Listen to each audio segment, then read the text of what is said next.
So let us begin in today's, not misdemeanor, but misadventure. I also need to remember to turn off the fuzzy ball from yesterday.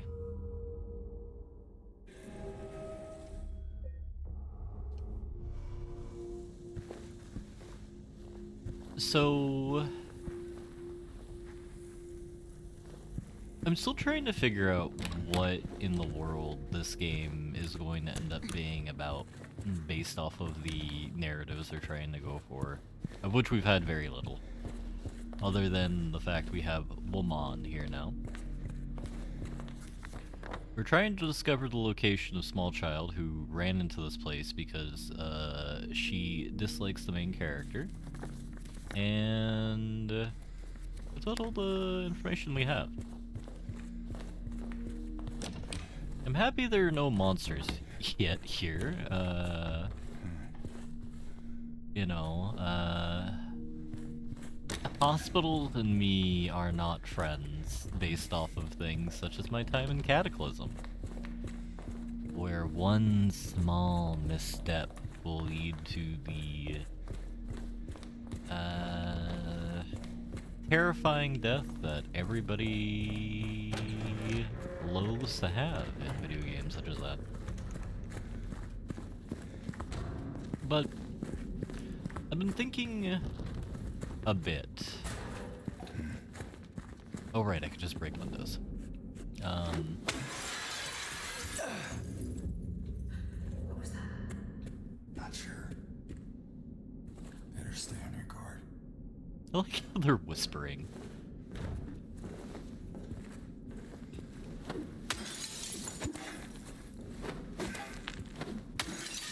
No, but I was trying to think about, like, who these people are supposed to be. So we have Ethan here, who is a alternate timeline version, I've decided, of Ethan Winters in, not Family Guy, but Resident Evil 8 and 7. Where goo monsters don't exist. We just have regular monsters. The second were as high... If the second were as high as the number of nurses, it'd still be one short. With two of them dead, and one of them a fraud, the third would chop the firewood in half. The first was singular.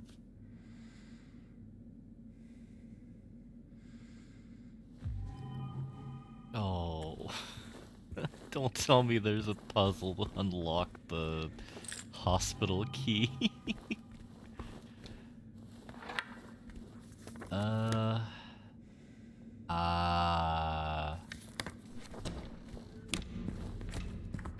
Okay.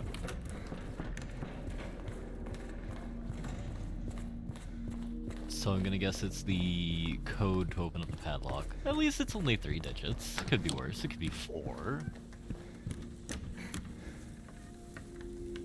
And this is the one that punishes you for brute forcing.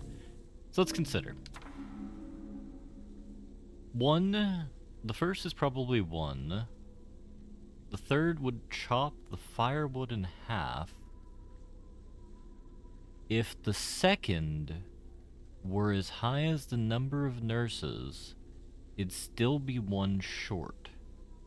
With 2 of them dead, and 1 just a fraud.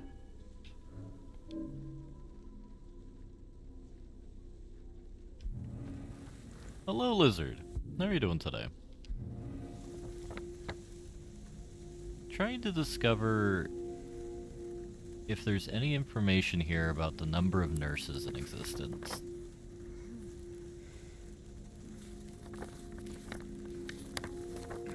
There's a nurse's station. Nurse's lounge. Edge of therapy.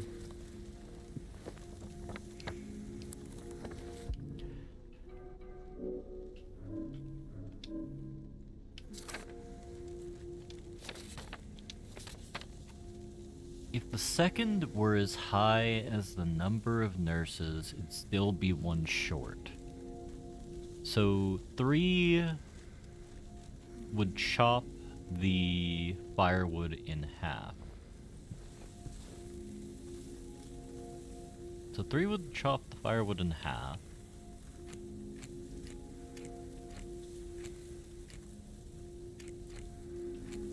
I would go for 7 for that because it looks like an axe, kind of. And then that. I want some indication of how many nurses there are. I don't think we'll be as good to find it.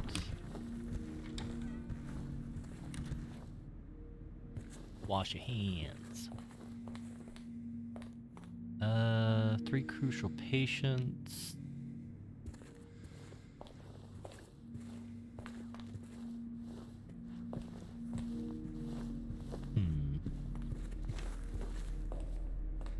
Those are the main people. Turn off the lights so we don't blind our friend. So we probably have all the information we need.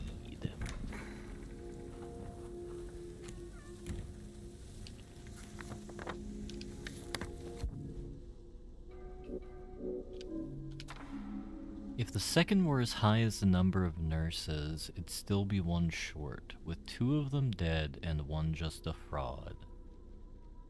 2 of them dead and 1 just a fraud. High is the number of nurses.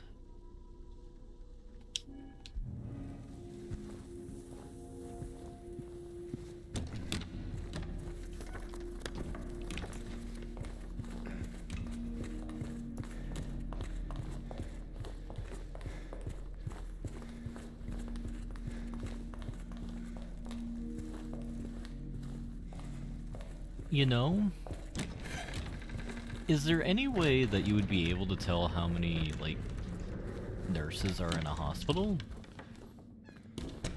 Because it's not like...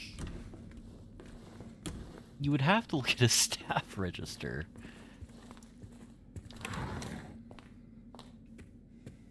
So, then, I'm probably overthinking the puzzle.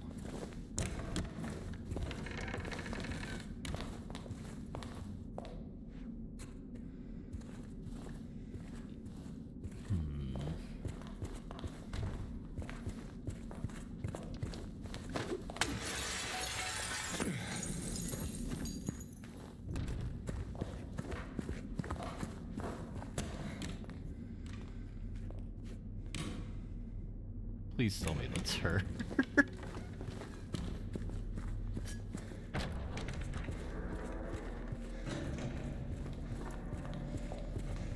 You know, I've had many a year of experience of being driven mad by multi-hour long puzzles, but no, I just need to read. Alright, bam. You looking for something in these photos? 1, 2, 3, 4, 5, 6, 7 nurses.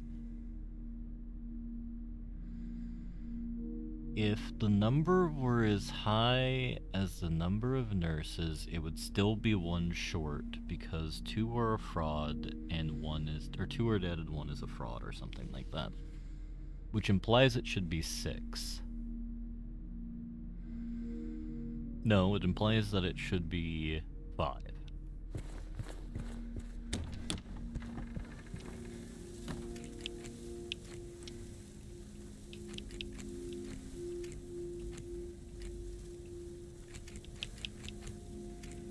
We have 8. 1, 2, 3.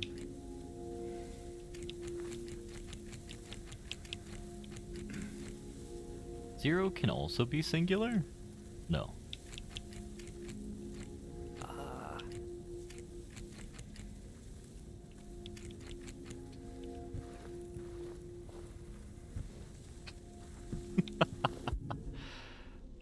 Oh, feel like an old.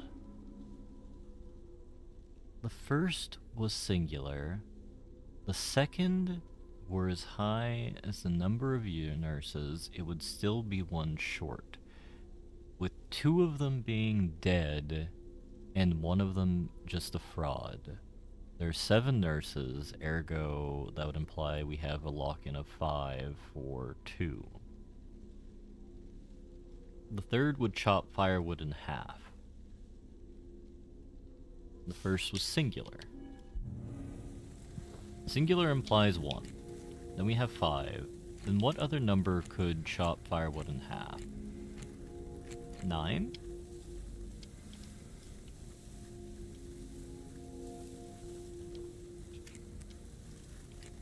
It actually wouldn't let me click on that. Oh, now well.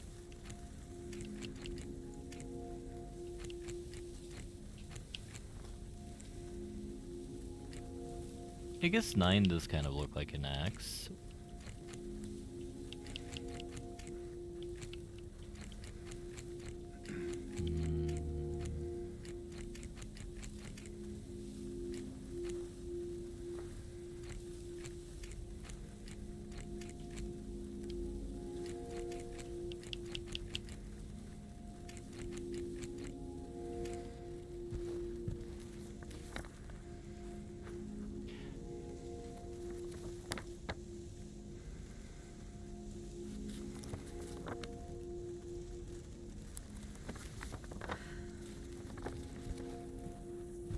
Alright, Maria.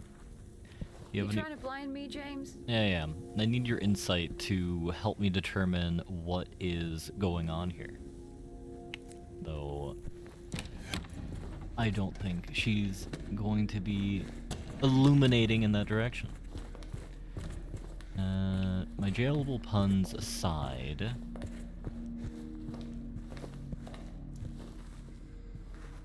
I need to learn how to think like a Japanese puzzle maker who's pretending to be a hospital nurse. Character. Though, you know, there are a lot of weird things that I've come to realize that exist nowadays. For example, apparently, here in the States, the current form of, teaching children how to read is about word shapes. I don't know the efficacy of this, but it does seem a little bit weird. So I'm wondering if there might be a puzzle involving that, because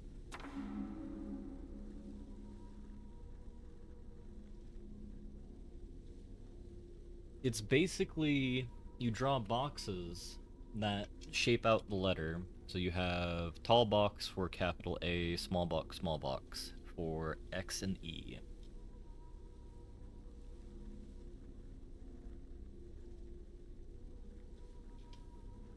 Or something like that. Now, I said it aloud, it's probably more unhinged than the Japanese would go for that. If the second were as high as the number of nurses, it'd still be 1 short.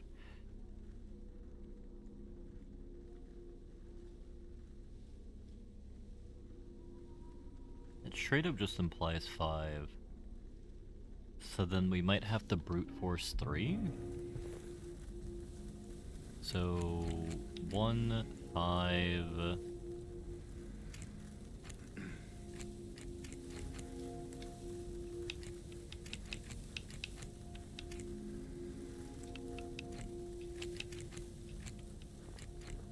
I do find it very disheartening that... Second floor? Basement. Oh, why did it have to be the basement? Course. Alright. I really need to learn, much like how Dr. Turtledove, or whatever the hell his name is, had to learn how to stop loving the bomb. This place feels Or learn to love the bomb. empty. Learn the Mac on the More bomb? than the other places we've been. I need to learn how to stop overcomplicating things. I suppose there are 2 halves to a, wood thing cut in half.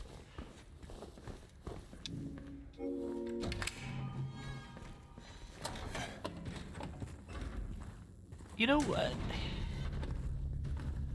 Doctor Strangelove is a movie I need to see. I've heard nothing but fascinating things about it. I know it's like very well regarded as a cult classic, which is always fun to go through. It's very good. Okay. This one's open.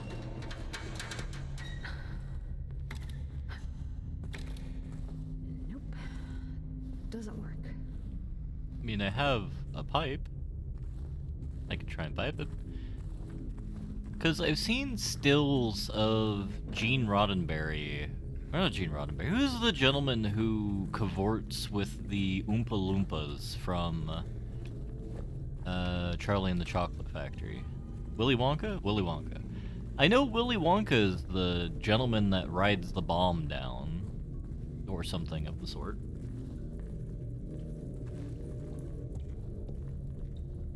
I'm glad to hear that. It'll be on my list. I think right now I'm going to watch Bela Lugosi's Generator.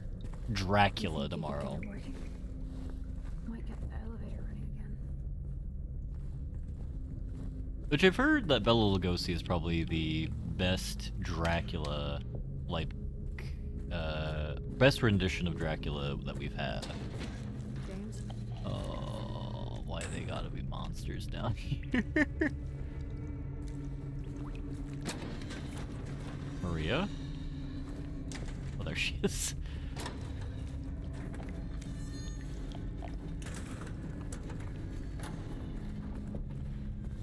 You expected Dr. Strangelove to be boring?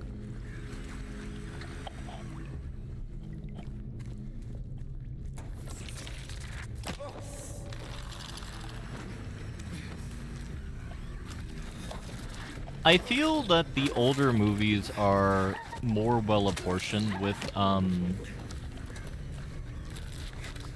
pacing, I suppose.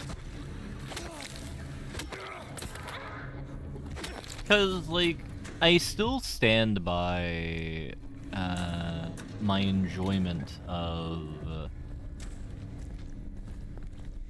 the Vincent Price movies, which I think if you compare them to a lot of the, you know, action-packed, blood-soaked summer sort of dealios we have. Oh, bloody hell.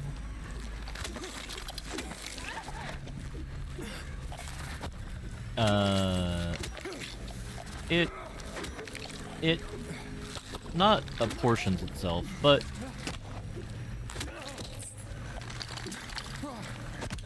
shit. It does a good job at kind of perpetually propelling that ominous feeling and spookum that's going on. I think they're gone. For now. Ugh. Where, you know, I believe it's a movie that really depicts the man's inhumanity to man is one of the most truly terrifying things in existence.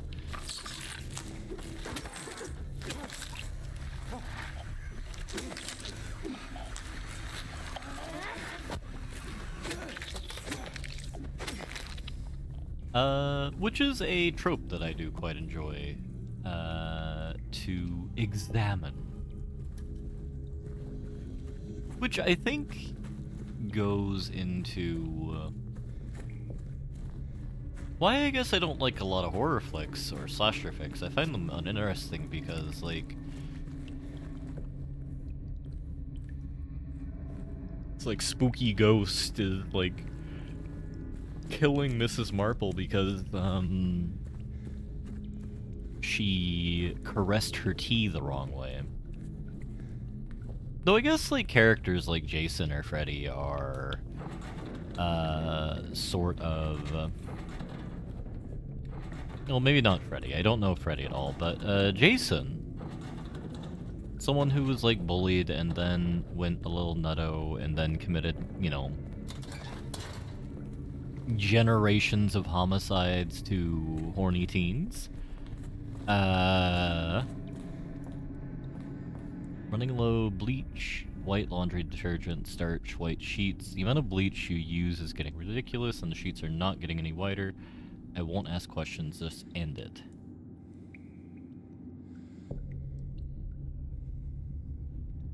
What is white laundry detergent? How is it different from other laundry detergent? Yeah, I remember you over here. Things.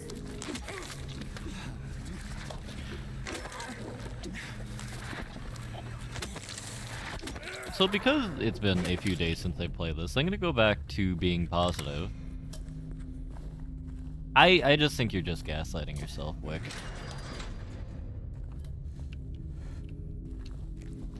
I mean, we could be existing in the world of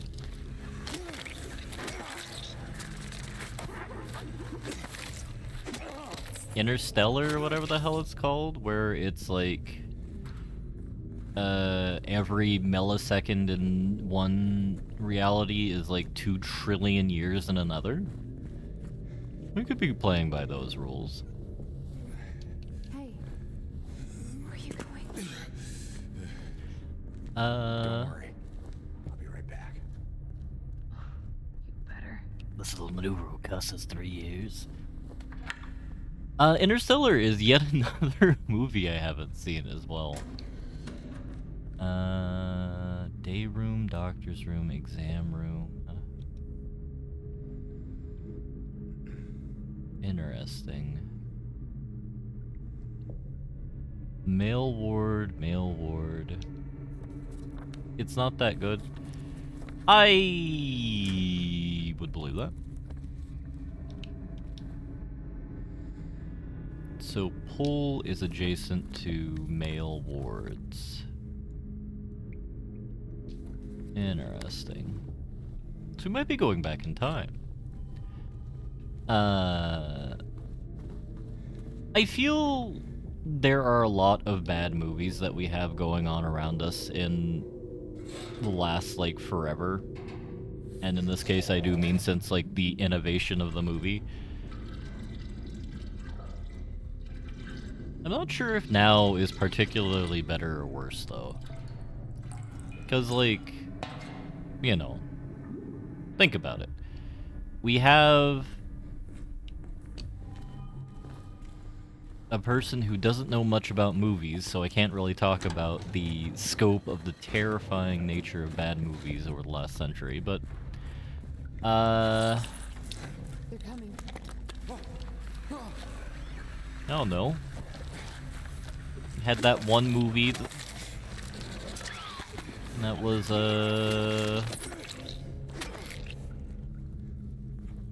Freddy versus Jason versus Aquaman?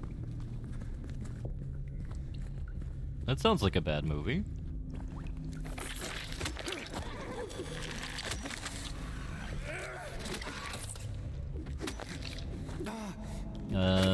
We have the famous movie of Abraham Lincoln, Vampire Slayer, XXX, Jason, XXX, other characters from the movie Twilight that I don't remember. That is actually a gay pornography to satisfy the starving needs of the Fujoshi class. The spectacle is nice, but the power of love transcends time and space, which just, ugh. I mean, Let's check out that elevator. what I find funny about that is I don't think that's really utilized in American fiction that much. That's like a very, like, anime trope.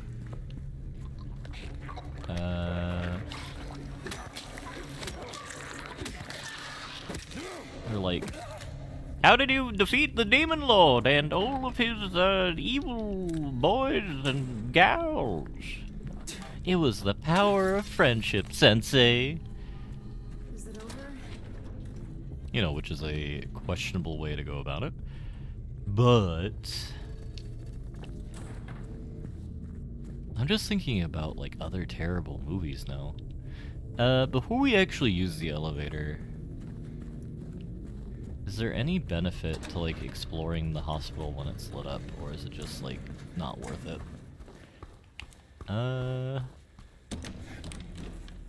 I'm gonna have to go for a big not worth it. Is it nighttime now? No. Why did it have to be nighttime? Is Jason Momoa that beloved of an actor? Cause like, the only actors I know are Christian Bale, Morgan Freeman,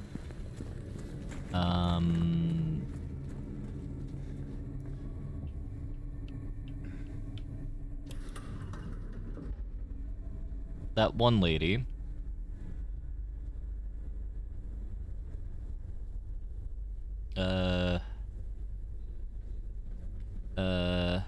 Michael Epperson? But he's not a movie actor, I guess he's just a television actor. Oh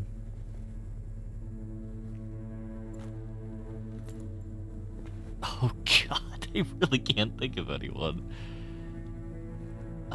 There's that one guy who was racist.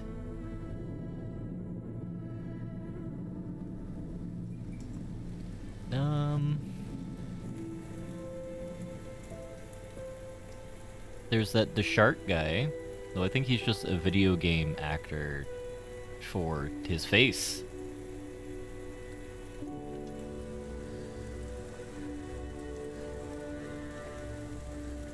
Maria?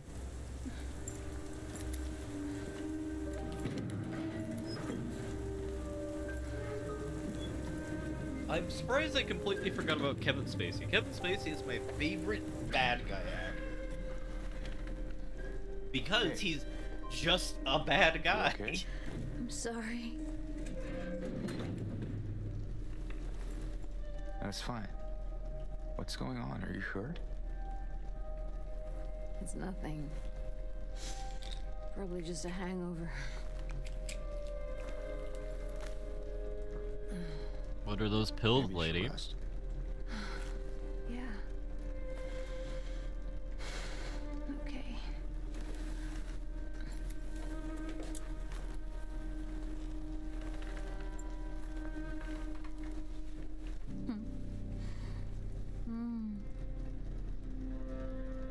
So comfy. I'm gonna go look for Laura. I'll be back as soon as I can. James?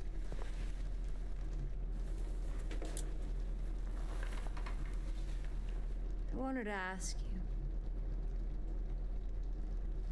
What if you can't find Mary? What will you do?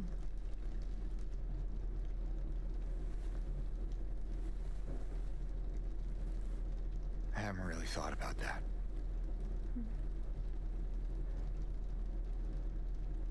Get back soon, okay?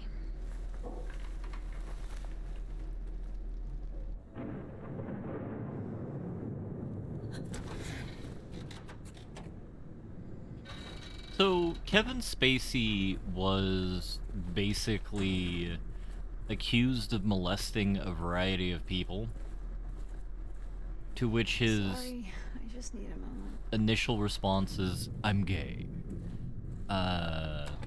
Which was a fascinating way to deflect that situation. But the results of which is everyone who accused him of that mysteriously died.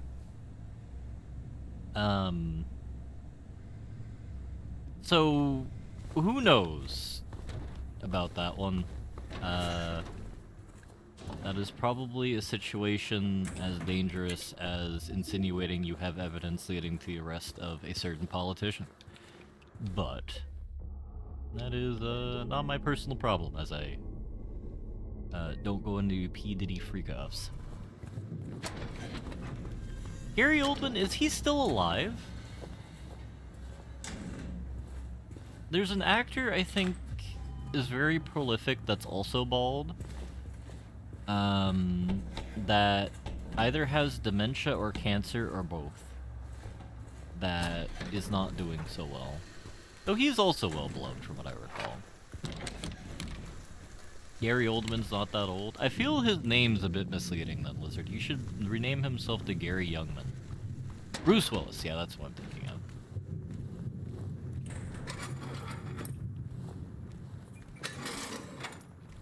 God, Bruce Willis is probably like 70, isn't he? I mean... Oldman was born in 58, or Willis was born in 58? And we don't talk about Boeing malfeasance, because I don't want to have a Rods from God equivalent, otherwise known as a Dreamliner, crashing on top of my house. Now, where is that girl? That'd be very awkward to, rib on. Rip on? Term for making content that apparently I'm too brain dead to consider. Riff! Oh. Nope.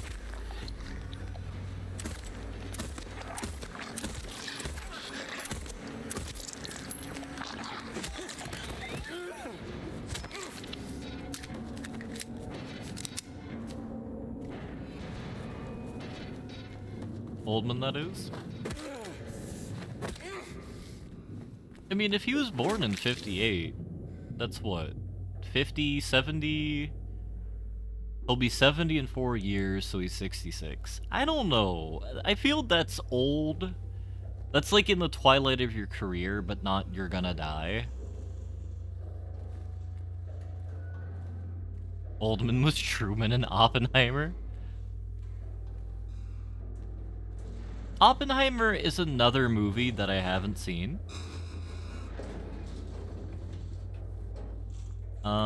In part because I felt the code has been reset to what we agreed on yesterday's meeting in the doctor's lounge. Like I said, I don't want anyone to write it down on little bits of paper for me to find, be responsible people.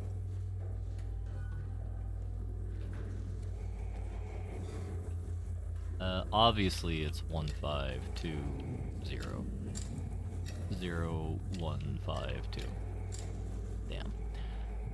So, Oppenheimer is one of those movies I didn't really want to watch, or it got moved lower in my prioritization for, like, watching movies, because I felt that it enjoyed sucking itself off a bit too much. Because I kept hearing about, I'm not sure how much of this is a meme slash satire or what have you, where, like, you know, Oppenheimer, our protagonist Oppenheimer, is getting biblical with a woman, and in the midst of climax, utters his line, "I have become death, the destroyer of worlds." That does sound like Christopher Nolan. Yeah, but the Batman movies didn't suck themselves off, Wick. I felt that trilogy was...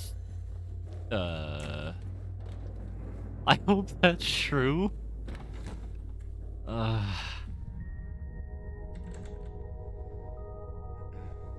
really hope it's not. Because, like, you have to think, like, someone thought that was a good idea. Someone... I don't think Christopher Nolan is... Oh, good lord. So I don't think Christopher Nolan was the writer for the movie, he was just the director. Alright, buddy, I know you're in here.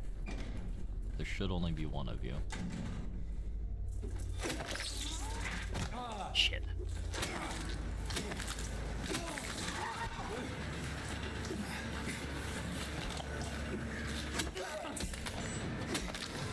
But no, it's like...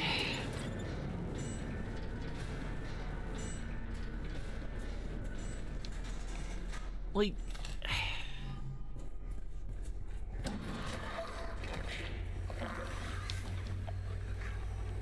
It's like... very kind of Aaron Sorkin-y, where there's only so much you can stand.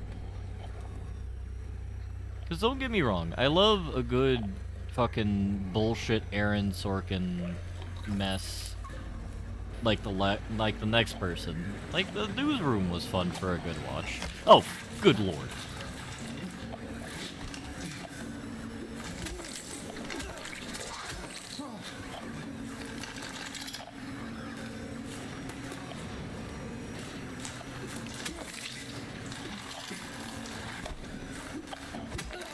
My god, we've truly become Oppenheimer, Death Destroyer of Worlds 2.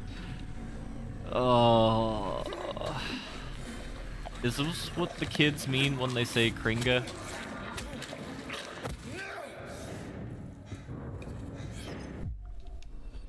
Because what do you think the most self-filleting... Like, what's the most self-filleting movie we can think of, right? So, I think Once Upon a Time in Hollywood was getting there because it's a movie about Hollywood. So I feel that has to be, like, a thing. So, like... There are horrifying thoughts I can go to, where you can have, like, a criminal drama about the downfall of Harvey Weinstein, and people talking about, like, oh, I was the hero of this story because I didn't do anything. And then they, like, retcon their actual involvement in things. But that's terrifying. The Unbearable Weight of Massive Talent. Alright, that's the title. But that would have to be portioned after a director. So we gotta look at Spielberg, or... That could be Spielberg, that could be the guy who did Star Wars, otherwise known as Leonardo DiCaprio. It could be...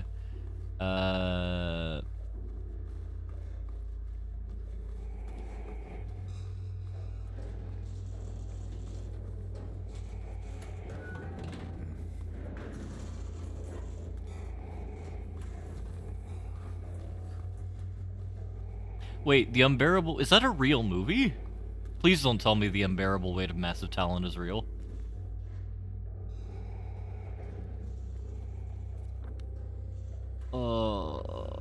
No! Please! Alright, The Unbearable... Oh my god, this is real. Unfulfilled and facing financial ruin, actor Nick Cage accepts a $1 million offer to... Wait, is this about Nicolas Cage? Please don't tell me he plays himself.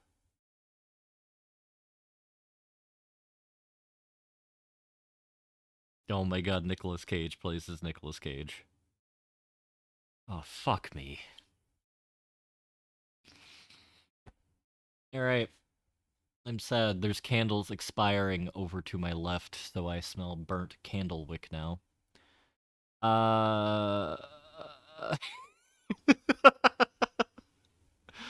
Why? What is the plot of this movie? Hollywood actor Nick Cage is struggling with his career after being passed over for several major film roles, and is constantly pestered and tormented by Nikki, who appears to him as his younger and more successful self. His relationship with his ex-wife Olivia and daughter Aunt Addie is also marred by years of emotional neglect. Now, let's see if he does have an ex-wife called Olivia and a daughter named Addie. The answer to that, thank God, is no. Though, my lord, he's had 5 wives. Patricia Arquette, who might be married to... No... David Arquette, who I think is another actor. Yeah. No, he's a wrestler. Lisa Marie Presley, isn't that the daughter of Elvis? Oh my god, she was married to Michael Jackson? Oh my god.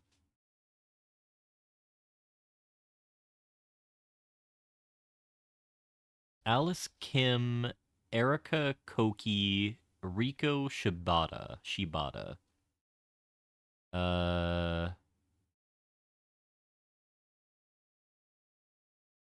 Alright. So, and he has 3 kids. I... I can't. It lost $1 million at box office. It lost $900,000 at box office, which is actually very funny.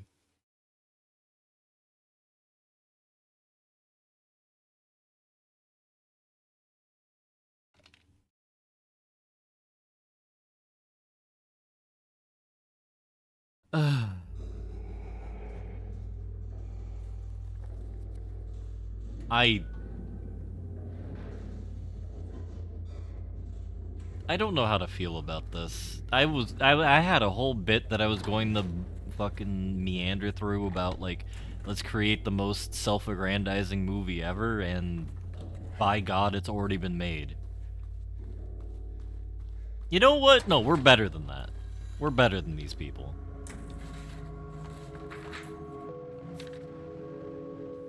Patient interview transcript. Annotation. The following interview conducted with something with a P.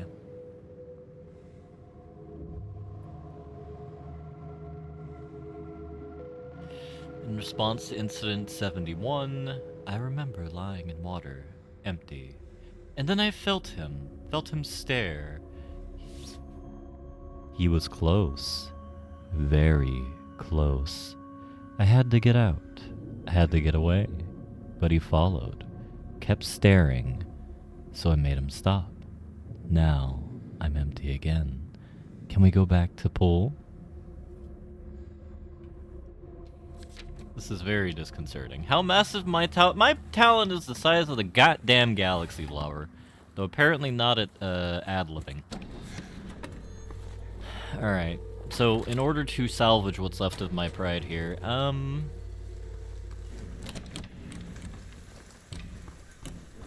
you know what? I'm gonna steal the plot of something.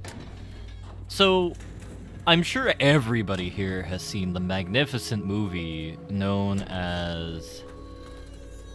He named his son Superman, my god. Oh, good god.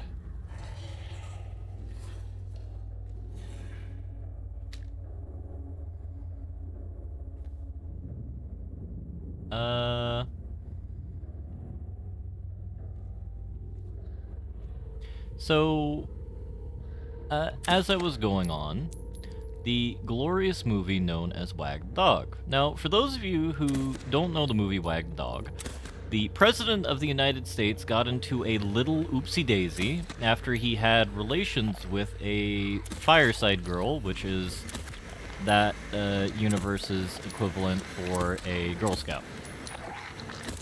Now, ignoring the ramifications and ideas of that aside, No, I didn't want to heal!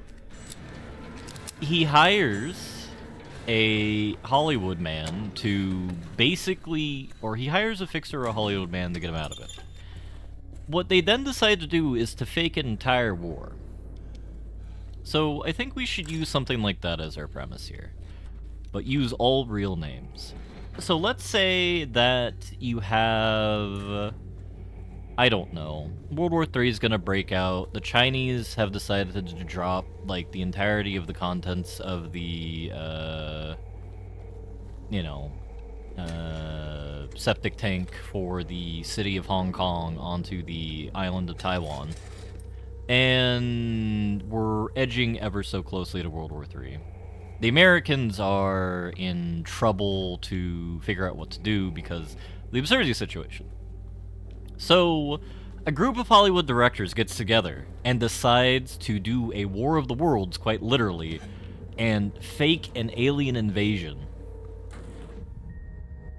So, you have, I don't know, Michael Bay, not George Soros, George Clooney? No. George Lucas.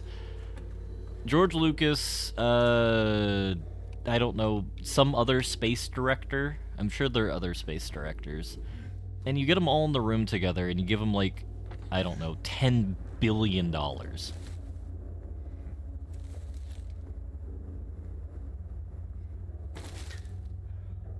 Why was there heroin in this teddy bear?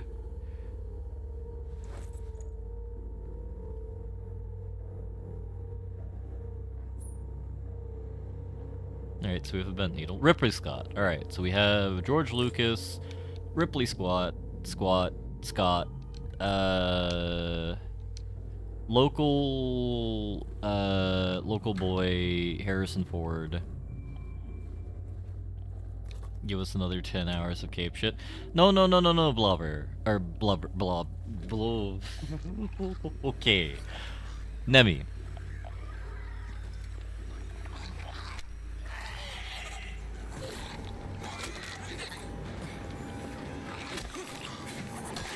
Oh, you hit like a brick, lady.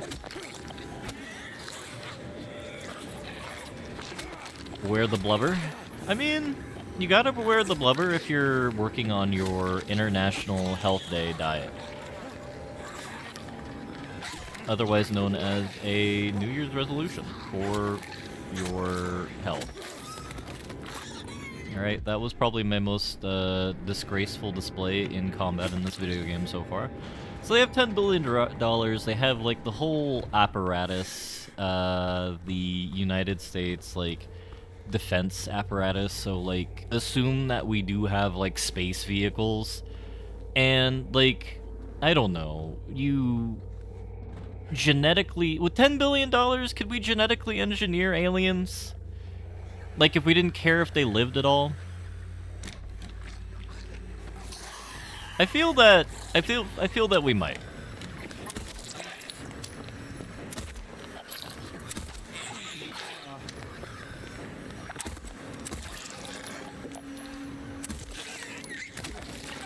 So, like, you spend $1 billion, like, CRISPRing. You want your alien to be a naked mole gorilla? I mean, yeah, that'll work. Naked alien mole rat gorilla would be fine. You clone a couple ships of those, and you have, like, I don't know, space vehicles kind of, like, crash into the Chinese... We create Chinese 9/11.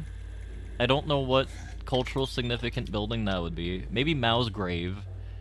You have like a space plane like blow it up, and then it crashes after being shot down by a fighter, or it just blows up because of some arbitrary reason. You have one over Russia, and then you have to have a false flag attack, so you have one over DC, you have one over London, and, you know, blow up Big Ben, blow up the Pentagon?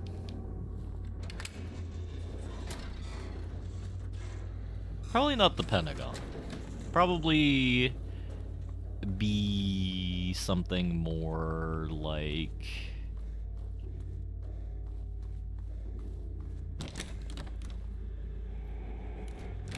Trying to think what would be an appropriate monument in DC to blow up. I don't know, the Lincoln Monument. Because the aliens didn't like his vampire sex movie. Of course the Eiffel Tower, like 5 of them are gonna be over Paris because the French are like universally despised in the intergalactic community or some shit. So then, like, we arrive at a situation where, like, the Earth seems like it's under attack. Like, all the nations are like, my god, we've been attacked by aliens. We've recovered the corpses of these people. You have giant naked mole mat monsters that look like horrifying contraptions from the mind of insane anime people.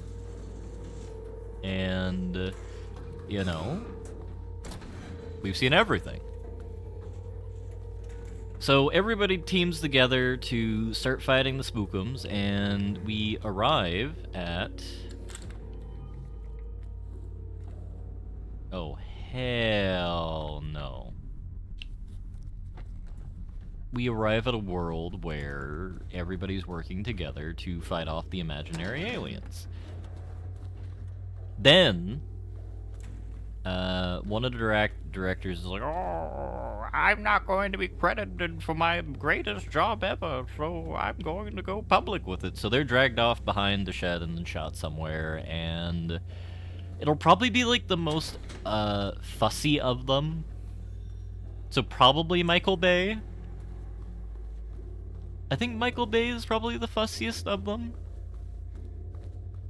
So Michael Bay will probably be dragged into Guantanamo Bay and then sunk into the ocean at some point for his crimes against secrecy. All right, bam. We have a working movie. I feel that has the potential to be more self-aggrandizing than, you know, a movie about Nicolas Cage. Kind of steals the plot of another Hollywood movie, but I feel like there's nothing more self-aggrandizing about Hollywood than like, oh, we're just going to make the same thing again and say that it's new.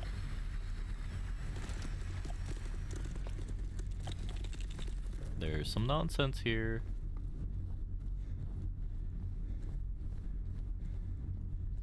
Shut up and take my money.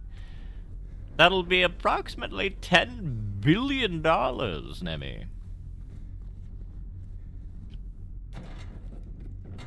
There was a movie about the silent era that I think won the Oscar. The Oscars are another organization that are just very self-aggrandizing.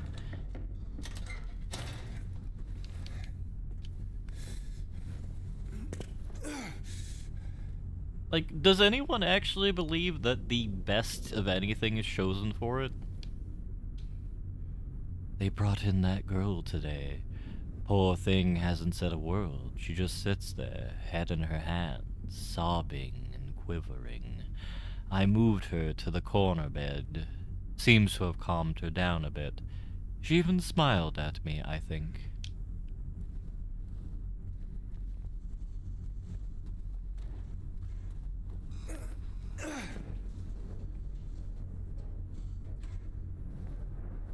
Well, everybody likes a big prestigious award, even if it's like a bunch of hog swallop. Like, what's an example? Like,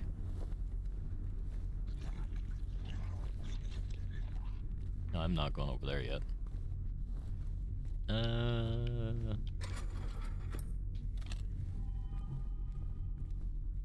Who's like a it's like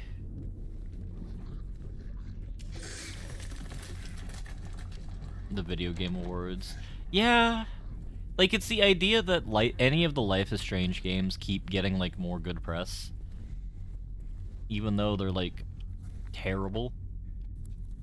Because like I can appreciate liking Life is Strange. It was a fun for the first one. Very bad ending made by people who hate endings. Just give me the lesbian romance without having to say that it kills billions of people, please.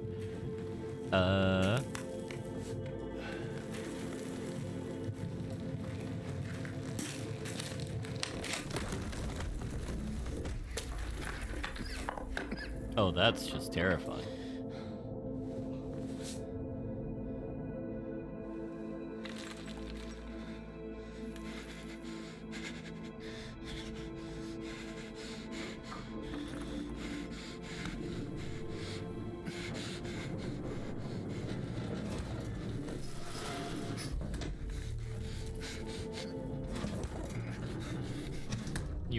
You wanna aim a little bit higher, Ethan?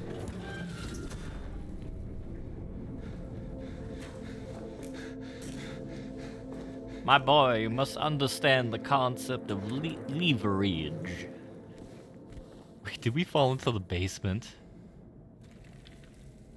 Thankfully not.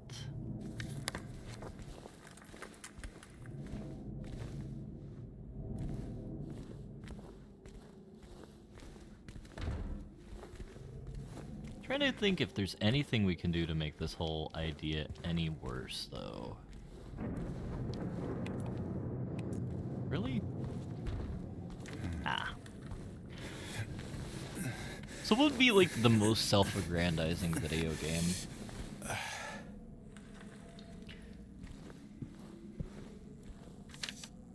Why won't they help me? Why do they keep me in here with him?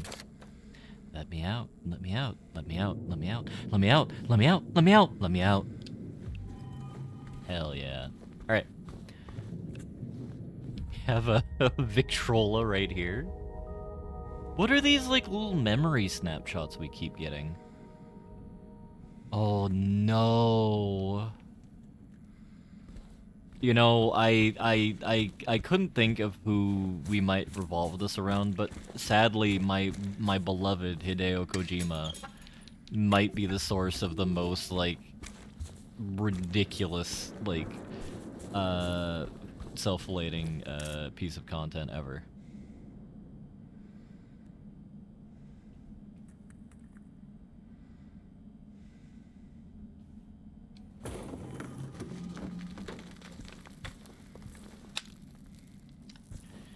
Ah, Kojima.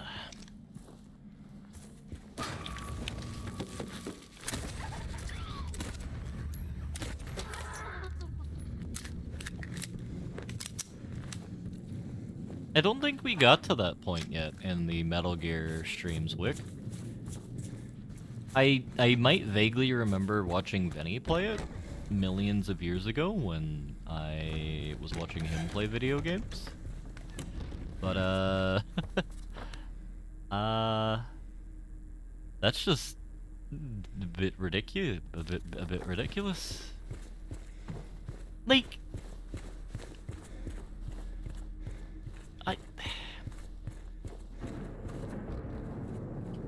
it's always a very gentle thing one needs to do when you put yourself into a video game. Because, like, one of the most cringy stuff that I've ever seen in regards to, like, media is the modern creators of Powerpuff Girls, like, adding a self-insert for themselves into the thing, where I think he was dating one of the characters who was, like, an actual child, which is disconcerting for all types of reasons.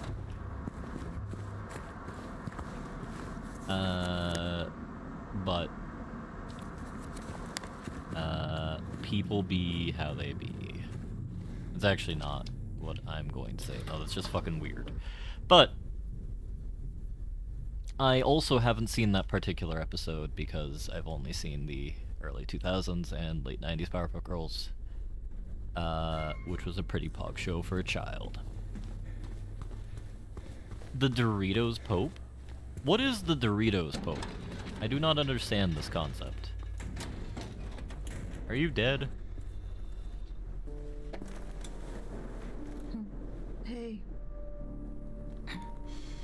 Any luck finding Laura? Not yet. How are you holding up? I'll be okay. Just need a bit more rest.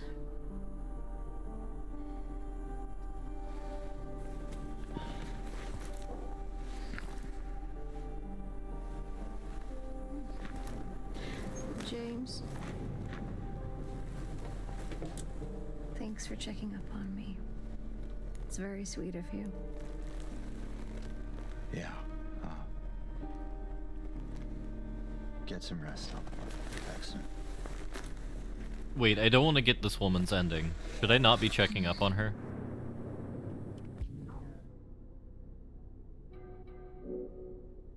I'm now actually deeply worried. Jeff Knightley, is that the person that I'm thinking of here?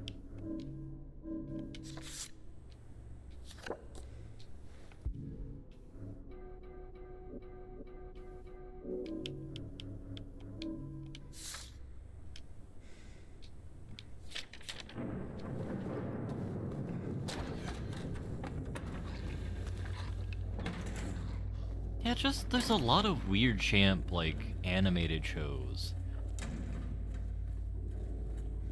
Which disturb me. Like, everything I've heard about Big Mouth is very, concerning.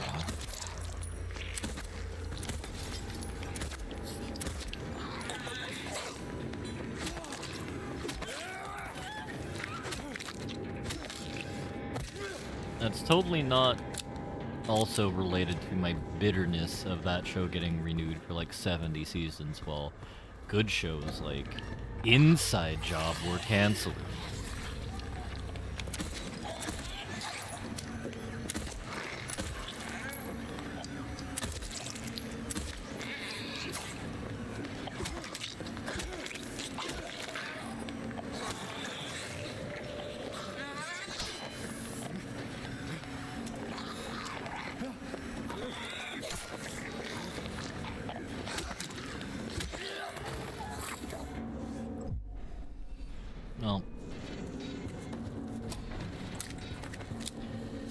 could also be related to me just being an old man.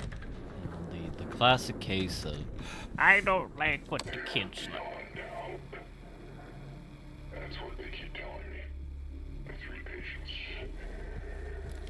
My 3 hopeless cases. But I do not believe it to be a matter of hope. It is a matter of diligence, discipline, trial and error, of being as bold as one can be, to go as far as one needs to. I will find what it is that truly ails them, and I will cure them. I'm concerned that the Silent Hill Hospital was run by a former Nazi doctor. No.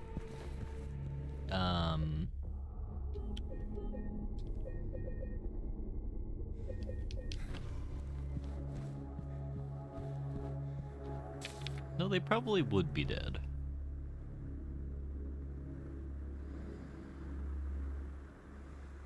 Patient file 3. Patient 50, designation 30.3. Room C1, sudden outbursts of aggression.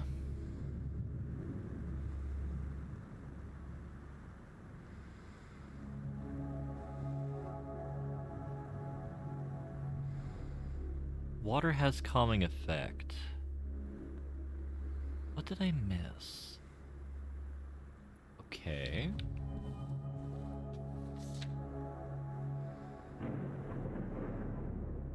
Sensory delusions, insomnia, refuses food, water, delusions persist. Force feeding and hydration, bathing required, to be carried out in the treatment room, constant surveillance.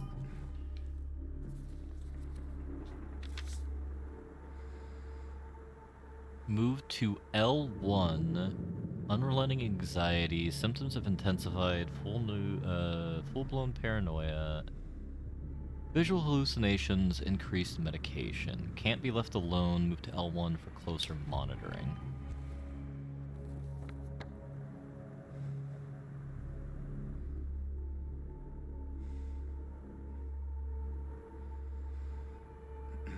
So L1 is a room we have been in, but is now closed off. So I'm guessing we got that one. C1 is another. D1 is on the 3rd floor, which we haven't gone to yet, but we might be able to.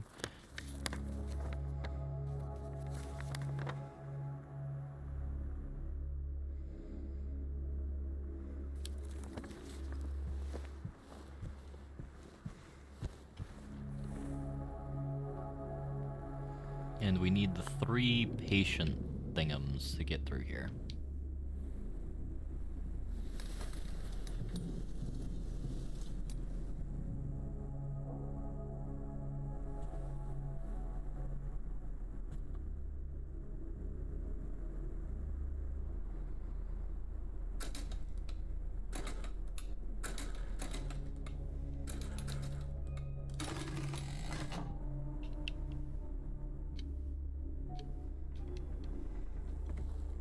Okay.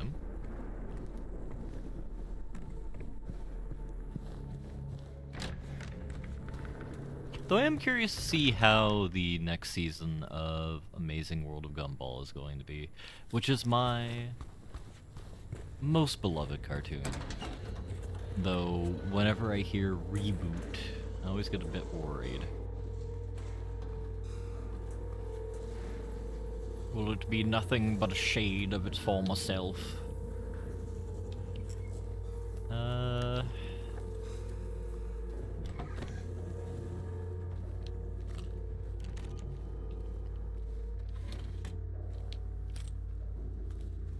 also need to remember that we have a shotgun, too.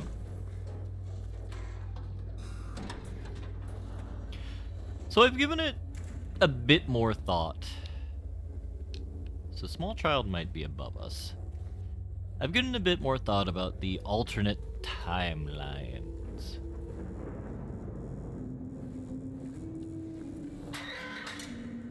Hey, are you okay? Go away! Don't be afraid. I just want to talk. Why does the small child hate Ethan?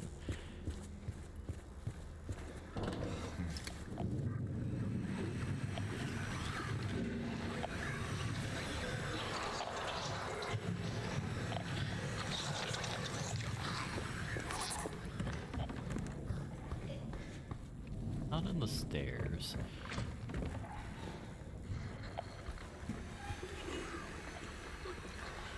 I hate Ethan. I don't see why the child shouldn't.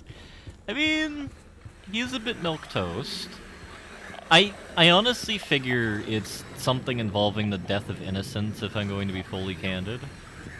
But, that's just me spitballing here.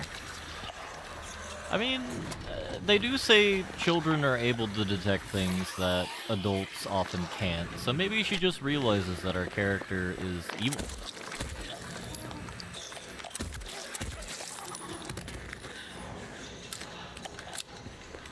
So,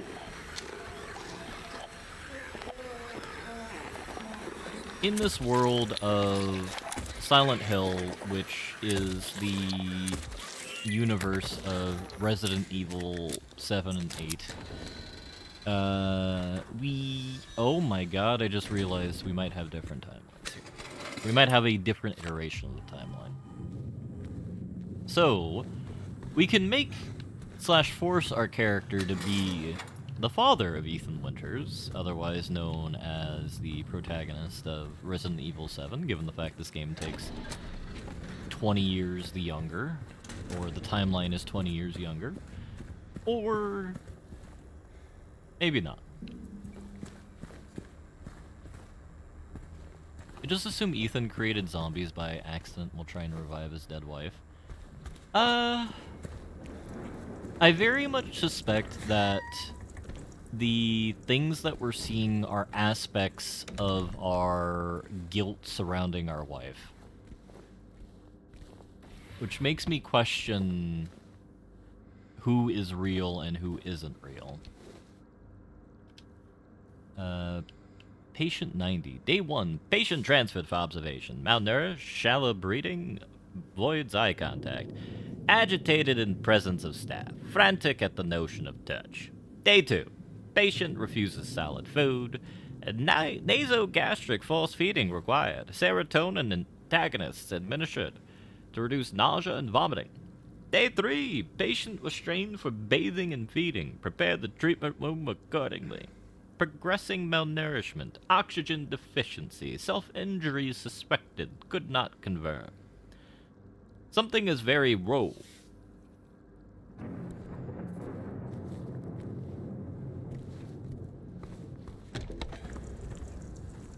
Yeah, like... Fatal Frame, I get.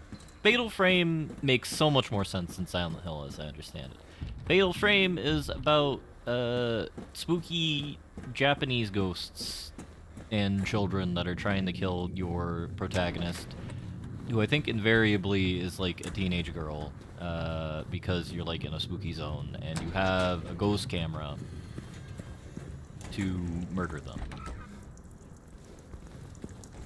Very, very clear, very straightforward, understandable even. Silent Hill is like the... Oh no.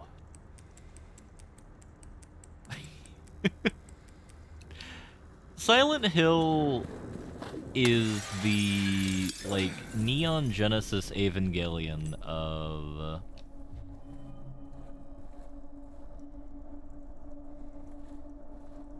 horror games. Where there's like a bunch of lore going on. There's probably something clever that people are trying to talk about, but I have no idea what the hell is going on.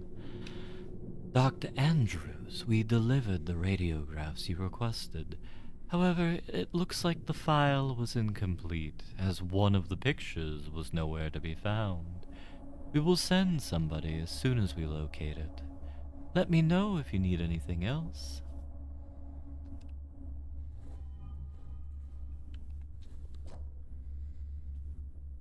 Is that a pelvis?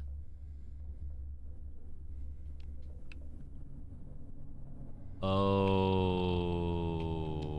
What What did that note say?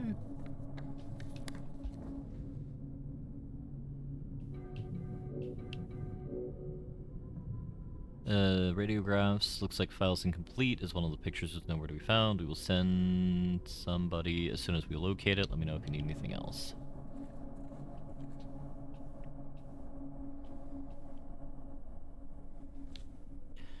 Skull trauma from childhood.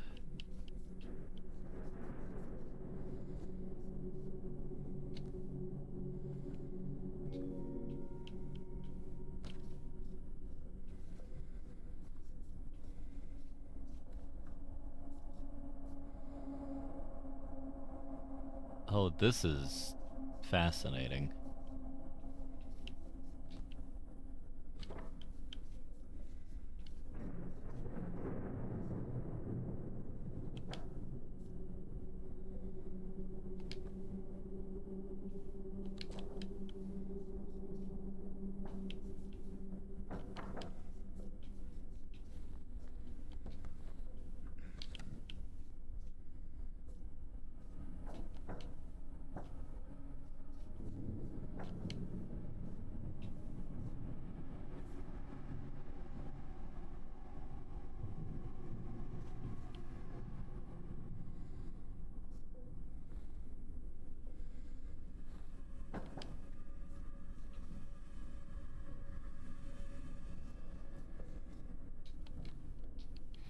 I mean, I suppose another way to think about it, Wick, is allegedly the first videograph of the train was so terrifying to the Victorian mind that they ran out of the theater.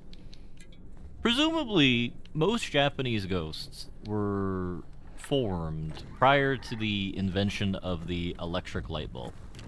So, they don't have, like, the psychic powers to resist things that you don't understand. I mean, also, photons are scary. As we all know, because you can get cancer from them. But, besides that reason, I need to remember what we got here. 1F, small child over there, hydrotherapy is here? Yes. So you have, like, reasons to want to avoid a light. But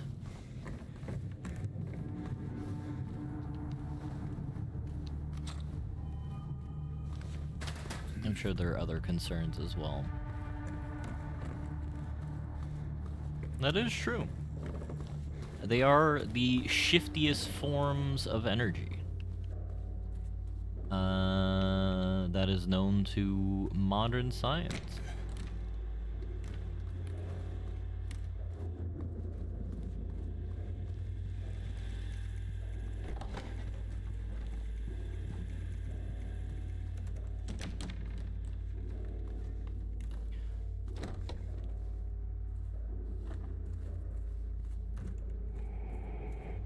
I'm just trying to consider... Oh, no.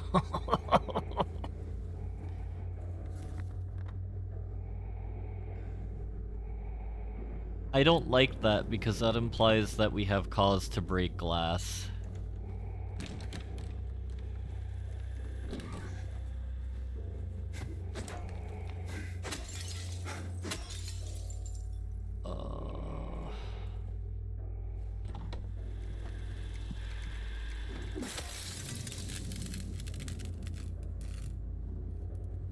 I don't know if this is a good thing that I did that. Normally games don't just let you break the miscellaneous equipment in the room. Alright, I can't break the windows. Okay.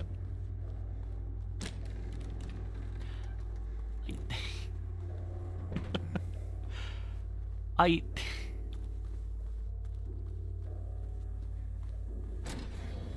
feel lost now that that has been made known that it can be done.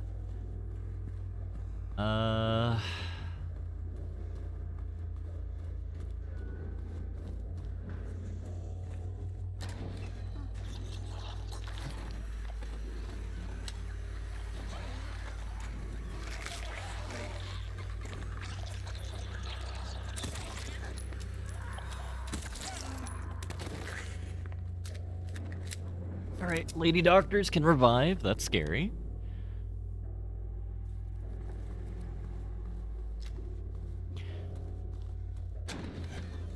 Trying to think if there are any other suspicious energy types. So, like, if we consider... So, like, solar energy is photonic energy. So that's our suspicious energy. Wind energy would be, like, the person that you borrow, or, like, borrows $20 from you, but...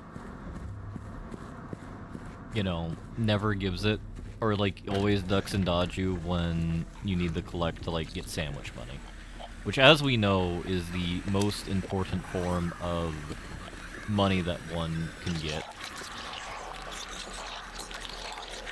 No, dark energy is like that person who says that they have a girlfriend from Canada that you've never seen.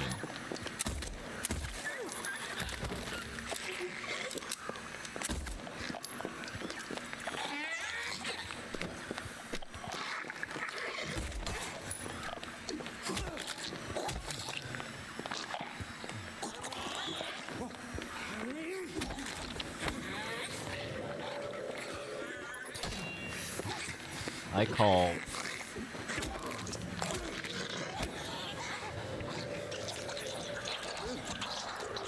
Oh, good God.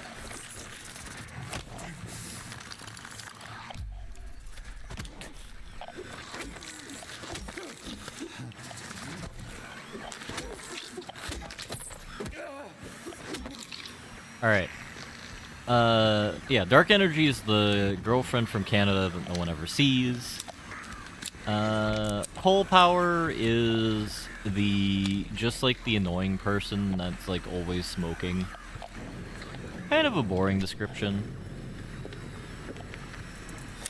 Natural gas. I don't know what type of natural gas would be. Like, what are the qualifiers of a natural gas like plant? Is it just the person who passes uncomfortable gas? So it's annoying, but not that annoying? Or it's annoying, but less annoying than a smoker? A vapor probably makes more sense, where it's annoying, but it's not as annoying. Ramps up, down quickly. Couldn't the same be said for coal?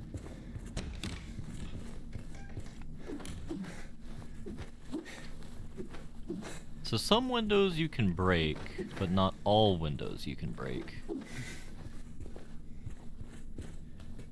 I guess that's why natural grass is currently... Natural grass. Really, 12 hours? That is terrifying.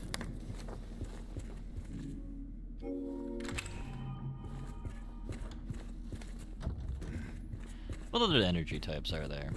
You have nuclear. That is...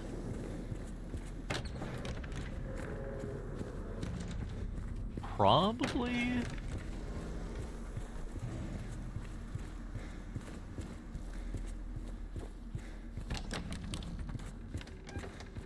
hydro... Wind we went over already. Wind is like the person who borrows $20 from you that you can never... that you always have a difficult time, like, getting the money from them.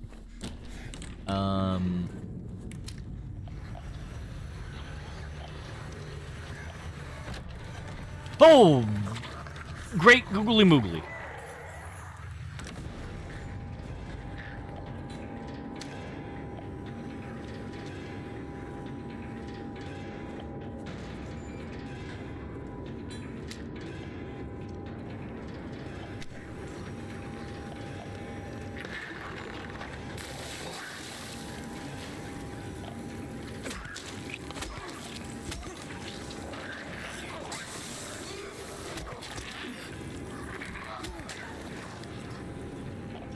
Once you think about how slow power plants are, you're kind of amazed at power networks function. Yeah, I mean, that's the value of atomic power, where you just have a very large, reliable base load.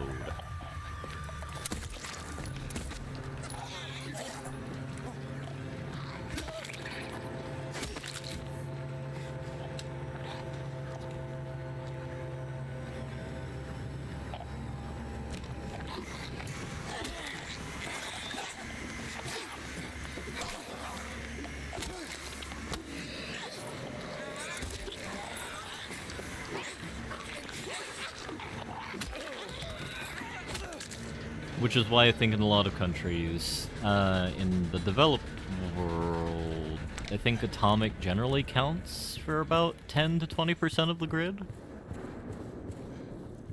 Just in general.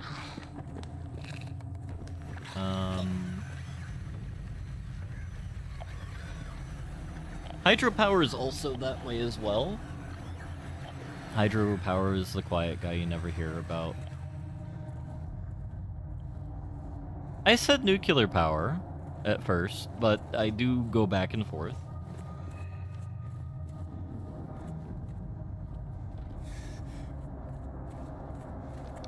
Depends on what the mood strikes me as.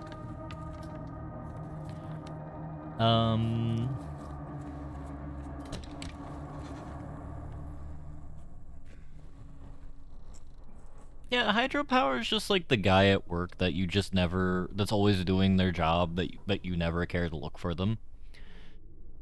This case bears a disturbing similarity to a situation that took place in the facility a few years back. The patient was admitted on a court order, but with the consent of his remaining family, his condition appeared to be improving for the first few weeks. He administered medications paired with individual sessions with a psychologist, and art therapy alleviated his avolition, ahedonia, and social withdrawal. There was no reason for concern. They didn't even know anything was wrong until the night guard reported one of his keys was missing. When they found him, it was already too late. That's disconcerting. Thermal power. I actually don't know much about thermal power other than I'm assuming there's a heat exchanger between the presumable magma vents and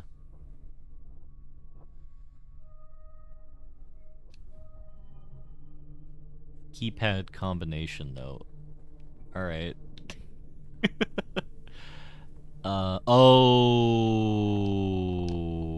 Okay. Pump up water down to hot rock, comes to hot, use power. Yeah. That's what I would assume.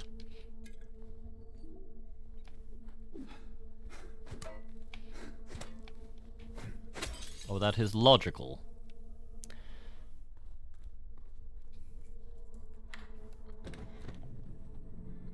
Have we figured out how fusion power is going to work?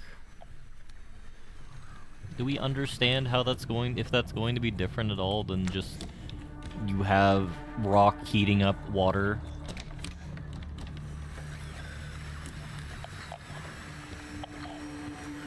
Are we still in the era of the supremacy of Mr. Turbin?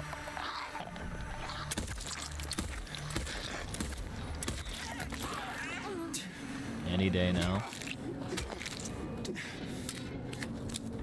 I'm not even talking about, like, the fusion goes in, power goes out. Basically, it's the idea of how you extract the energy from the process. Because, like, theoretically, right, fusion power is a self-sustaining process where you periodically feed in, like, hydrogen or helium-3 or what have you. And fundamentally, moving from the triple expansion engine was a mistake. I mean, fundamentally, I agree with the idea that we're just living in a steampunk victory scenario. It's just less cool. Yeah. What do you... Why...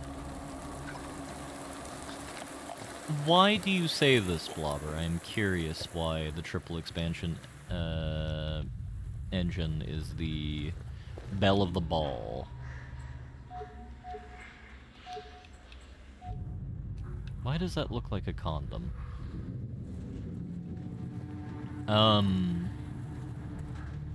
Yeah, I would imagine you have some heat generated from the magnets or goes into the wall. The chamber wall that you just move hot water through and you arrive at the same thing again. Alright, patient 50. He got out of the pool, made a break for the garden, cutting himself wide open in the process. Thank God I was still here. He was completely manic, screaming. Had the orderlies hold him down. Barely managed to stitch him up. He's back to his room now, sedated.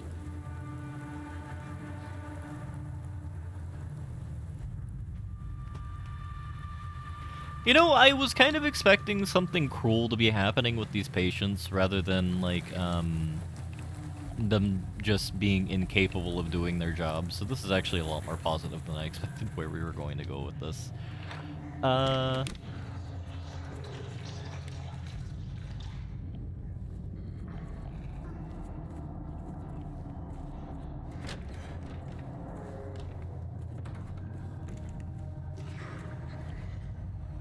I think the only way we can escape from... I'm unfamiliar with Kafka-esque horror.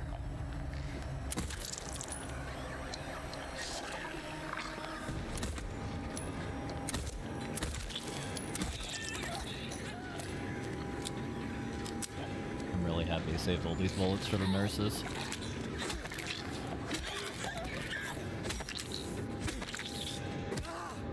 Stay unfamiliar with it except for the concept.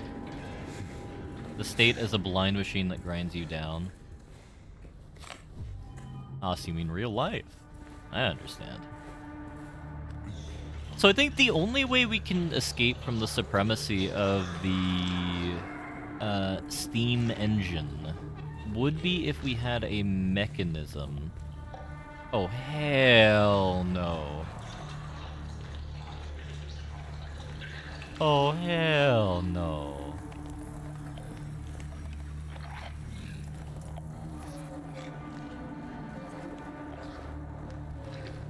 If we had some mechanism for a magnetic...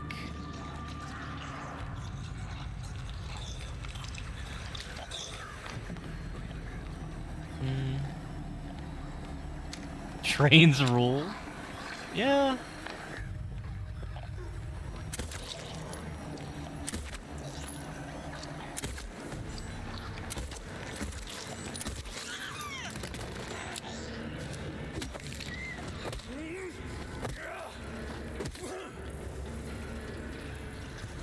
Alright, so I need to refresh myself on how magnetism works, because all electricity is basically driven by the process of induction, right? Where you spin one magnet around a conductive material which generates electrons to do the thing which gives us the beautiful power that we enjoy and love today.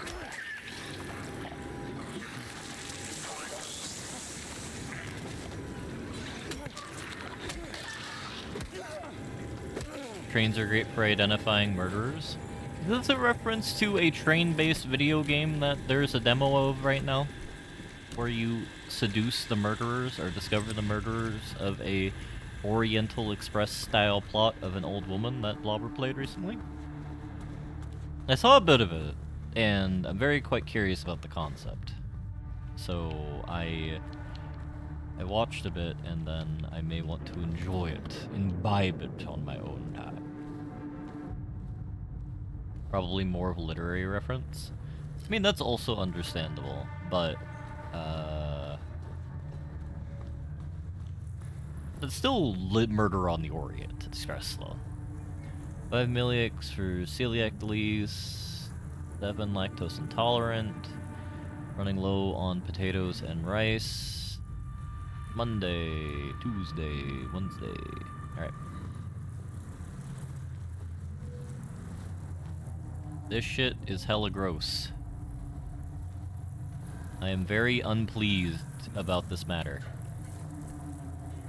It's in the walls, deep inside. The mold remover gets rid of it for a while, but the same thing reappears the exact same spots. We need to get in there, break all of it down if we have to, and root it out.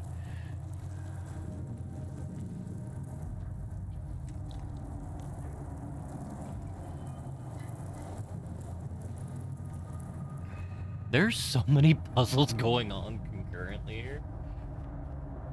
Because I think I was having a conversation about this with Strudel a few weeks ago to a month or two ago.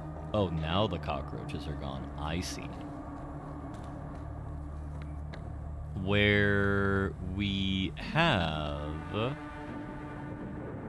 the concept of an electric motor.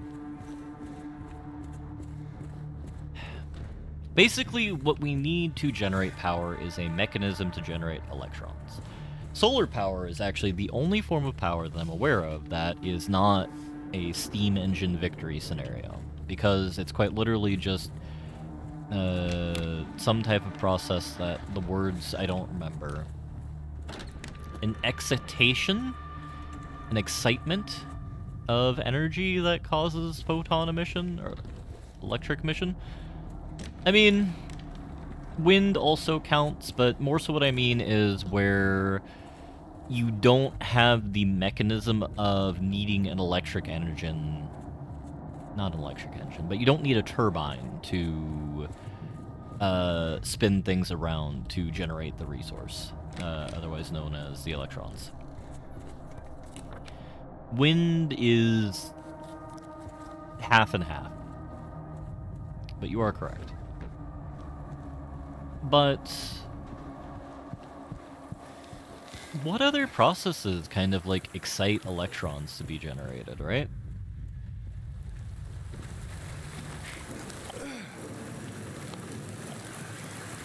In theory, if you had something that stripped electrons from a thing, like maybe if you had something that exchanged.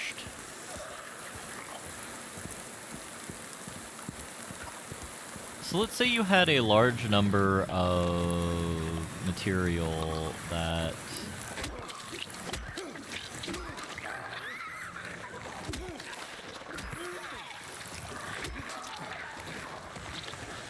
you had a large number of generic materials that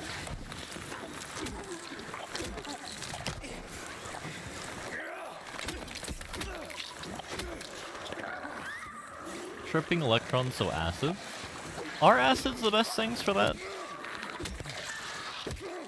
I was thinking you might be able to exploit the electro-weak, electro-strong forces potentially, but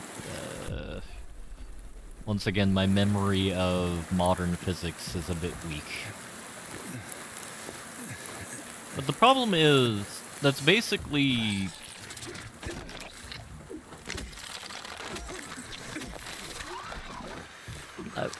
I don't want to say a wasteful process, even though it probably technically it is. E-photoelectric. A photoelectric effect? I'm unfamiliar with this term, so we're going to go on another Wikipedia, man. Alright, so we're going to get rid of the unbearable weight of massive talent. E-photoelectric. So the photoelectric effect. That's what I was talking about earlier, where you have...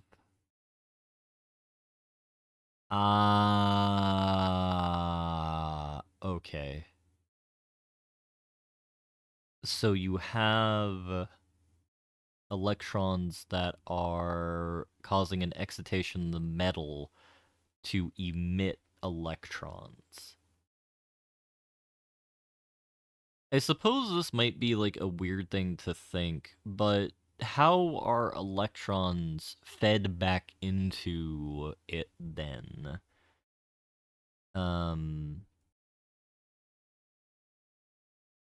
Because you have a sustainable process, because it's not like the panels run out of, like, their material, right?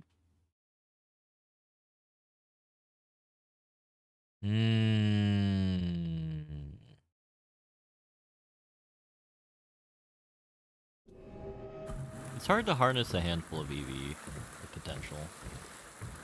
Yeah.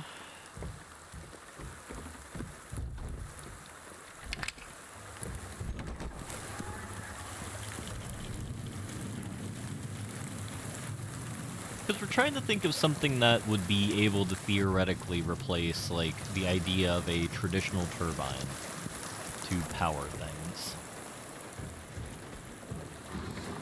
Because we're bound by the rules of conservation of energy, A. B,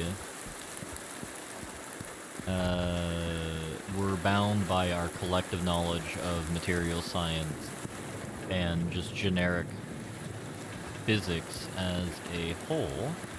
We actually found a delightful little graphical bug here, where it's reflecting upon itself in this window. That's actually hilarious. Oh no.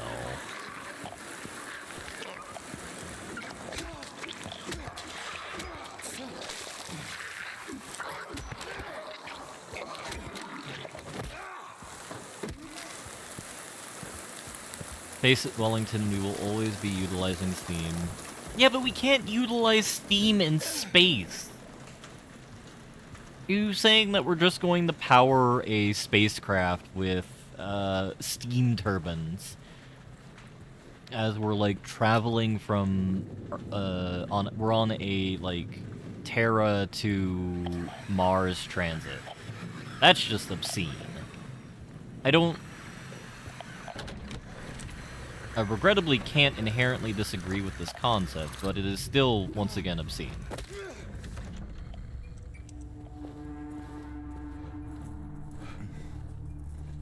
Because, like, how do RTGs work, then?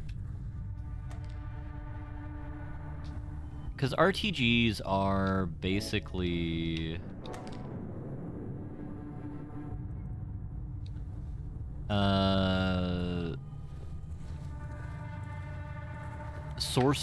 radiation sources that generate power for low energy utilization spacecraft.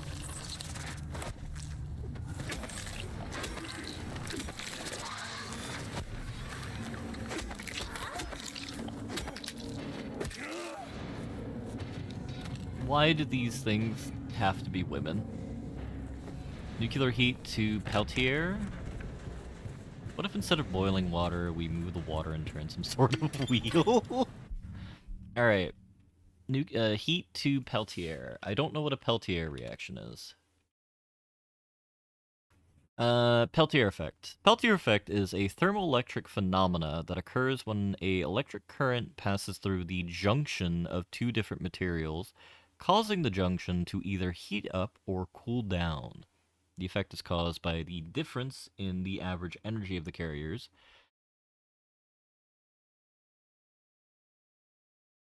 So in theory, you can use... It's basically a... Oh god, what's that heat differential engine? A Stirling engine? It's basically a type of... In a sense, it is a type of Stirling engine. Not at all, I'm sure, but that is how I have to think about it.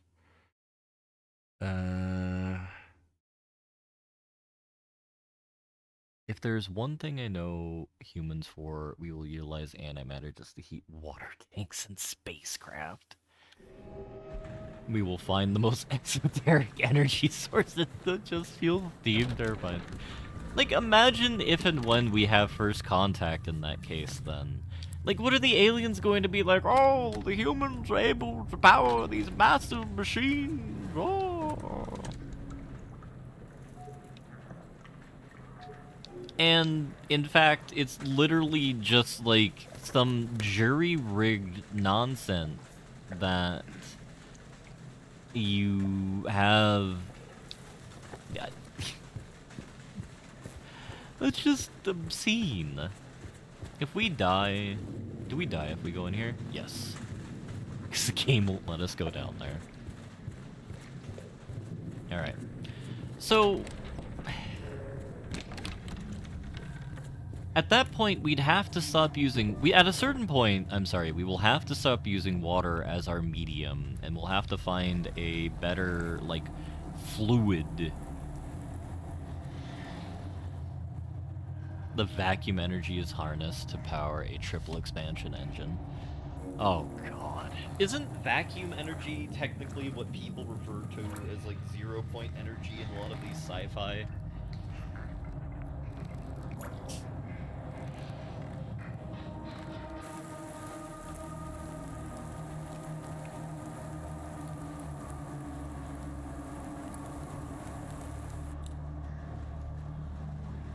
Maintenance key for the pool. I don't know why there's an ear attached to it.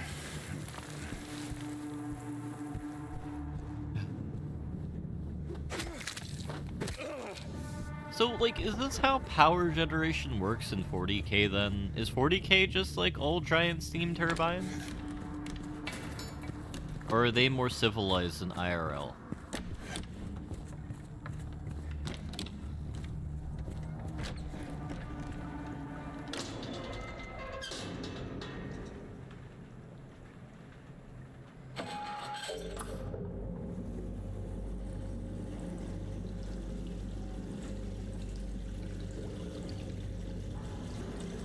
There is 2 Zombambos in here of the stripper variety. Make it 3.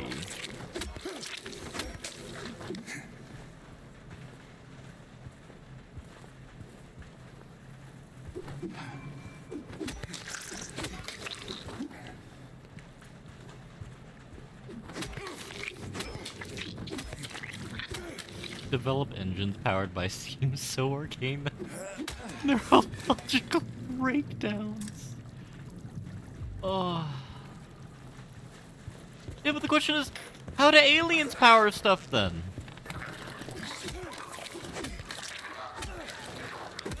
Because, like, what this is increasingly reminding me of is, I think it's an Arthur C. Clarke short story called Supremacy or Superiority or something like that.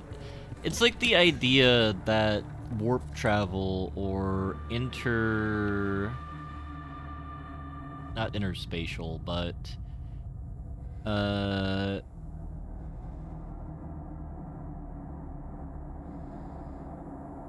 how do we get over there?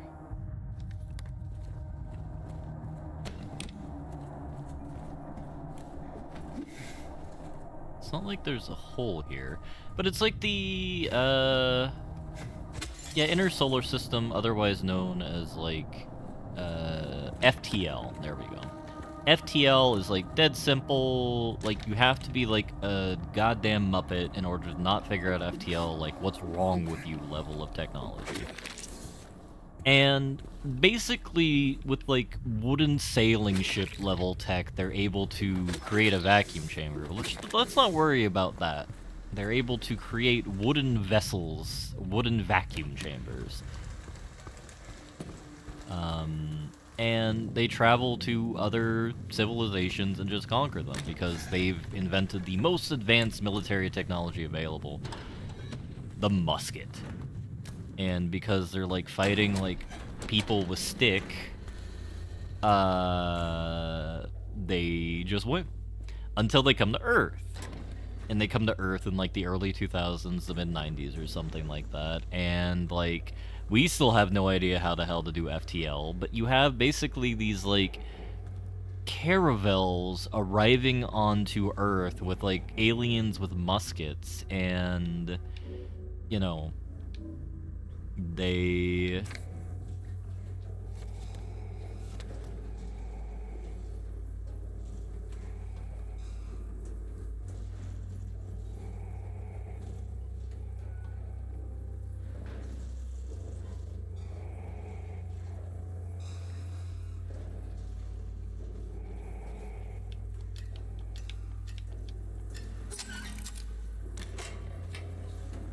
I didn't think it'd be that easy. Oh,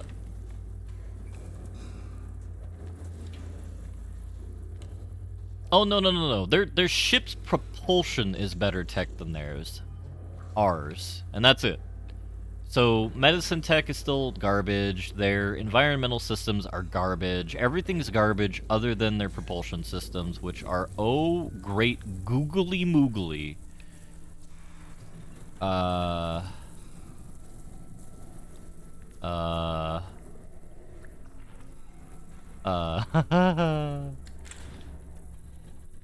Let's not be in this room for a minute.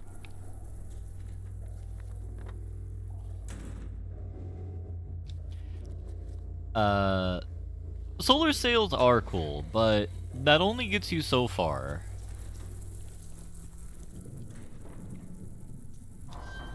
Oh god, oh god, oh god, oh god, oh god, oh god. Does that create a cockroach monster?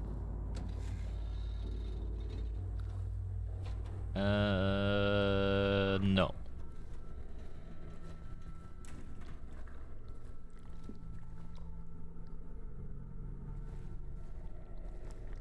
Yeah, but you always have a ship that has to lag at the back that never creates reality for themselves, which is unfortunate.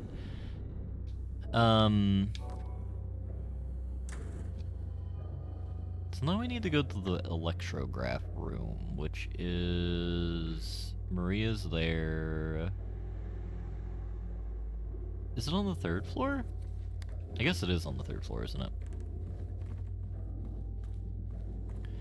And we have... No, it's not this room.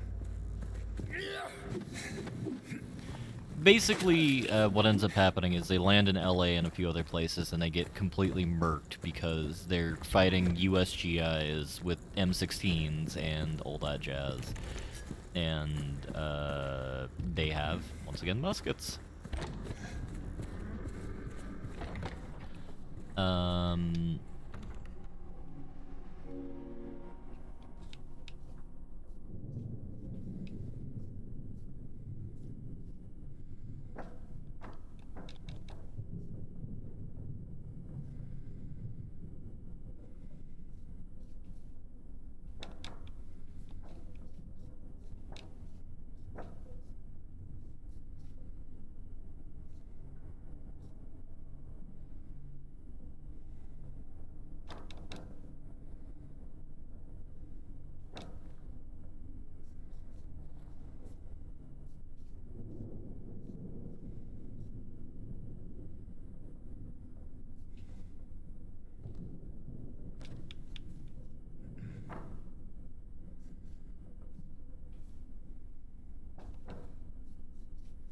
But I think it's an Arthur C. Clarke story.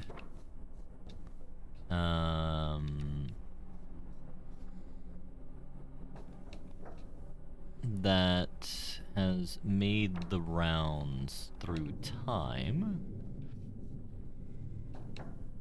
And basically, we go be galactic goblins. Because we have space power now. 43712.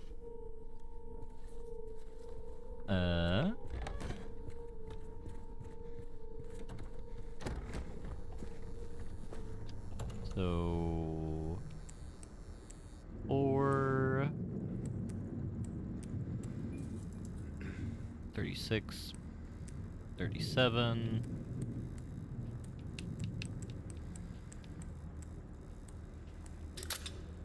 12.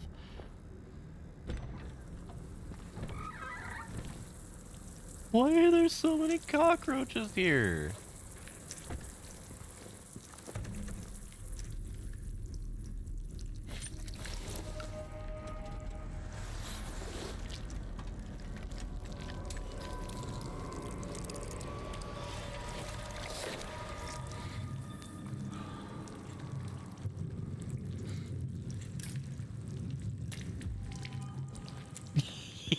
Don't know what's going on with this game.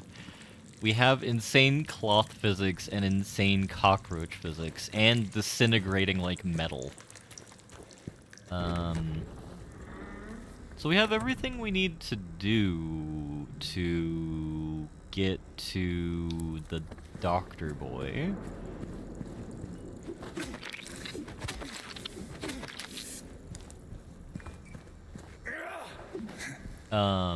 But I don't know if we've missed any puzzles. I mean, we're not going to stalk small child. We're going to pretend that we's police and ask her some questions about where she was on the night of the murder of Michael Phelps. Ethan is beating floor meat because he's scared about the female orderlies reactivating themselves and murdering me because they're the most powerful enemy we've faced yet, and I have utilized many bullet on them. And I am a big afraidy boy. There, I said it. Alright. So, this will lead us into the storage room, which we have no idea about. Filthy bracelet. Oh no. Marked bracelet. Bloodstained bracelet.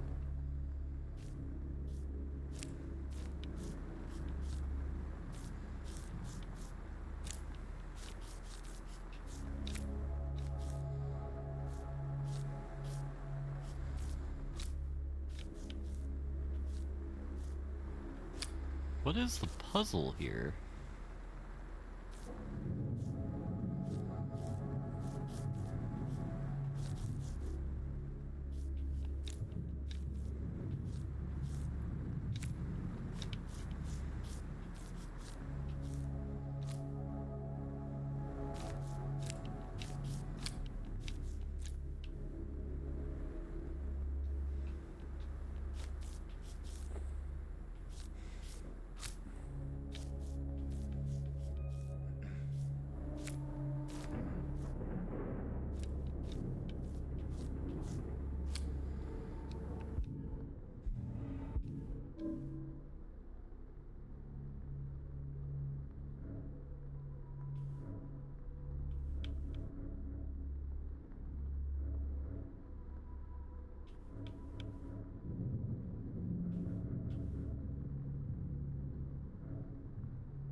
Move to L1, can't be left alone. L1 closer monitoring. Nothing on the front or back. Is it... we need to match it to the flesh? Flesh.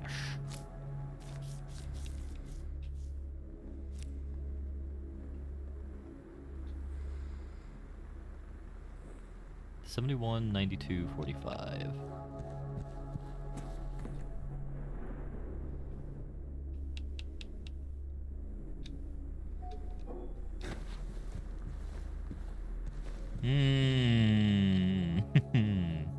Are we missing any puzzle?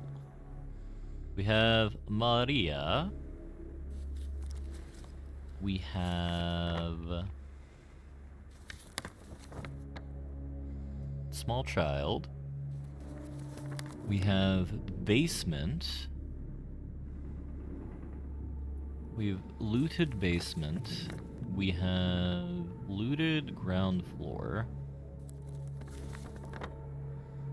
Which means that we are at our... one to mention, apparently the upcoming Indiana Jones game will have separate puzzle. Oh!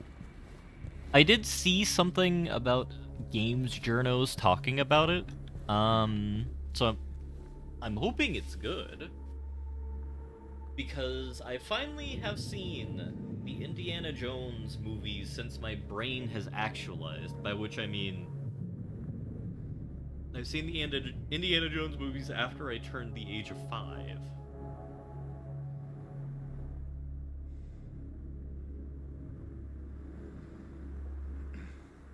And I thought they were quite cute. I still haven't seen the chilled monkey brains one. But, he was but a simple carpenter. And Nazis getting their faces melted off was kind of pog. There was a preview event journos were invited to. Okay.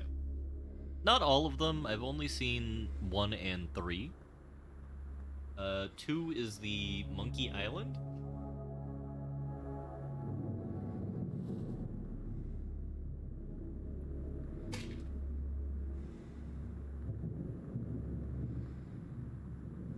And as I understand it, we don't talk about 4 and on. Um,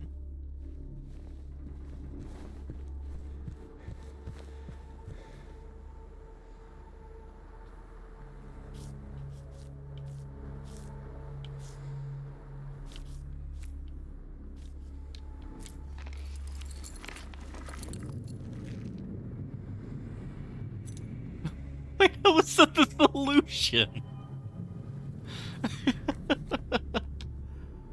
What?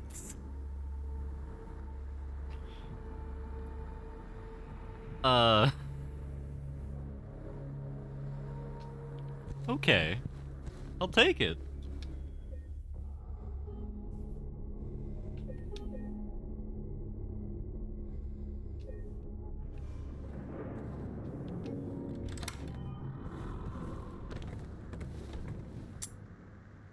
Ah, and the cultist puzzle piece.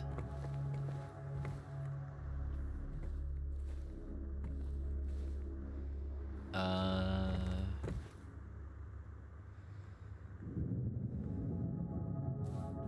Alright, we need to find Furry Booty, which I believe is this.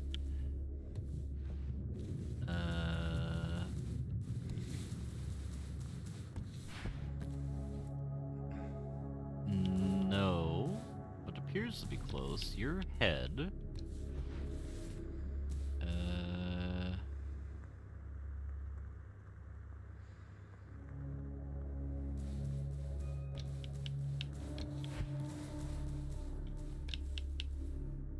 I'm gonna guess this is some type of chimera.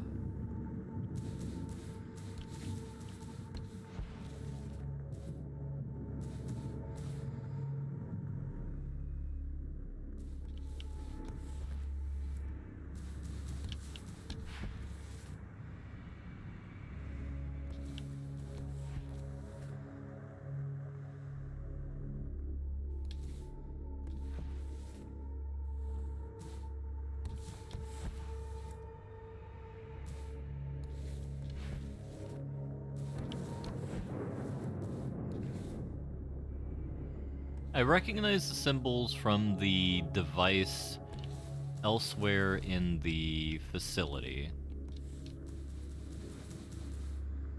By which I mean on the other side of the room. So once we have completed Mr. Puzzle here, we will avail ourselves of the mystery thing. The mystery box.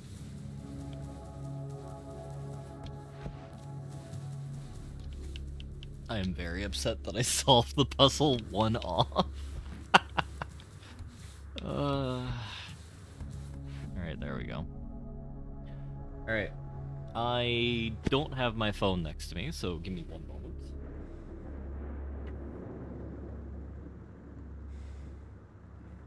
Alright, my recording device is here, so let me take a cheeky photo.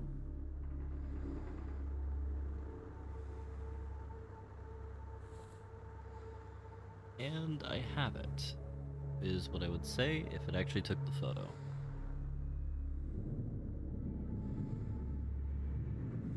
My phone is deciding to tweak.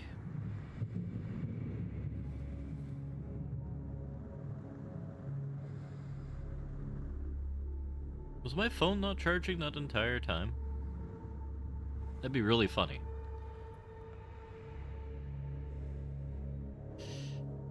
Alright, my phone wasn't charging that entire time.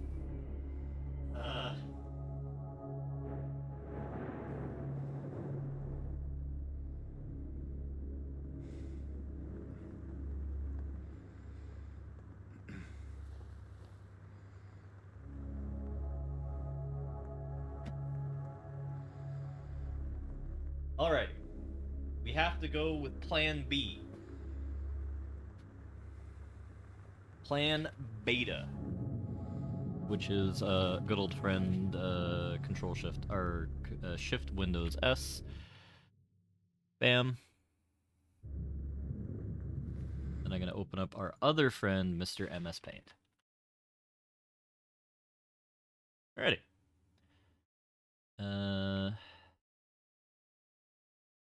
That should be fine. And now we shall avail ourselves the other bit of the room. Honestly, I'm wondering what could possibly be in here. So we have spooky symbol H for man. Kennedy symbol woman. Oh no. Okay. So it's 924571. So we have 9,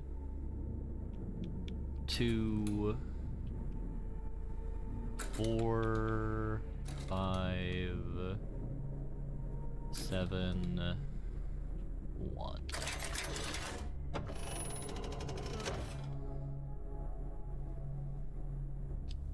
Are they the... I'm unfamiliar with them then. Astronomy was something that never really interested me during my time in physics. So I'm unfamiliar with their ancient designations. But it is fun to know. I would have assumed they were all chemical symbols or something like that. Their images became blurry, melting together. I could no longer tell. Not sure if I can do it, but maybe you can. This will take you where you need to be, though probably not the way you want to.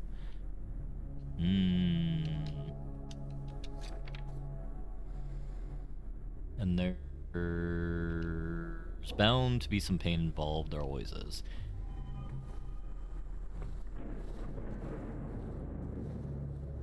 Sailor Scout's hand wand? What is a Sailor Scout's hand wand?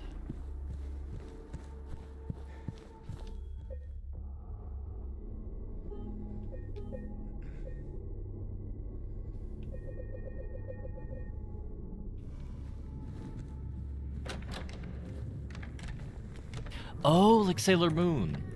Okay.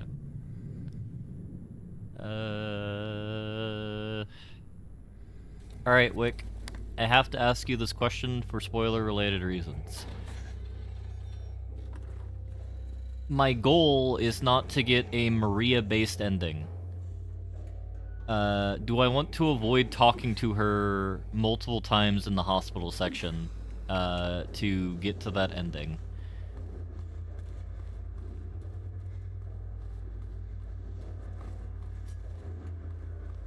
Because the lore part of me wants to talk to the drug-addled woman to see what she says.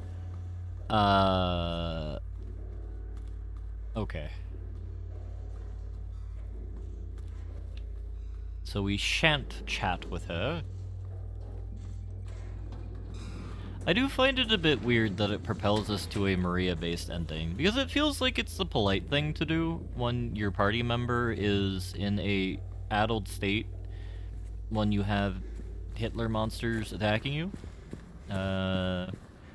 You know, it's like, don't split the party in D&D, but if you do have to split the party, make sure the party isn't exploding.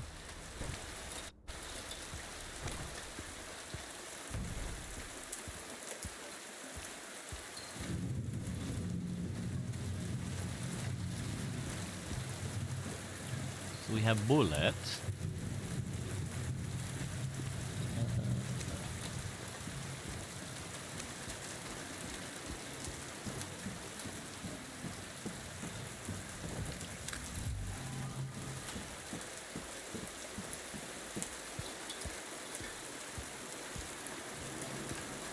I do still find it very fascinating that the current state of medical science is as,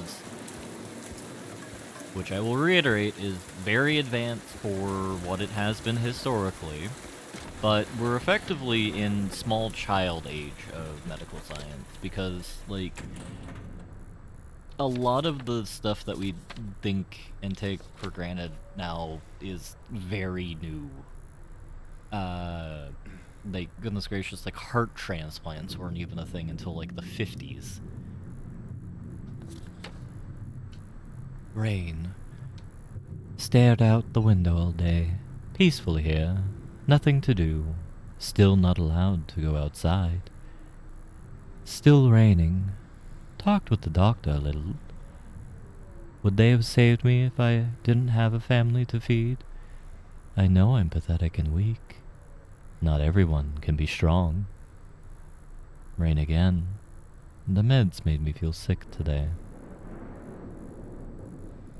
If I'm only better when I'm drugged, then who am I anyway?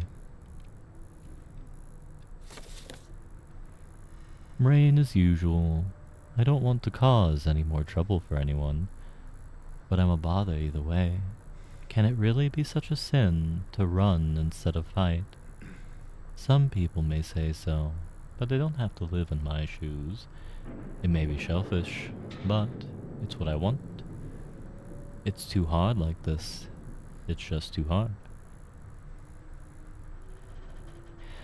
The doctor came in today. He said that I'll be released soon. That it's time to go home. I should be happy, but I'm afraid. I'm so afraid. It feels like something's about to happen. Like the last gasp of air before the plunge. But deep down, I know it's too late to turn back. This isn't disconcerting at all. Oh.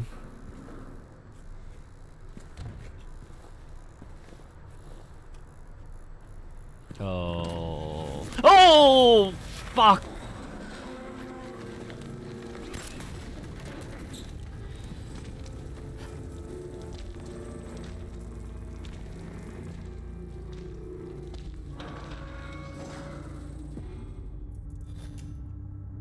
My apologies for exclaiming. I was very startled. And I suspected something bad might be happening because I was trying to look at my map, and no map showed. Yes, it's our dear, dear friend Sexagon head.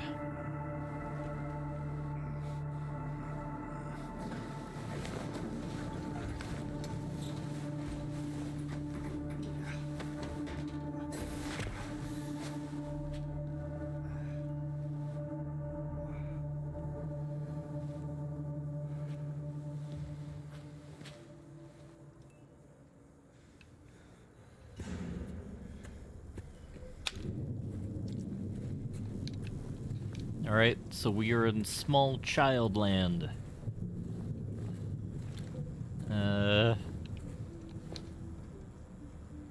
Two people being chased by a big bad wolf. And she appears to be over there. Let us secure our escape. Alright.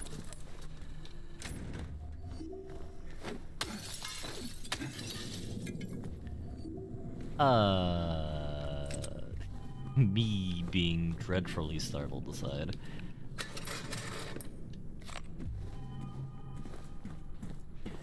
Going back to the story that I was talking about earlier, what I wanted to get at as well is what's being experienced in that setting is the setting with the FTL stuff is I think just the kind of crowding out technological effect that is ever so common.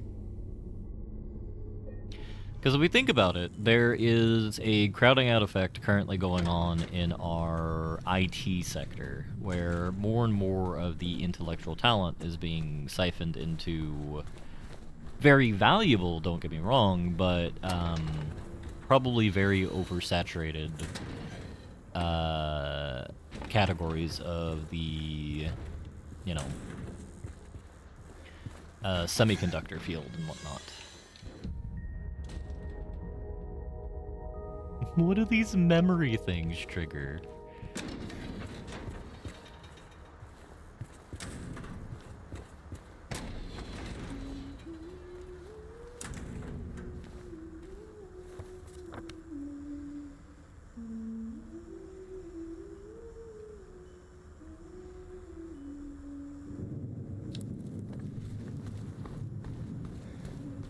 is a door?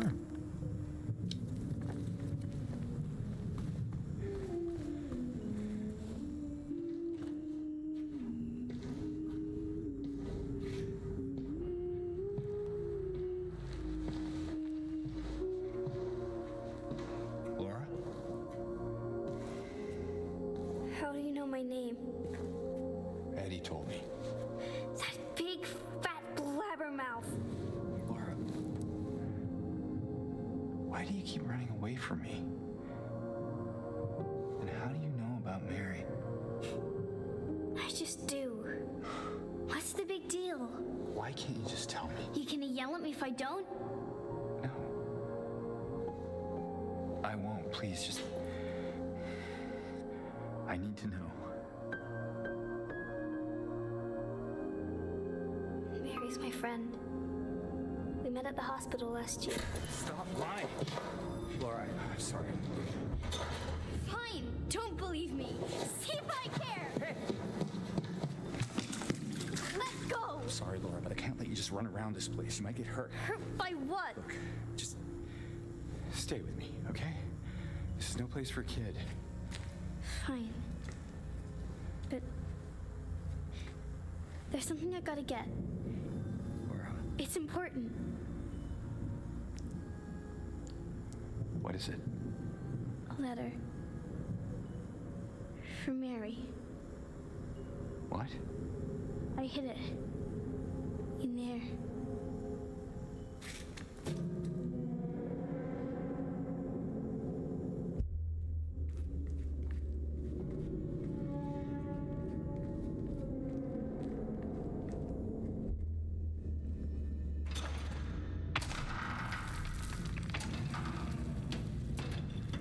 No child could have opened that door. You sure this is where you left it? It's in the back. Behind an old pipe. Okay, wait here. Laura? Open the door, Laura. Should I? I'm a liar, right? Want me to open it? Huh? Do ya? Laura, open this door right now. It's the magic word. Laura! Nope, that's not it. I guess I won't open it. Get out of here, you rat!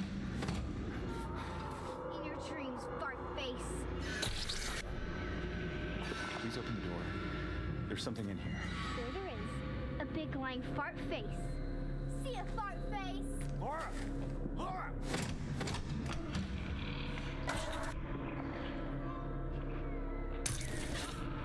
Alright, gentlemen, play Near My God to Thee, because we're going down.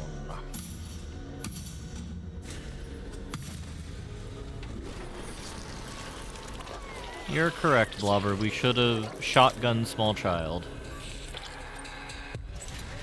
Oh, no, no, no, no, no, no, no, no, no, no, no, no, no, no.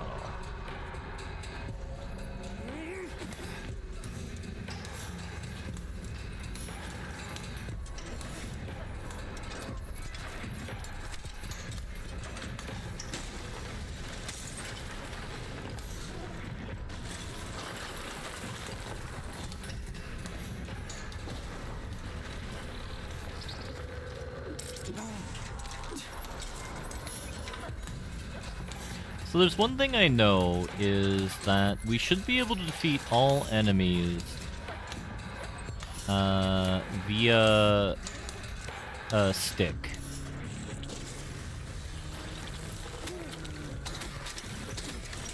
Because there's an achievement for it.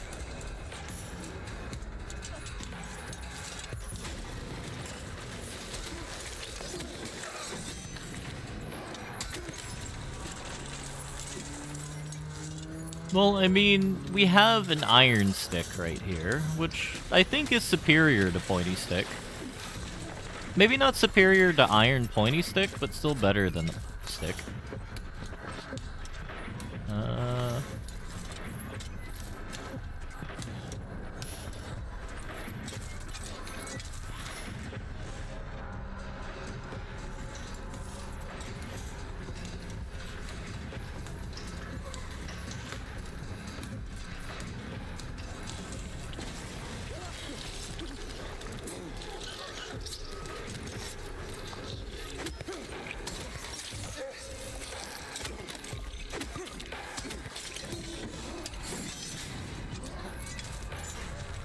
So the more damage we do to it, the more it has combat capabilities because it's cage breaks. So presumably the final form is going to be some type of thing that's able to, really cause a bit of damage.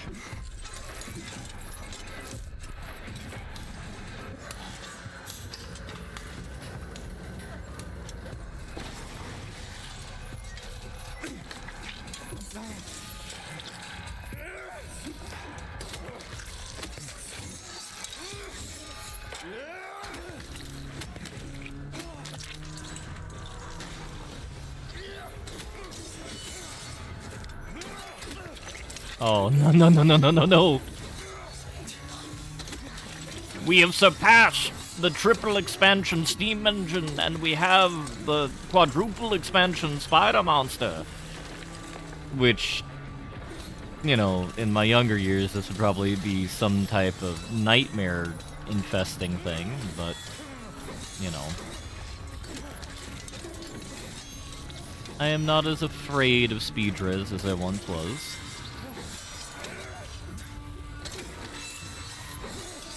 I mean, just imagine if you had a whole army of genetically engineered spider, servants to provide what you need for, energy-related purposes, right?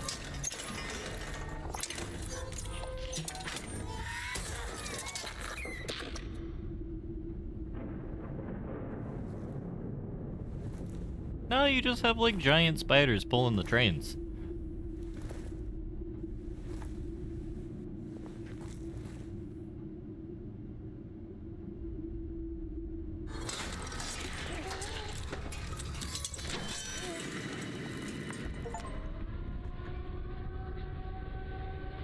I did not consent to this.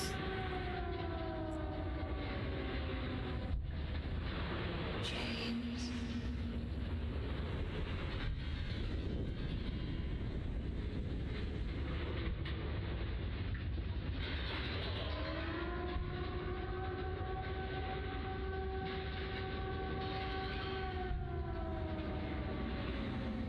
James.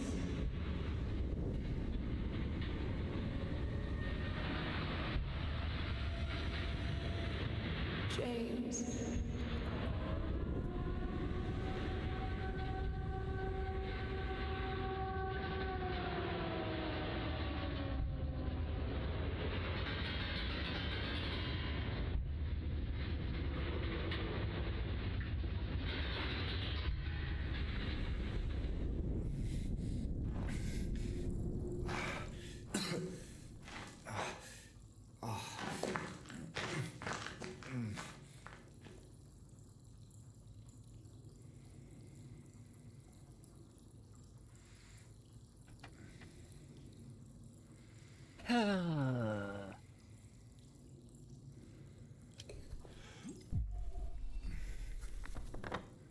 And it appears we're in Spookum Land now.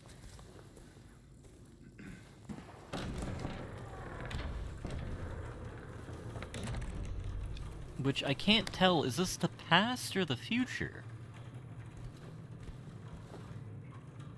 Maybe the future? It could be another dimension as we initially suspected, and probably is. Hyperfocus. They can be fixed, stop at nothing.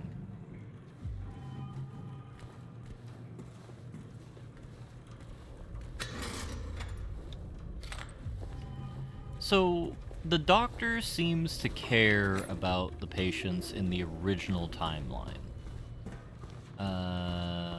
Even if they were a bit poor at their job.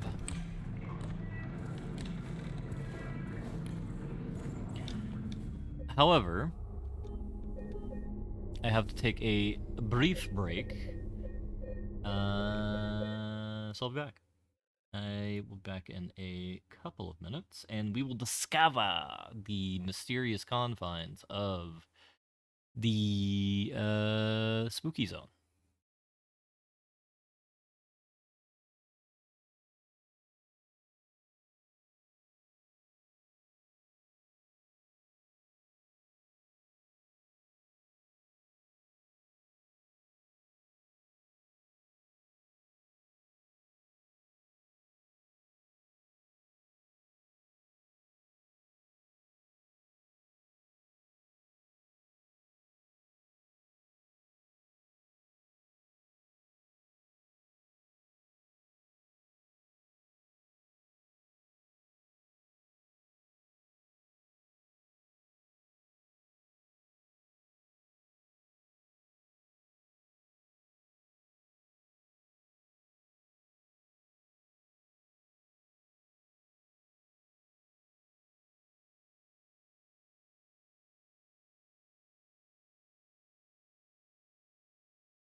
Alright, I have returned.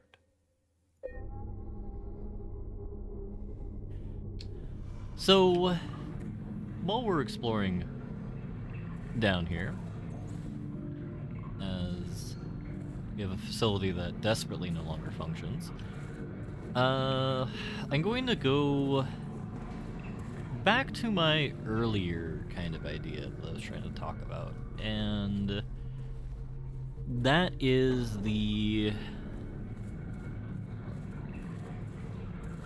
don't know, just a lot of economic and human resource, i.e. like technical talent, has been swallowed up by the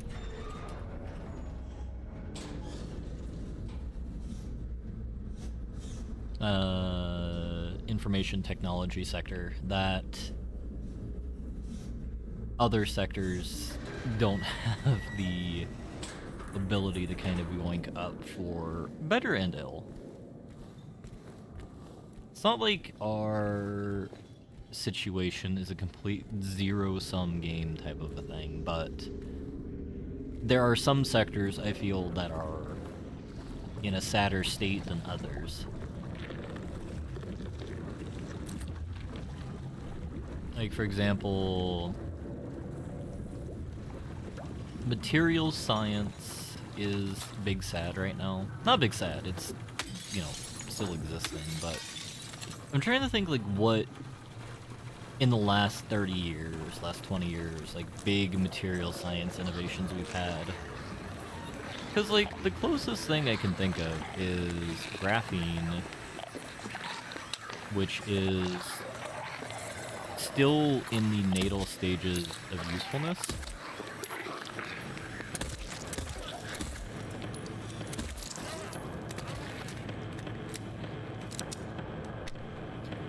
Because we have the ability to make it, but I don't know if it's actually being put towards efficacious... Not efficacious, but if it's being put towards stuff. Oh, good lord. So, like... graphene to become the new asbestos? I mean... Why would... You mean where they just put it in every goddamn thing? Because, like, correct me if I'm wrong, but we still haven't found a fire retardant that is as good as asbestos.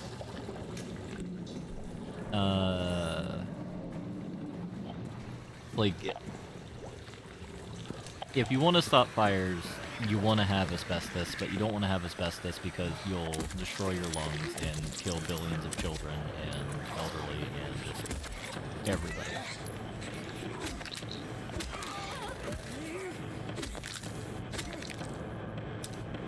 You know, I mean, if you're a psychopathic dictator that just wants to nuke children, like, you know, put asbestos everywhere, it's great.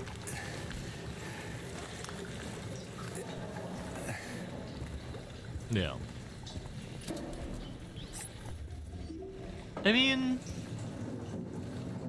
question is asbestos carcinogenic? I thought it was very dangerous to lungs, which was the concerning thing, because of the particulate matter. Though I technically could be confusing it with types of fiberglass, as well. Exactly, Marvin. Remember, children, if you want to have a smoke with your parents, and you don't want that fire to keep you down, make sure you have asbestos carpet. Any light won't cause a fright with asbestos. Or something of the like.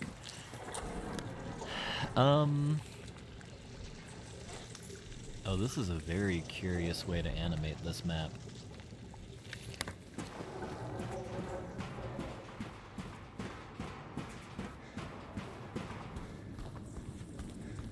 Alright, so last place we saw a small child was on floor 3.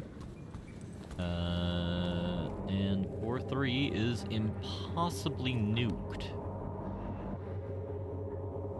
Jesus. Big asbestos needs to clean that up. Oh, how we danced, arms flailing, our bodies in perfect synchrony, and the music played. But in any dance, there comes a time one must take the lead, and the music got louder and louder, pounding, piercing, and then silent. Well, once again, we found a creepy-ass note in this goddamn hospital. Oh boy.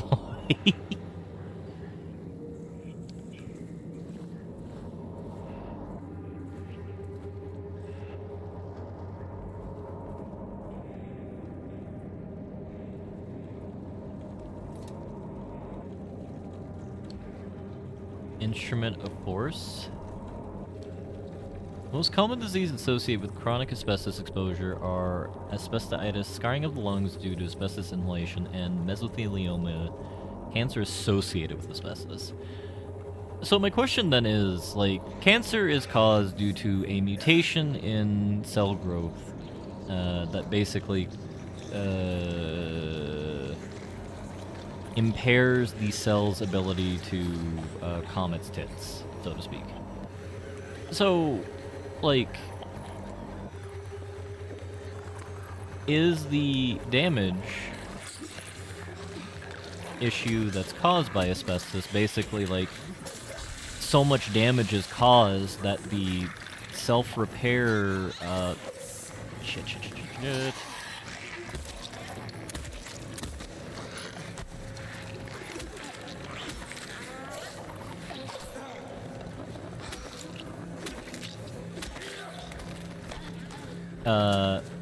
The self-repair mechanism of the body basically is perpetually triggered, causing the cancer.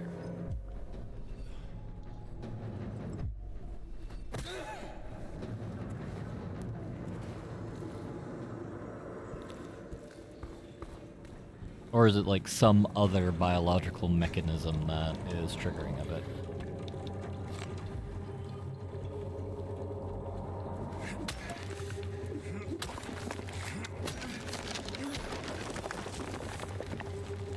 You know, honestly, with the strengths that Ethan has here, I think he'd do really well in Cataclysm.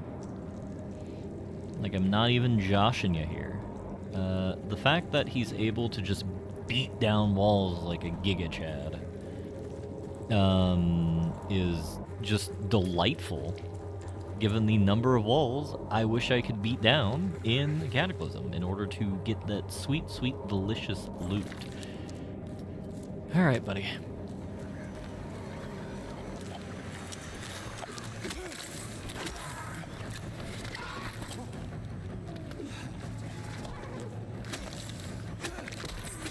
It's so much damage, the self-repair is not triggered.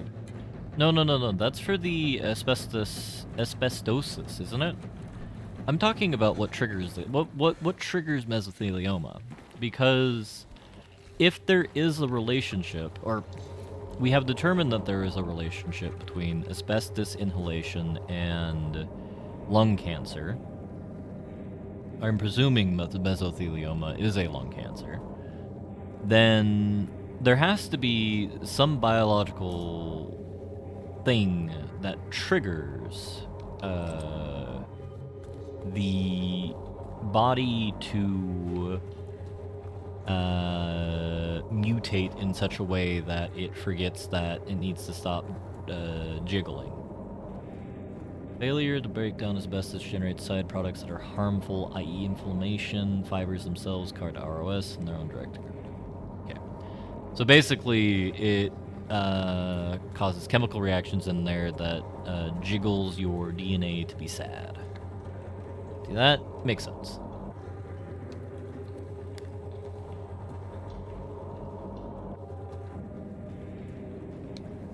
I will state it is much less cool than my idea that I would have totally claimed for a Nobel Prize. So therefore, screw the scientists and their baby energy. That is my professional opinion.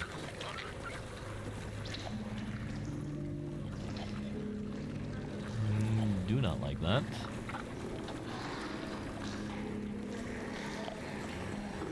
I mean, I'm sure we can CRISPR up some things that make DNA happy, right?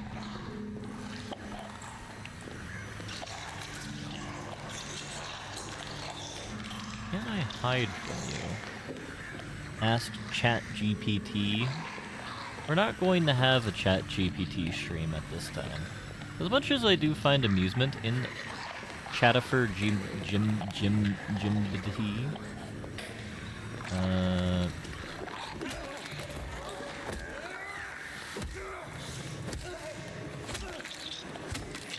we are currently not in the random nonsense stream where that would be valuable.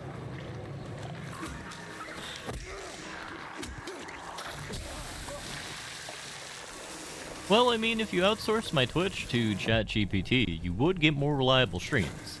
The content quality would probably be about the same as well. So if anything, it's just an absolute win for everybody.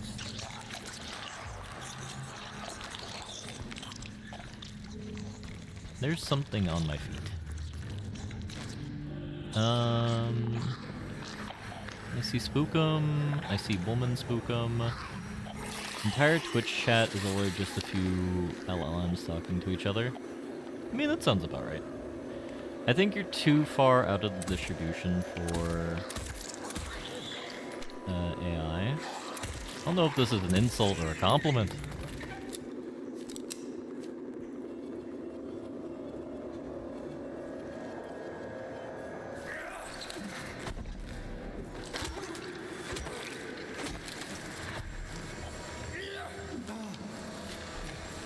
I mean,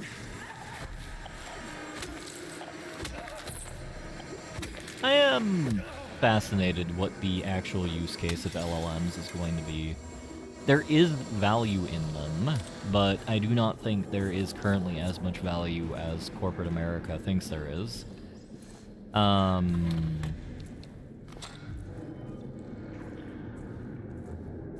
No, it's good for D&D pictures, Bummer. I'll hard disagree that it has zero value. It's just very niche value.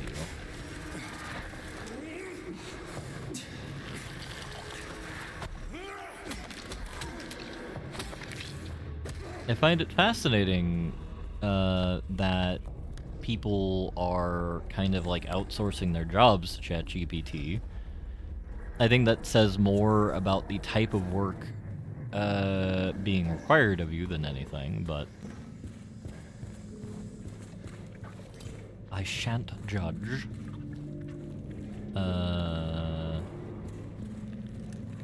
D&D Pictures is $1 trillion industry.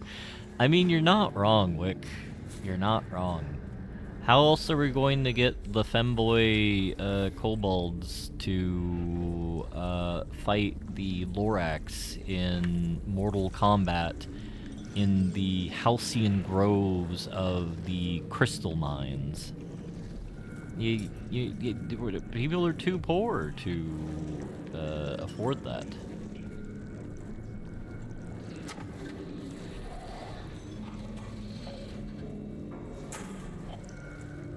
Yeah, I can't imagine, like, someone saying, like, give me very specific code to do X. Or to, like, I want this product, give me code for this product. I can see and have used it for, I need this very specific function explained, or I need this thing to, I need you to give me a thing that does this so I can kind of study how it works. Which I've got effect for that. Last year, I attempted to use ChatGPT as a slave, by which I mean a research assistant, to do first-level literature review. Which at the time, it was complete garbo for. However, there have been models that things have been trained on now that I'd be curious to see if it is more efficacious for such purpose.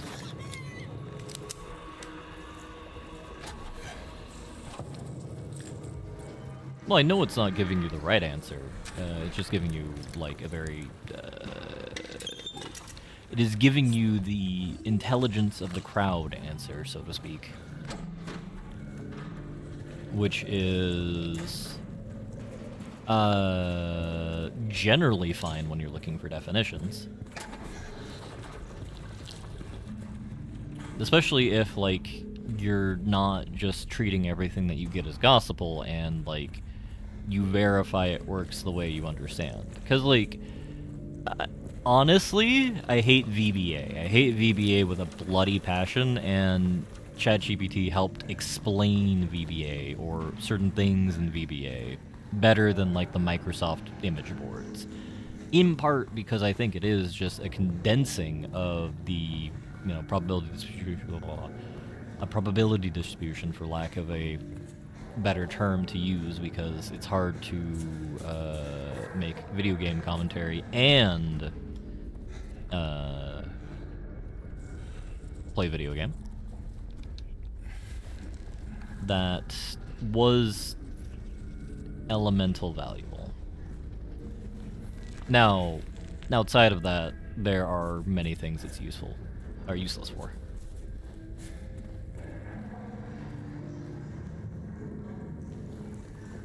Yeah, because VBA is absolute dog shit to code with. The fact that the world runs on VBA is a very depressing thing. Like, at my work, I am trying to figure out, because we're trying to do certain analytical things, and I want to use RStudio as a IDE for working with R, because it's what I know how to use R with, and I think it works pretty well. However, apparently the legal team has determined that we need to pay for the license for it, which is $1,000 per person. I can't justify, and I don't think we're going to be doing enough analytical work to justify $1,000 a head for the IDE, and I haven't been I can't be asked at this time to search through stuff to see if we can do thing without having to do that, which I find a bit silly. And yes, Wicket can do porn, from what I have heard. Just go onto your friendly pornographer account and look up AI a pornograph.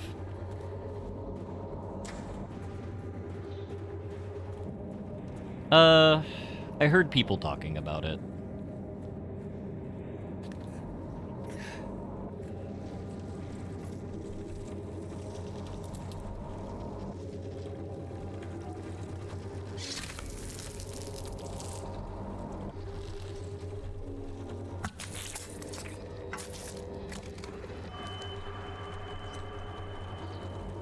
Lapis Eye Key.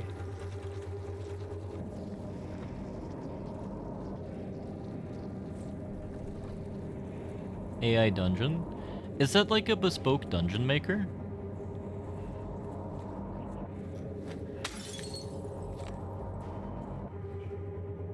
Because, like, I'm not gonna lie, I despise combat in Pathfinder and most tabletop role-playing games. I enjoy the role-play element of things and try and resolve conflicts as much as you can via that mechanism. But AI being a DM, I remember the ancient era of that. Like before ChatGPT, actually, there was talk of these things.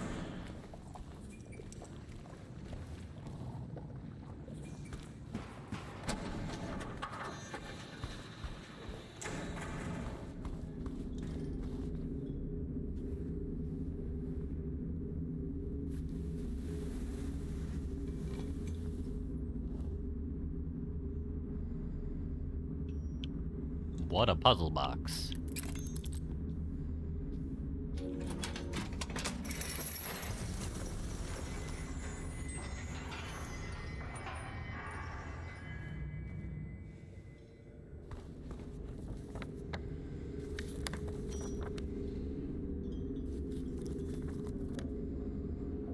presumably that did something in the basement. Floor 1, floor 2. There is a floor 3.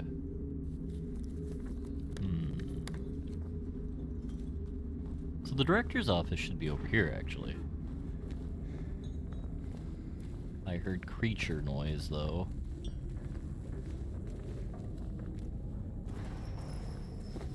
I think from what I remember, the AI DM thing is that it forgets.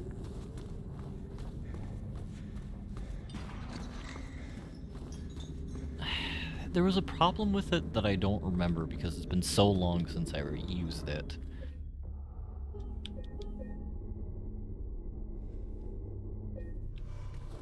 I have tried to use it for more than just image stuff when it comes to campaign making, because, like, I'm working on a setting right now, which I've mentioned several times over the last, like, year and a half.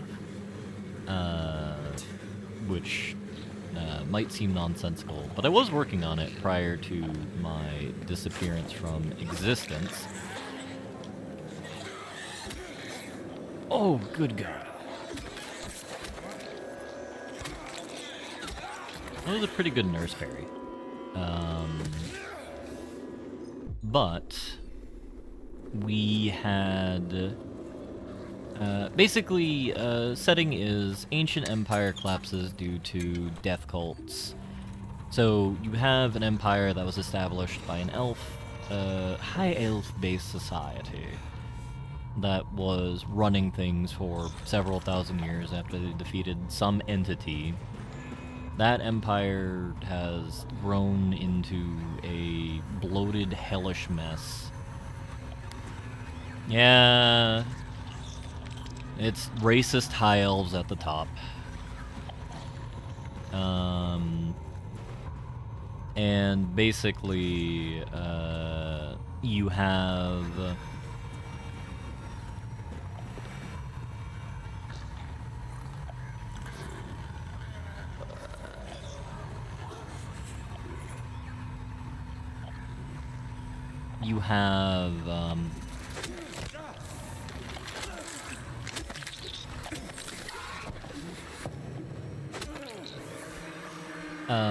a society that has massive resentment, massive corruption, and is a little bit too reliant on the ruling class to function. And what happens is death cult pops up, people get a little too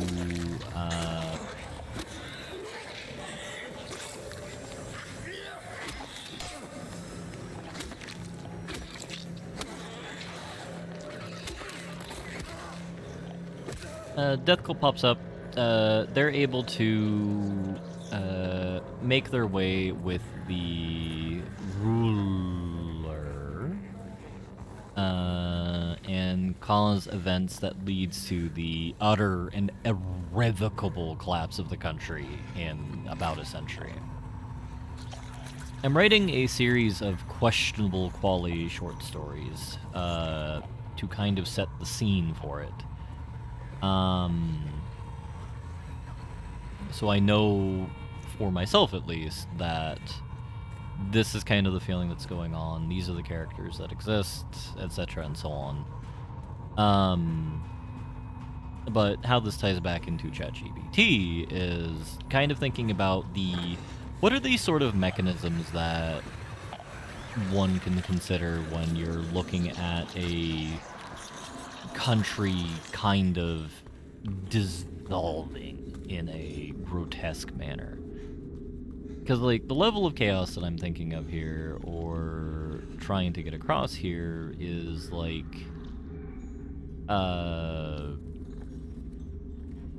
the implosion of the Native American population,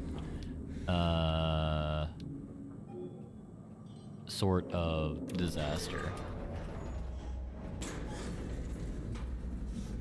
Akirama. No, I am not having a poorly veiled social commentary on the state of America. Though, regrettably, The final emperor is kind of a mentally addled character due to drugs that was being fed to him by a member of the government. Yes, old drug man I generated a while ago is the setting I'm talking about. Yeah, for characters, it's a good thing. I feel that it got, like, a very sick-looking elf, downright. Which is good. Because I don't have the funds or resources to pay someone to do it, nor do I care enough to pay someone to do it. Which I feel the AI-generated images are best suited for. Or if you're intending to pay someone, they're good as kind of first drafts, because whenever I've heard, before any of this happened, one of the biggest complaints I hear from artists and, like, interactions between, like, consumers and art people is, like, they want a thing, and the thing is not conveyed very well because people don't know how to use words. And that causes a bit of drama between the two parties, which is not good. So, like, in an ideal world, it could be used as a heuristic or a sorting mechanism between the two parties, but we're not there yet in terms of societal understanding, which is unfortunate.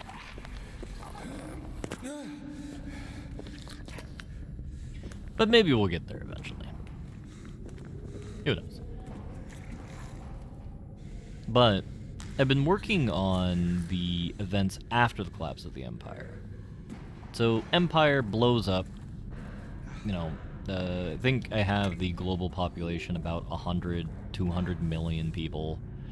20 million people survive. 10 million people survive, something like that, after the collapse. And basically, you have as much as society that can be evacuated from the main continent onto a smaller kind of continent to act as a refuge for the greater society.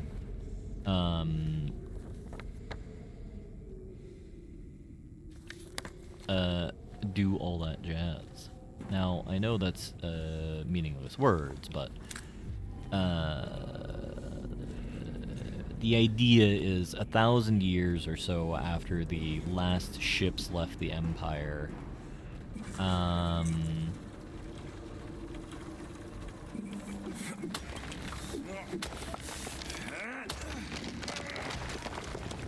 last ships left the Empire is when the campaign starts, and people are sailing to the old world, so to speak, to kind of rediscover the hell that's left. 1 year they've been watching me. So many pills they fed me. When a loud hour comes, I tremble every time the light falls. So presumably like 8 p.m.? And some kind of red hair girl shows up, you can make a religion out of that. Regrettably, I don't understand... 1, 2, 3, 4, 5, 6 p.m.? Probably 6 p.m.? You know, watch it go dark. Something anime girl thighs is my response to that bummer. But unfortunately, I'm not catching the reference you're trying to make.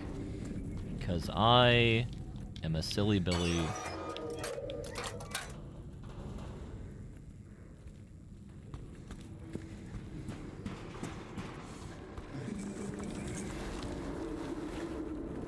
Based individual.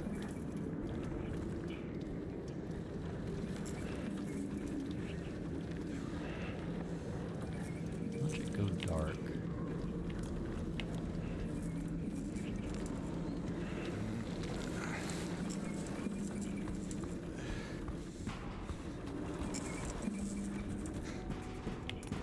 Now, what could this mean?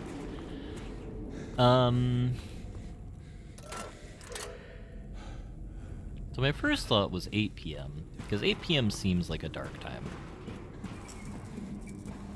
But I'm curious if the shadow that's being cast is different. No, it's still the same.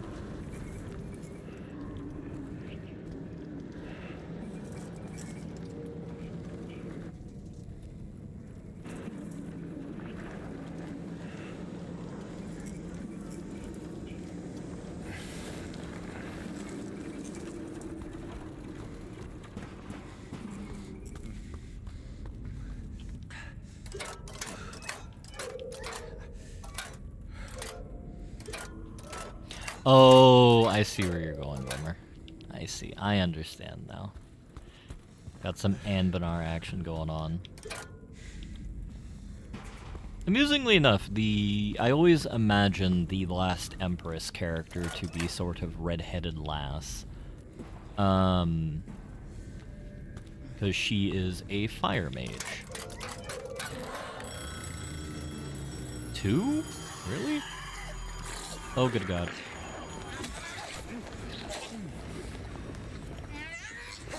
Fuck!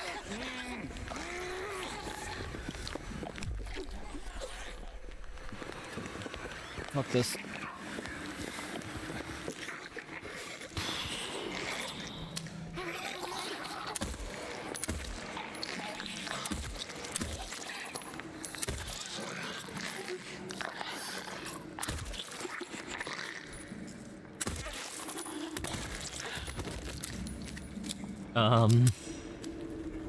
Though,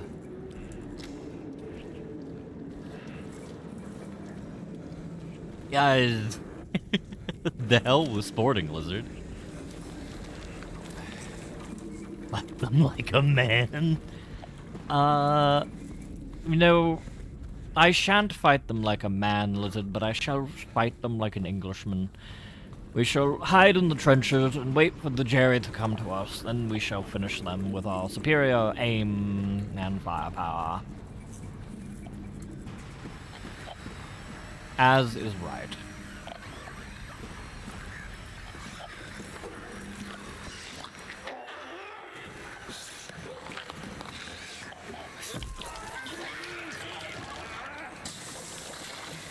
Alright, Lagerston.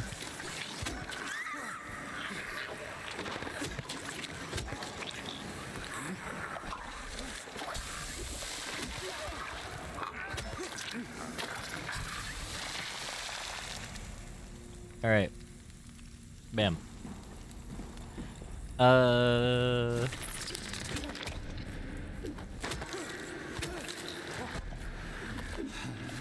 Though the problem with the reenacting the Green Tide, though, is the fact that orcs are considered people. Actually, orcs were probably a very important pillar of the old empire due to their martial nature. They made up a, not overwhelming, but a respectable portion of the old Imperial army. And would have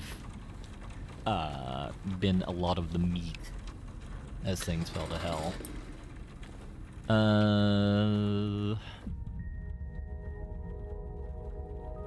So, a bunch of people grasping for something.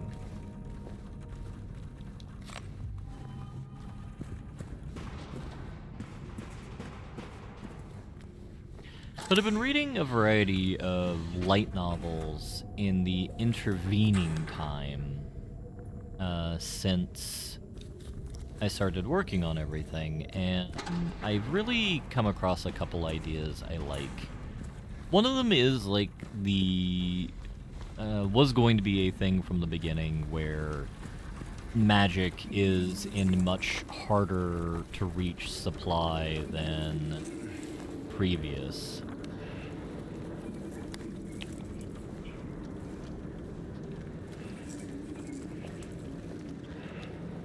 Watch it get dark.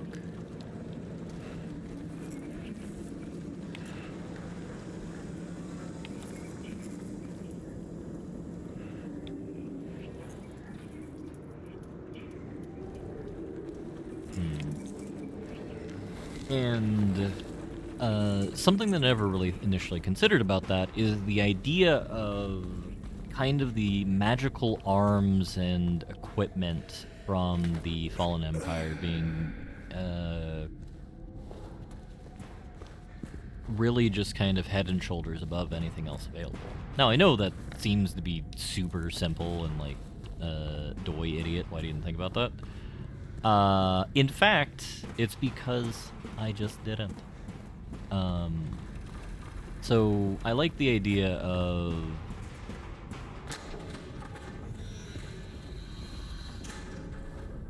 not screaming pig monsters in the background making me very sad, but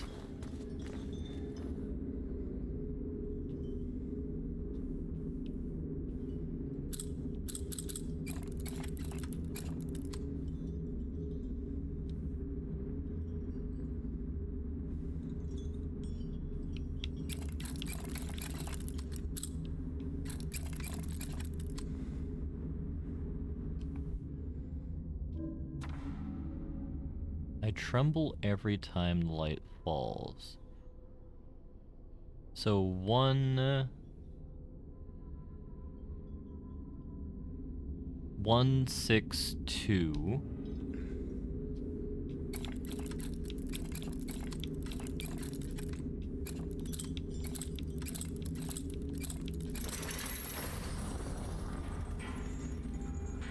And brute forcing works for the rest. As is tradition.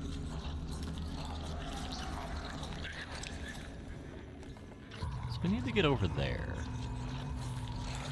But there's also spooky monsters here now, which worries me.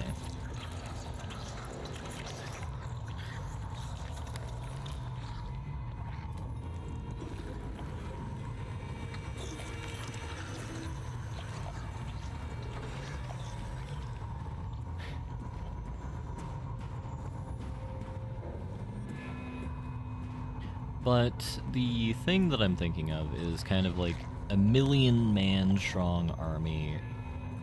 Like everyone equipped with resplendent equipment. Oh, I am a dink, that is why. Elements of it are taken to the New World, but whenever you find this kind of old equipment, it's always a very big boon. Right now, I am in the middle of writing a civil war where a lot of this equipment. Oh no no no no no no no no no no no! Ah, please don't hit me!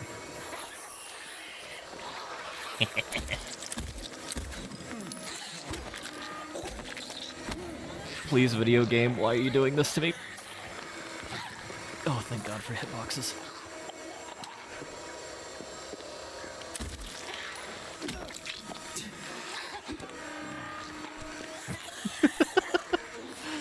Oh, thank goodness.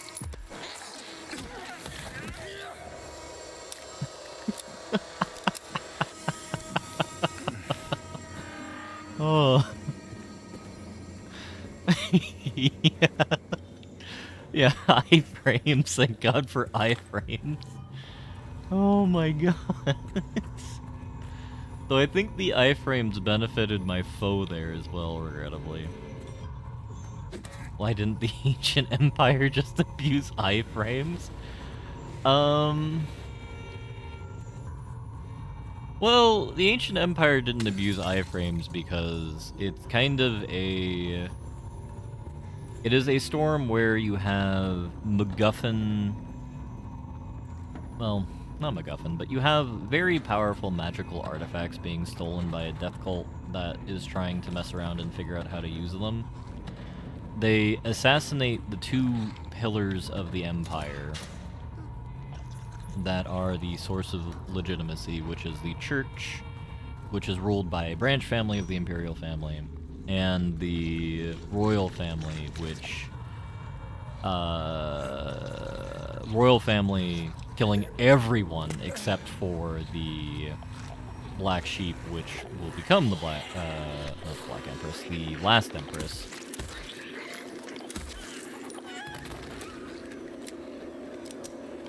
No, no, no, no. I said the Church, which was won by about...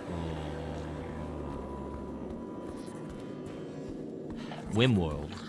So the church, which was run by a branch family of the Imperial dynasty,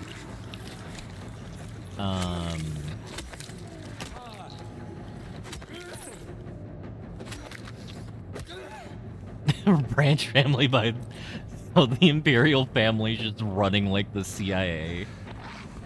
I think there will be an element of that.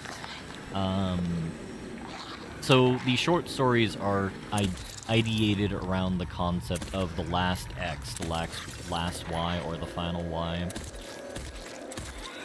Basically around whether or not I think this character represents more of a villain or more of a positive influence on the Empire. And he's there again, looking, staring. He says he'll drag me there. I don't want to. I won't let him take me. That was probably not the right kind of creepy voice to use there. It was probably a little bit too breathy. But we shan't worry about that for now. Director's office. So presumably there's big spookum in the director's office.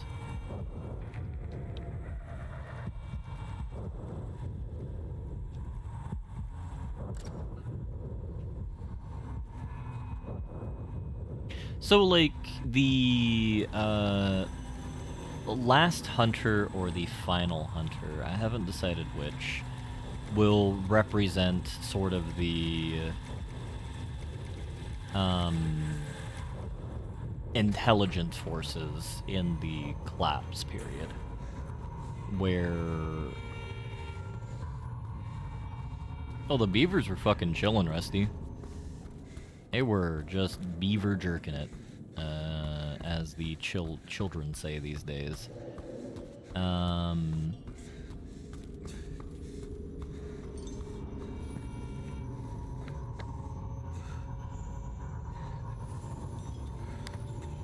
How could they?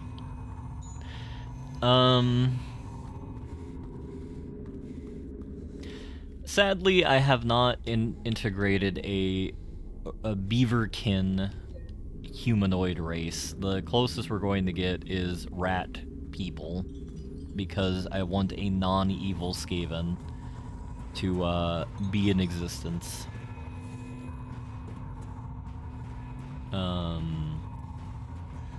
Because I think the races of the Empire will be tieflings, orc, you know, all the half-seas. So half elf, half orc, half what have you. There'll be no pain anymore. Pain, pain, pain, pain. People are tweaking over here.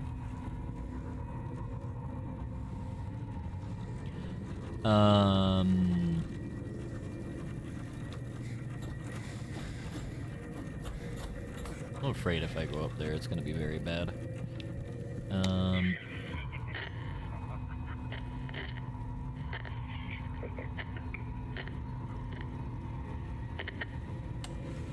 You know, people are indeed tweaking in this dimension.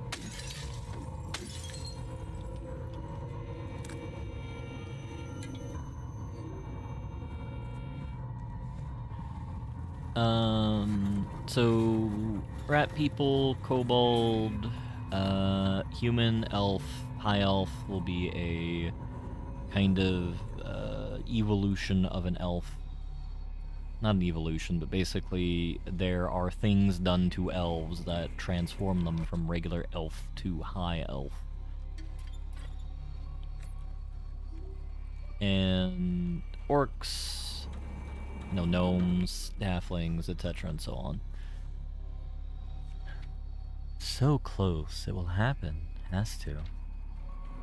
I found 50 in ECT room again. This time I checked, he was not appointed for the treatment. How is it possible he got an arrow by himself? How would he know how to turn the thing on? Someone's going to answer for this. Is that like electrocardiograph therapy?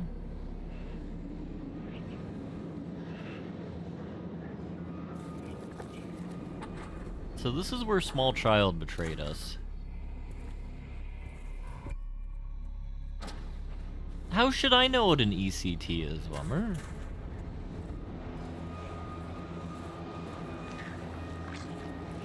I'm not a medicin. I'm not a medical.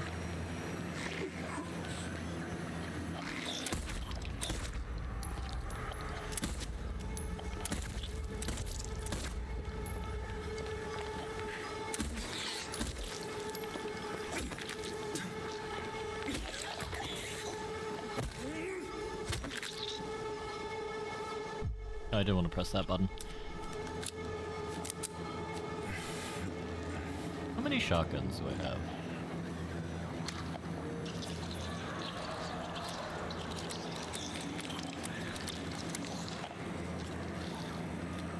A decent amount. ECT is a convulsive therapy where they... Oh, fuck. ECT where they shock the brain.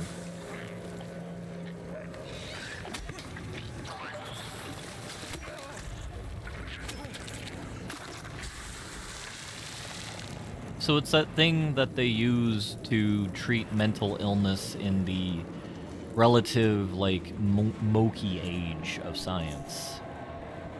Which, for mental health, I will still very heavily argue we're still in.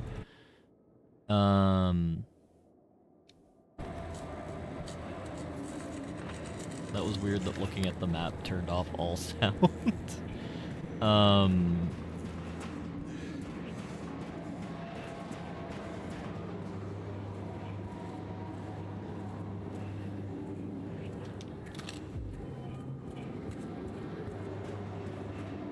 I don't know. I find it wild that lobotomizing people was a legitimate therapy for health conditions in the 60s.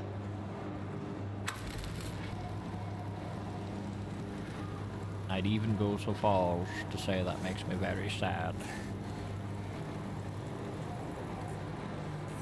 Leeches were a legitimate treatment, Plumber. I agree.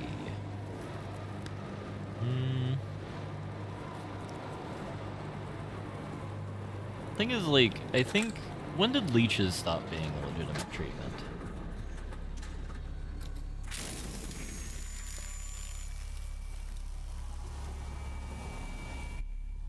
Nine, 6, 5, 9. Bam. We'll probably have to fight Sexagon Head after this.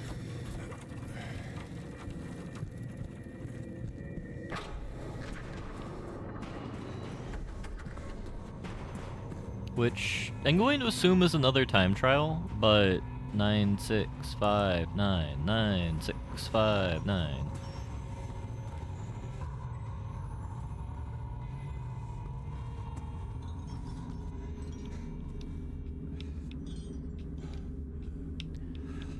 Nine, 6, 5, 9.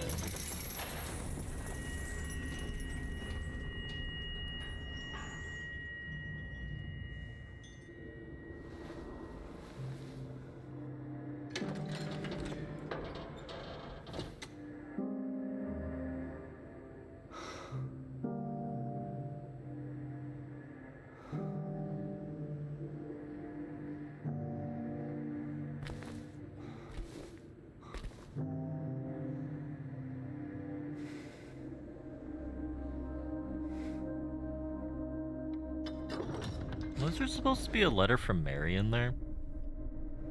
I feel that there should have been.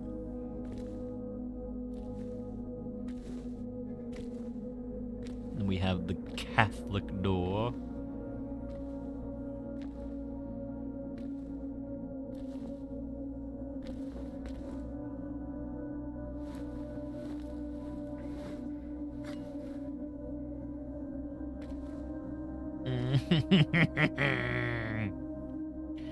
Why did we have to get the key to the basement? Alright, what's behind door number Catholic?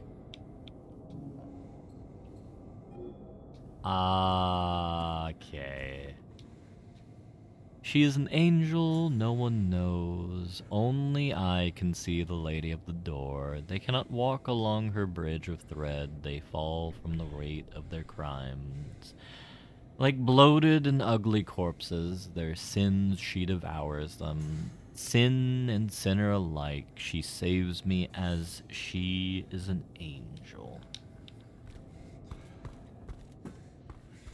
Well, this is disconcerting.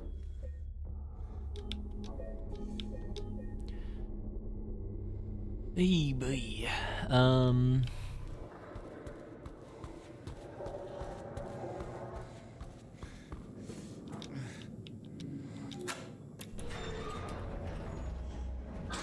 Everyone, thanks for tuning in. Welcome to another exciting edition of Trick or Treat, where you answer our questions correctly and win a prize beyond your wildest dreams. Or you fail to answer correctly and receive the punishment. It's all in the hands of our lucky contestant.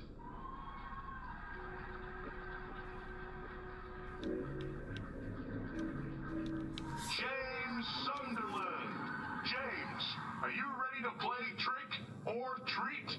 Excellent. Here's your first question. In the early 1800s, a terrible disease spread across Silent Hill, resulting in the death of many of its inhabitants. Their bodies thrown into the lake to sleep forever in their watery grave. How many souls were lost during the plague? 1, 42, 2, 67, 3, 85. Know the answer? Well, you better hold on to it. You never know when it might come in handy. Now, on to the... Fuck.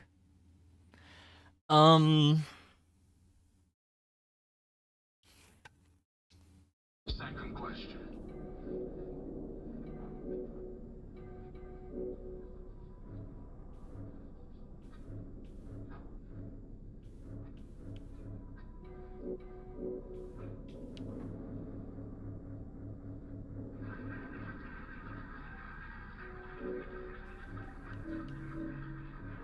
I think it's 85 or 42. I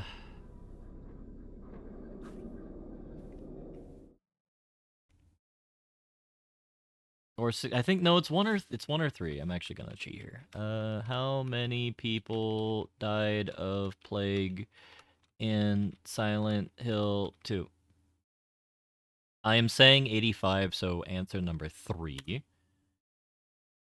Oh my god.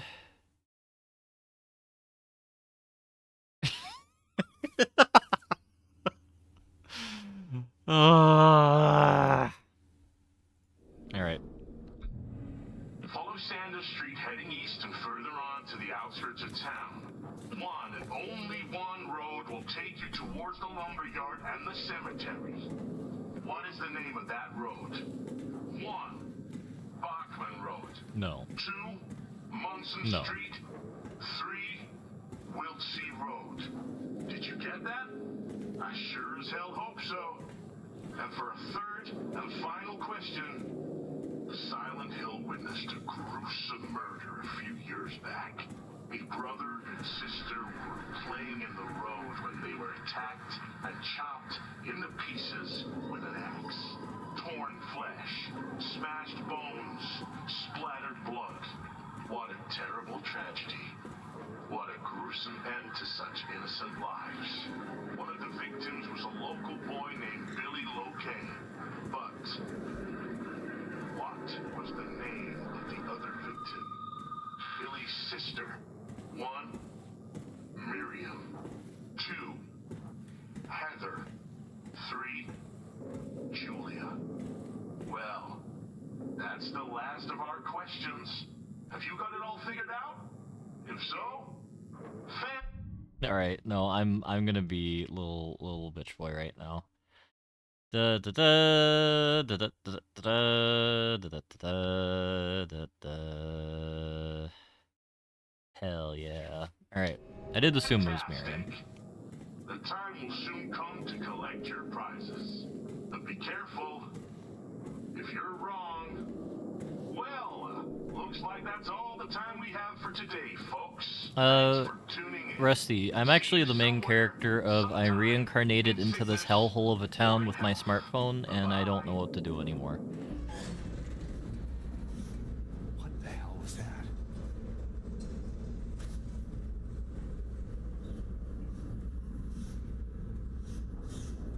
Oh god, that actually reminds me. There's some individual made a light novel where they reincarnated as a Nazi. It's insane. Ugh. I reincarnated into the body of insert war criminal here. Can I stop myself from being executed at Nuremberg for my crimes?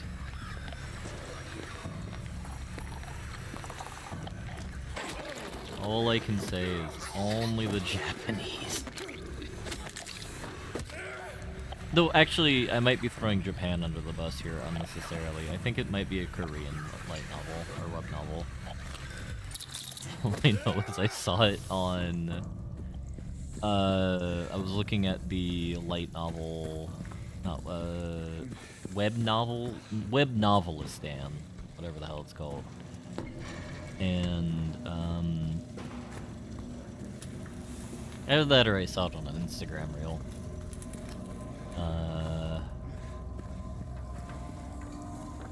Regrettably, my mind escapes me here, so we shall not know. Oh!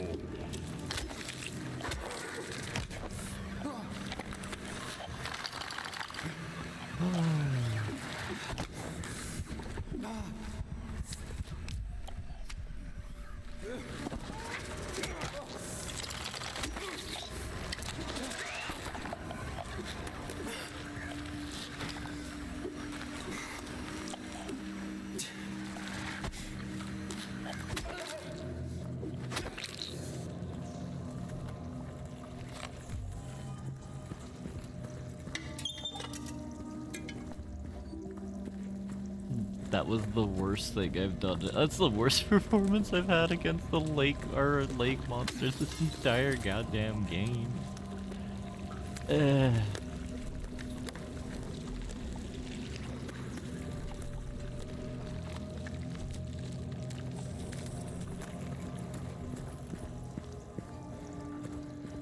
Well, I don't know what we need to do down here. Nor do I know how to do down here. So I'm going to guess there's some hole in the wall in this room, which will take us into the other realm.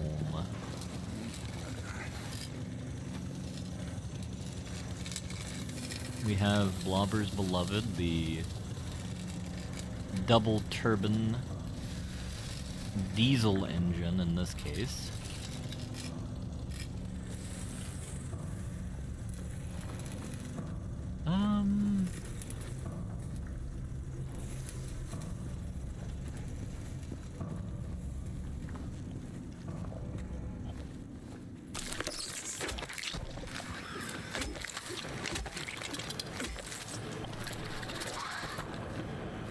So I'm thinking about making baked goods for Halloween this year.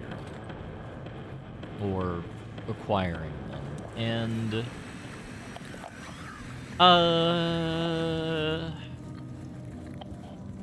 a light novel is a edited form of a web novel.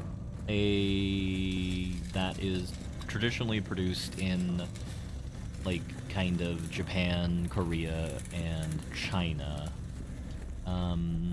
Web novels are more of a thing now in the West. We see them more so in the form of kind of just like the goofy little things that you see on Reddit that are just like goblin stories. So think of like all of your Humanity Fuck Yeah stories on that that subreddit. I'm thinking of like fruit tarts. So not like a Pop-Tart, but kind of like mini pies. Or something like that. Or I just might get some. I'm in a very fruit mood. Conversely, I could just make lemon bars, but I'm not really in a lemon bar mood because they're such a bear to make. Because, like, I don't know if anyone here has made a lemon bar. They're difficult to make because of, you have to control the cooking progress of the egg to a degree such that they don't taste eggy once fully baked.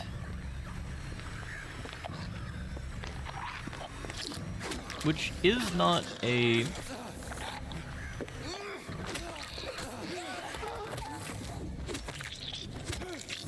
Which is not a trivial thing to do, but with practice you can get it down. It's just, I've been eating less sugar things over the past year. So I haven't had cause to make them. What type of scones, Blobber? Savory or sweet? What the hell did I do here?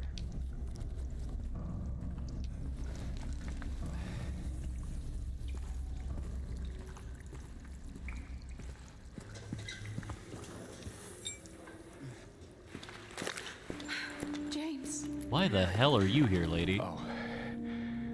Maria, I thought... Sorry. Anyway, I'm glad you're alive. Anyway? What do you mean, anyway? I was almost killed back there. I have never been so scared in my whole life. All you care about is that dead wife of yours. You couldn't care less about me, could you? No, I just... Then stay with me. Don't leave me alone again. You're supposed to take care of me.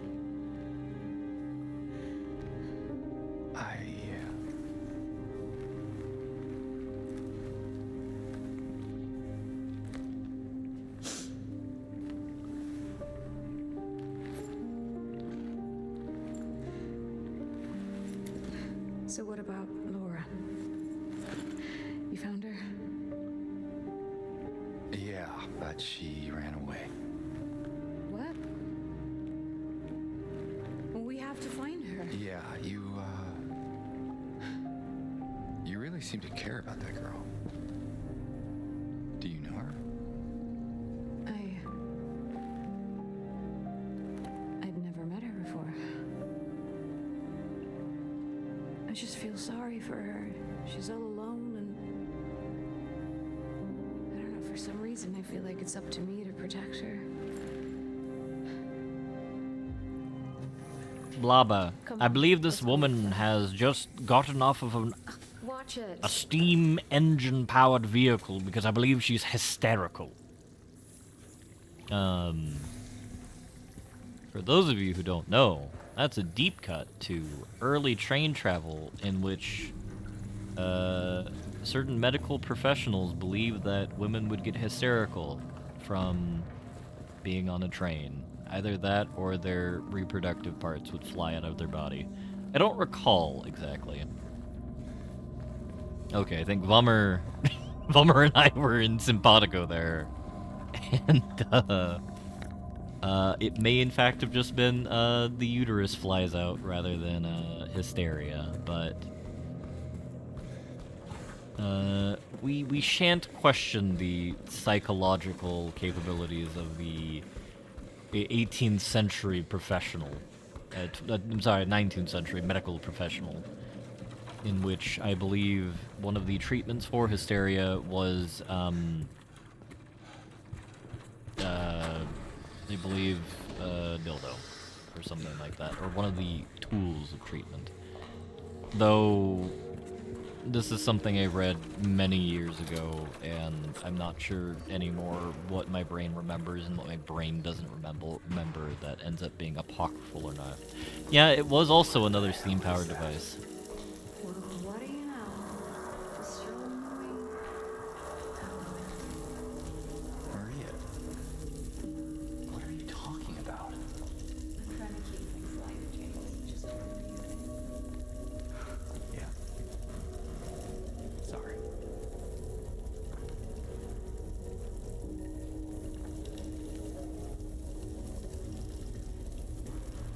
That reminds me of another thing. Masturbation or more sex with your husband. Yeah. Like I said, Rusty, we shan't question the capabilities of the 18th century medicinal gentleman. Because they on crack, dog. But, more specifically, this is another thing that outraged me. Is the idea that the steam engine was invented after the vibrator.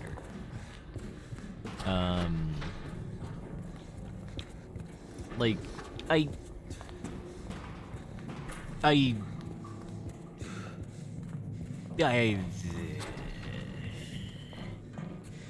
it boggles the mind when it comes to the creativity of degenerate humans. That's what I think it is.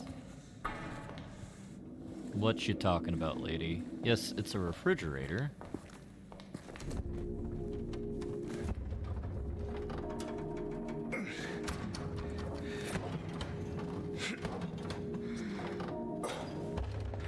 Maybe not a refrigerator. Having trouble there?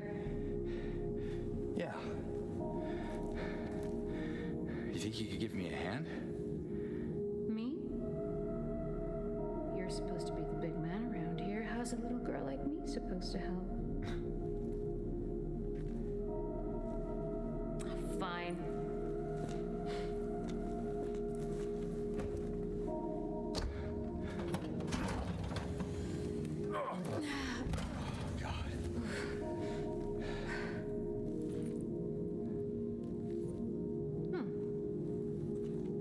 What's this?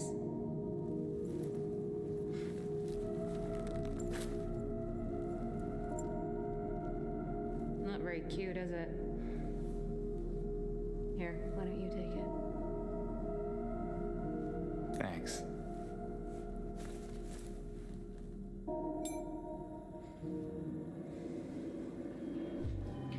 So we have a Where to now? copper ring and a lead ring now. Come on.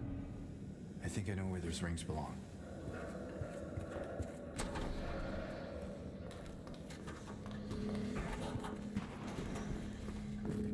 Why is Sylvester Stallone perverting sexual urges? The patients will become the diagnosis schedule for them when they'll make recovery. My aim is always for the entire personnel, especially when symptoms will become receding with effective treatment.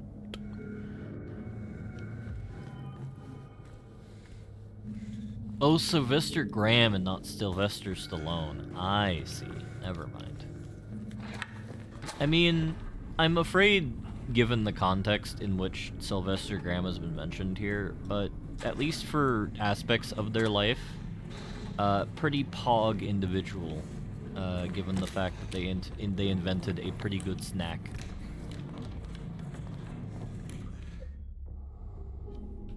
Yeah. Sylvester Graham, John Kellogg, and Michael Nintendo. Some of the greatest individuals in history. What do you mean it's not a... You don't like graham crackers, Bummer? I don't eat them often, but they're fun. What the hell is this? How the hell did I miss this entirely? Oh, I see now.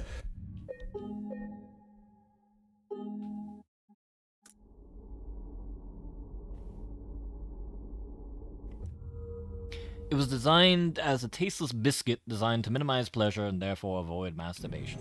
Wait, why would you masturbate because you ate food? Like, what kind of individual eats a meal and then is like, I need to go beat my meat and or diddle my hoo-ha? Like, who does that?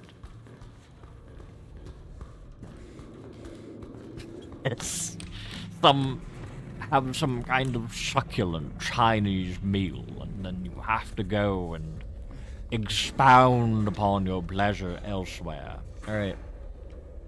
Your hoo-ha, Nemi, which is a very fuddy-duddy way to say vagina.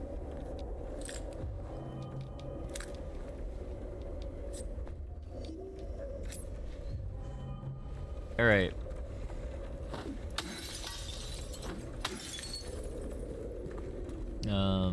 We are apparently in the era of the 1880s. Therefore, we have to pretend to be good Christian streamers. Even if the circumstances are anti-thus.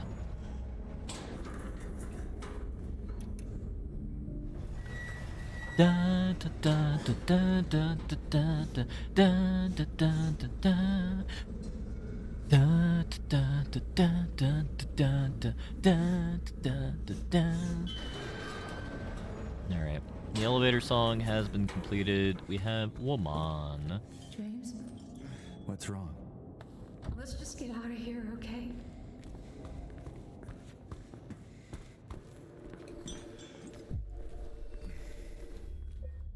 Well, the crime fundamentally was he didn't pray for the life of the queen during the meal and celebrate the opium wars by throwing a bag of crack at the proprietor of the restaurant.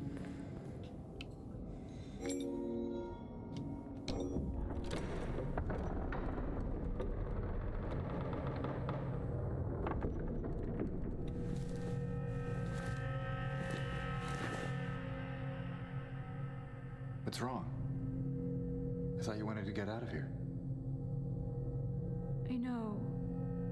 It's just. Something doesn't feel right. Come on.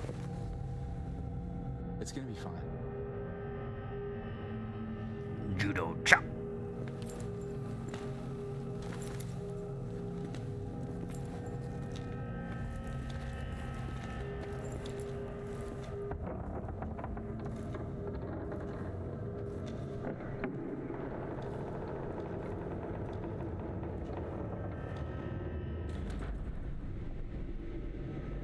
Well, we all know Ethan is a big, fat, stinky liar. Lying hoe man. It is done. Sick no more. Are we going to have, like, some sort of crossover episode here? Where... Get your hand off my penis? I'm sorry, what?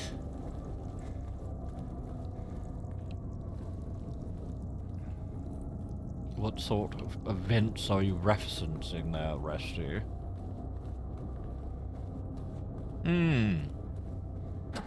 It's almost as if Lady was very correct.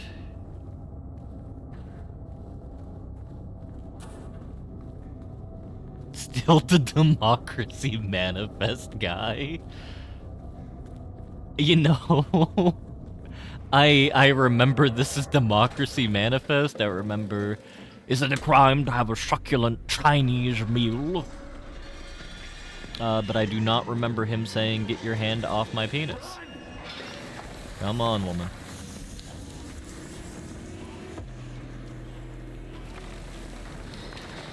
If only we had El Granado.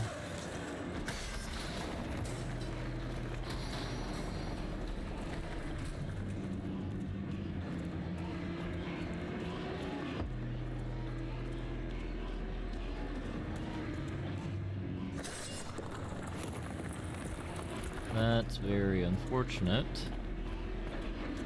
Why are we not sprinting? Why is he Scottish instead of Australian? Welly, no, please. Come on, hurry! Am I goofing up the accent, Blobber? Just get in here, Beezy.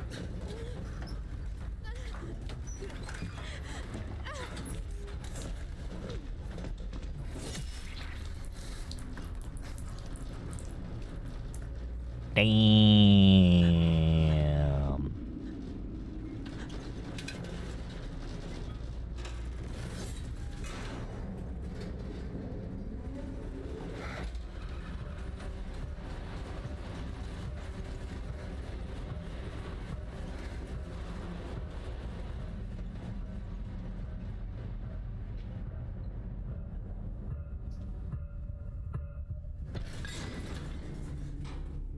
Is it some sort of crime to have a succulent Chinese meal? This better, Blobber? I don't know what accent I'm going for now, but I think it's some mix between Australian and Chicago's in 1920s. Is it some kind of crime to be having a Chinese meal? Is this democracy manifest? I can't even comprehend where that is. At least it wasn't Scottish. Alright. Well, woman got jebaited. Is there a way we could have saved woman? Like, if we decided to, like, visit her 700 times, be like, hey, baby, hey, you're so beautiful, girl, hey, hey, you. And decided to cheat on our wife in our hearts, even though she's dead. That accent is an attempt. It's the Geneva Conventions. What do you mean that accent attempt is a war crime, Jingo? You gonna take me to the fucking Hague? That's the outside.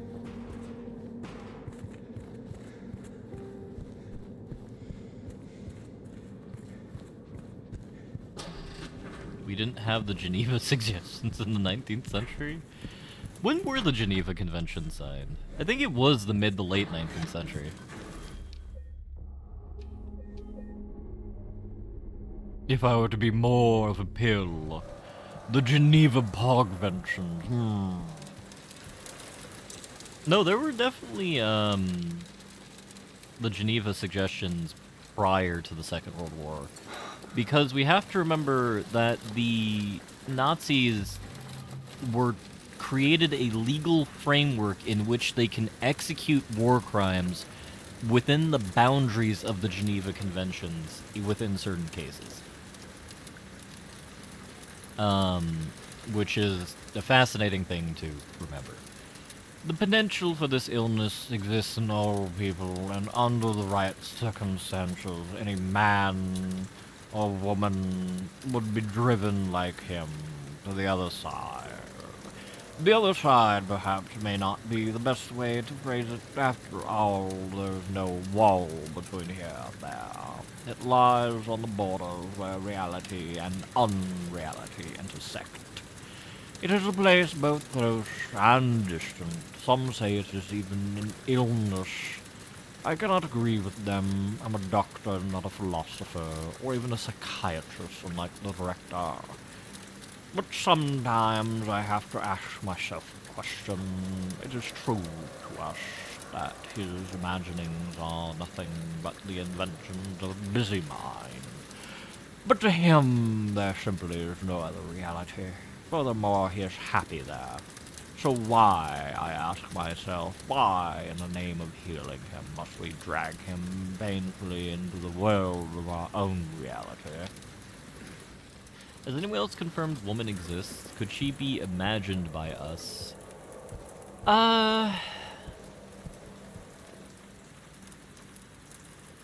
We know small child exists. We know... So, it depends on how much we are disassociating, right? Are we like a disassociation victory scenario in which nothing can be believed? Child, yep, that's what I was gonna go for. Eddie has confirmed the existence of child.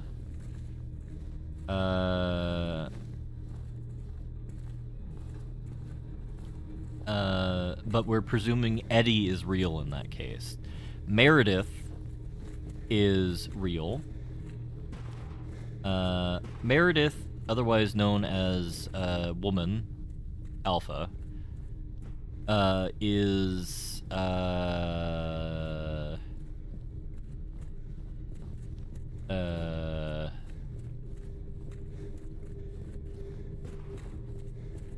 not corroborated. Which designation is Angela? Oh, shit. Angela looks like a Meredith. So Woman A is Angela. Woman B is Woman A wife? Did I say Woman A was wife? I don't remember yesterday, or the day before yesterday. All I remember is Woman Delta is Maria, and Woman C is Small Child. Which I suppose, since we only have 3 women that we've physically seen, and only... Yeah, in that case it would be wife, Angela, child, and Maria. Which, when I say Meredith, it's Angela, because she looks like a Meredith, not an Angela, much like Ethan or James Sunderland looks like an Ethan. Alright, let's get out of hell.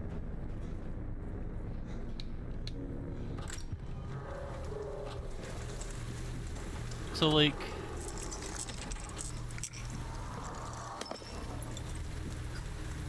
Oh, we're still in the bad dimension.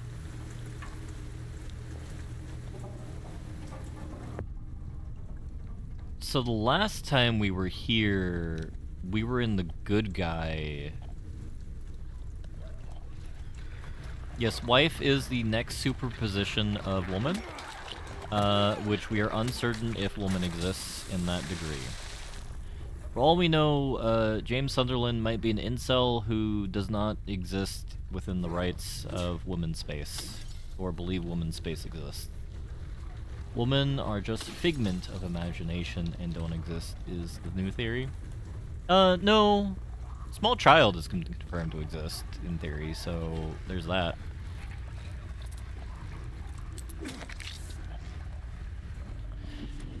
I don't know how to handle this one there, bucko.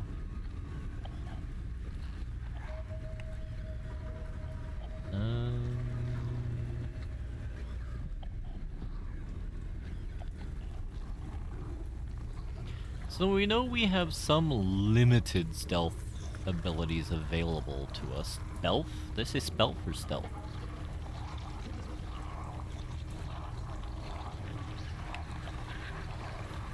Come on. Come on. Are you aggroed on me?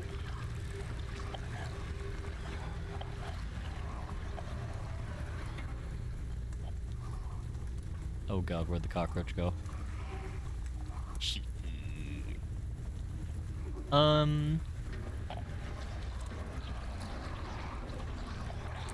I still agree with the concept that I think Small Child and Maria are different aspects of our relationship with our wife. Which I don't know how I should feel about that.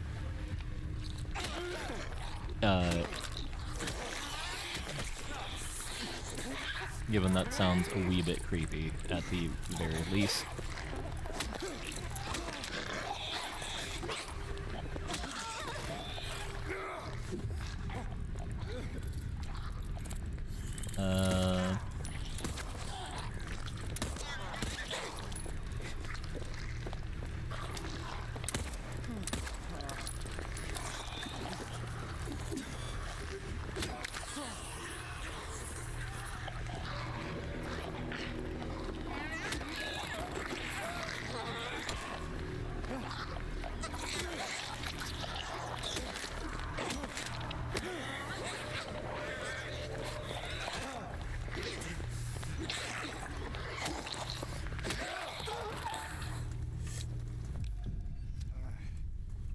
Remember, children, once the nurses beat you up, make sure to take some heroin to top you up.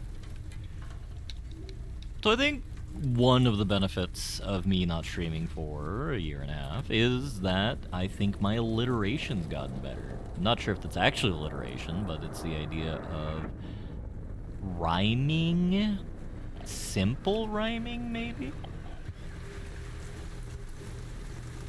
This is trying to take your heroin away. Remember, give them a good clocking to make sure you don't get any heroin taken out of your stocking.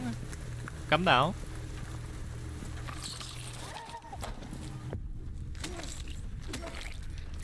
Assonance. Everybody loves a good assonance.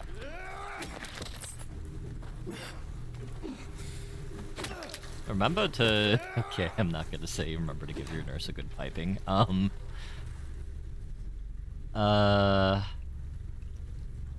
There's only so far we can go. There's only so much running my mouth I can tolerate. Thankfully I didn't... See? Yeah, see, I've ascertained a higher level of class, Rusty. Because as we all know, there's a difference between saying it and saying it. Alright, so I'm gonna do the Grand Poobah. Oh my god, I love shock. Oh, no, no, no, no, no, no, no.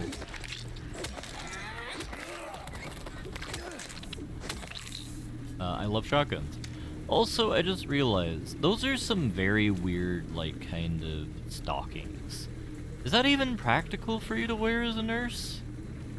That feels like those are going out stockings, as well as going out shoes, given the fact those are kind of like, topless heels.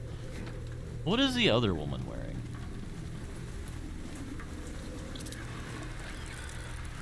Alright, Mr. Cockroach, where the hell are you? We'll allow you to live for now. Alright, where's our friend El Nurso? Alright, El Nurso. No, you're the other one. So she's not wearing any stockings, and she's wearing a very 1950s sort of heel. So this one's a much more practical outfit to wear. Oh my god, that skirt is very low, though. Ooh.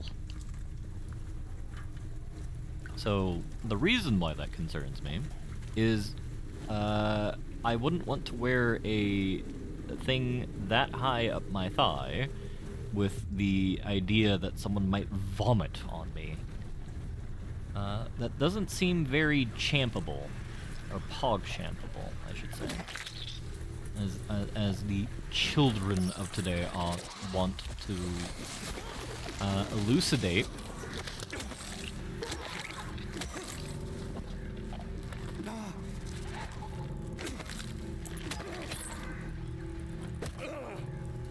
Alright.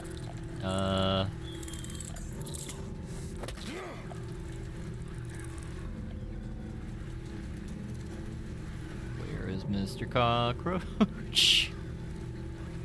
There you are. Alright. Heaven's Night is the titty bar, so I guess we'll go there since friend died. Because as we all know, the most appropriate place to go when one of your colleagues in crime has died is the L local titty bar, which we can't go to the local titty bar, sadly. So, we cannot go see, Miriam! In this time of day. Tragic. I'm sure all of you are thinking right now.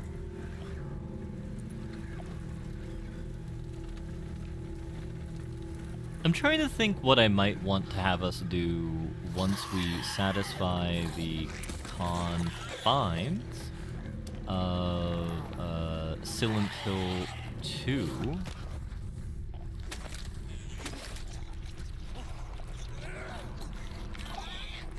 Okay, video game.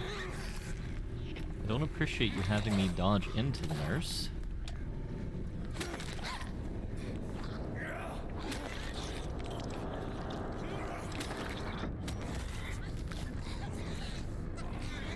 Come on.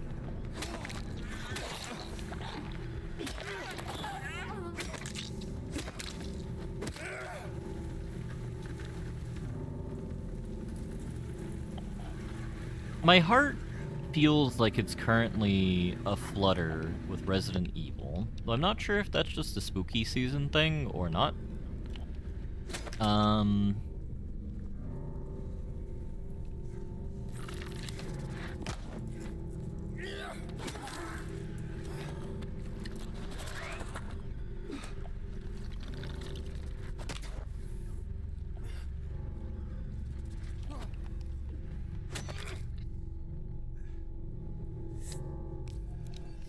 I am having a incredibly poor showing tonight.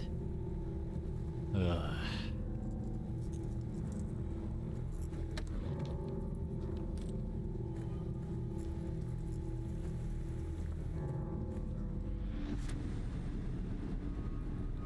And the music is trying to startle me as well. So I suppose we should get on with the plot, and as part of that, we have to put ourselves into the mental space of small child. If you were in a hell zone, and you were small child, where would you go?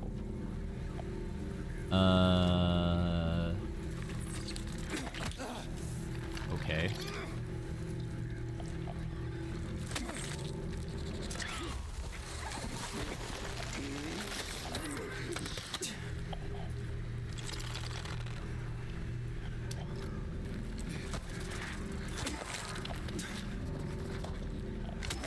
I don't like the way they're building the combat encounters right now, with the way they have the combat camera. I wish there was some way you could lock it, rather than have it be kind of as loosey-goosey as it is.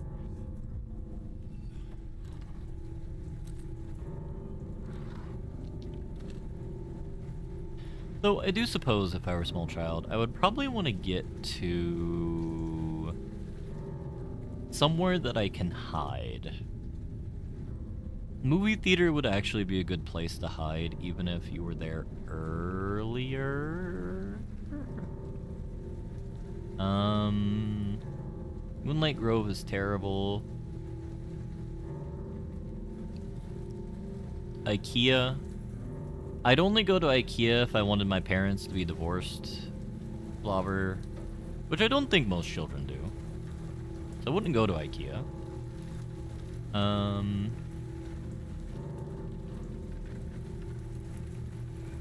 There is other places we can contend with, such as Broken Wall Land. Though, because Ethan is a chungo... Wasn't this in Hell Times? We are in Hell Times. So you're right, because it's opposite land, IKEA might be good for marriages.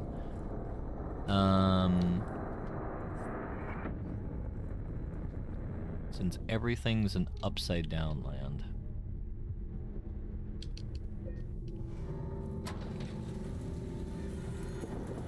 Well, there's a small child. Laura, stop! It's dangerous! I don't know, she seems to be doing fine compared to us and adult woman.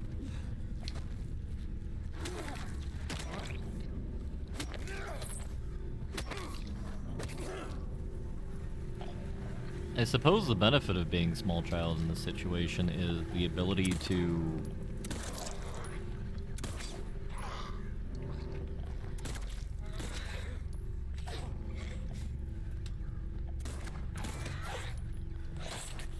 Alright.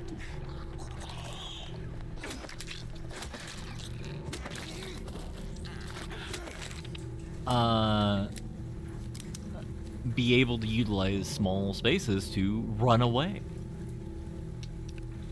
That is the privilege of being able to be child. Because, like, I don't remember if any of you enjoyed climbing fences when they were young, but I have to say it was a superior experience because your feet are so small that you can just, like, put your feet in them and use them like kind of ladder.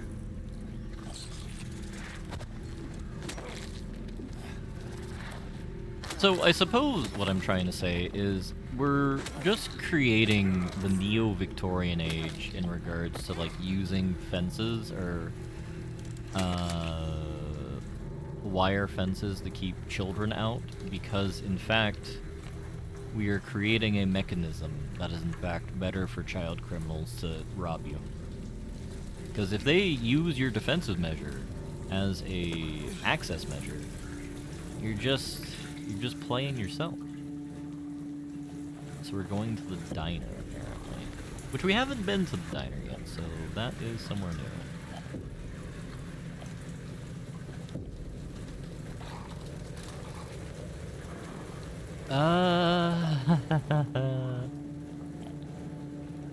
I don't like how many nurse monsters there are. I think I do need to remember that we are capable of stealth killing these nurses. And I really do need to take advantage of that to get rid of them, because it's a lot better than utilizing our pistol ammo.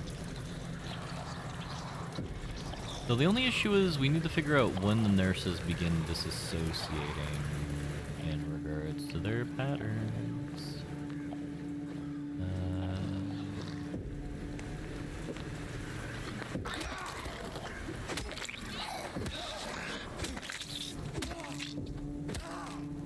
So, the doctor's note actually has me a bit curious here as to what is and what isn't real.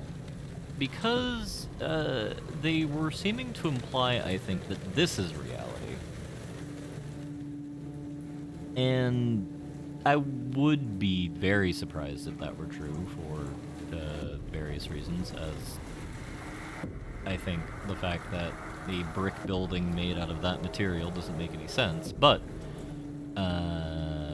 wire mesh has advanced apparently in the hell dimension. But I'm going to reference a Dean Koontz novel here, and the one that I'm going to reference is the Bayside something, Don't Go Gentle, or something like that. Moonlight Bay, that's what it is.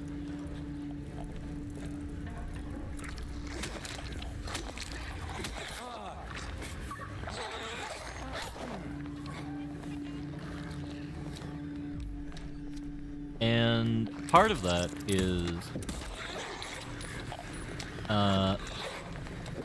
if you don't want spoilers for a decade-old novel, please, close your mental space. Oh, for Christ. Close your ears for a moment. So basically, the US government discovers interdimensional travel and uses it for a reason. As part of that, they build a base, or utilize part of a military base in a coastal town, and then,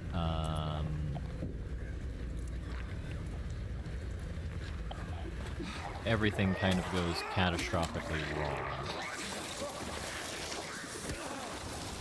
Oh, my God.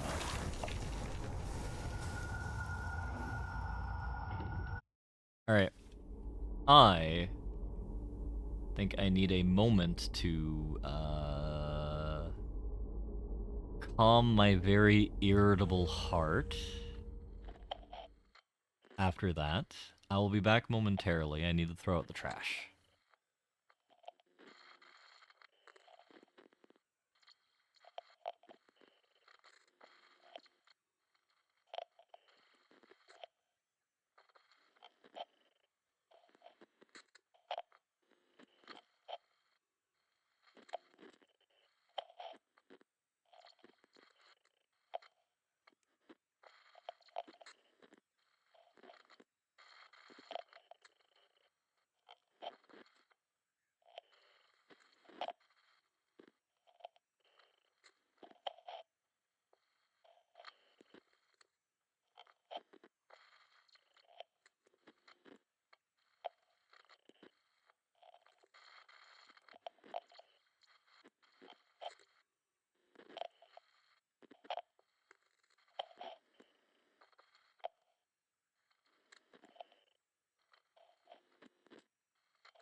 Alright, I've been sufficiently watered and chore filled. Now hopefully...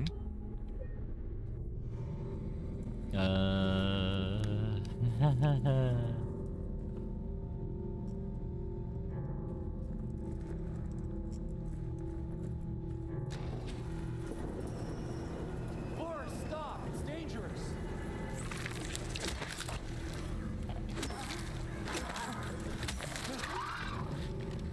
Hopefully I will be better at stamina management this time around. So...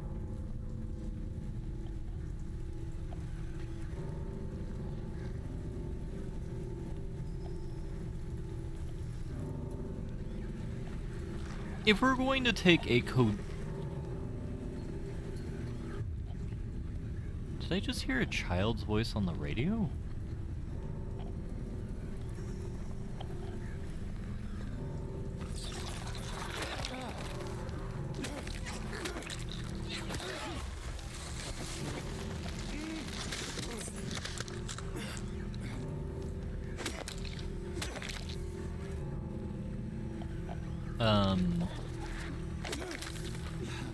Take a Kojima-like take is... If we have one reality to reality go, what really determines what is real and what isn't real? So, is the Hell Dimension an actual physical manifestation of our kind of perception of ourself, our psyche, or what have you, onto a actual true physical plane? Or are we in some sort of disassociative state? Or, you know, are we in a mental ward right now? Because we're gonna be honest here, the concept of like goo monsters and all this jazz is just curiouser and curiouser. Because, consider this, if you will. We have...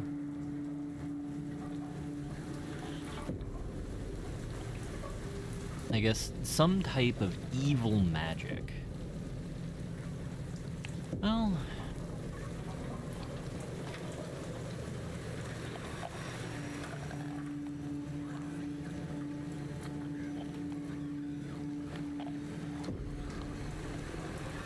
I suppose the question is then, when does magic become reality and reality become magic? Because, like...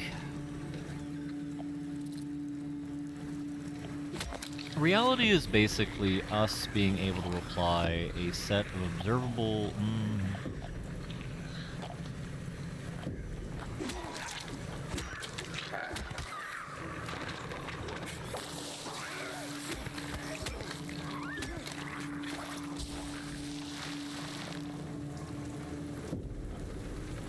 what actually governs reality? I mean, reality is the perception, how we perceive the world, right? Fine, but, like, metaphorically, or, like, physically... I feel like this is something Kant has talked about, or... who's the dude who was, I think, therefore I am?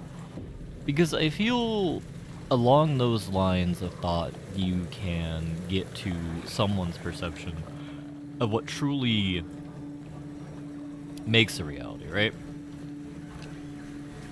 So, like, is a reality purely our... yeah, Descartes, Rene Descartes.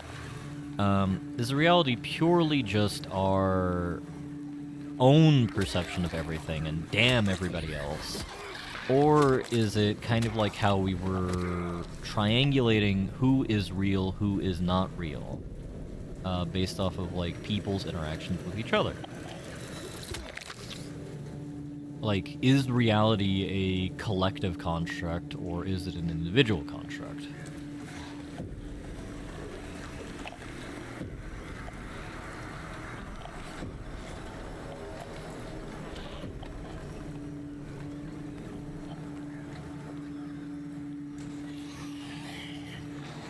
Have we aggroed? We have aggroed.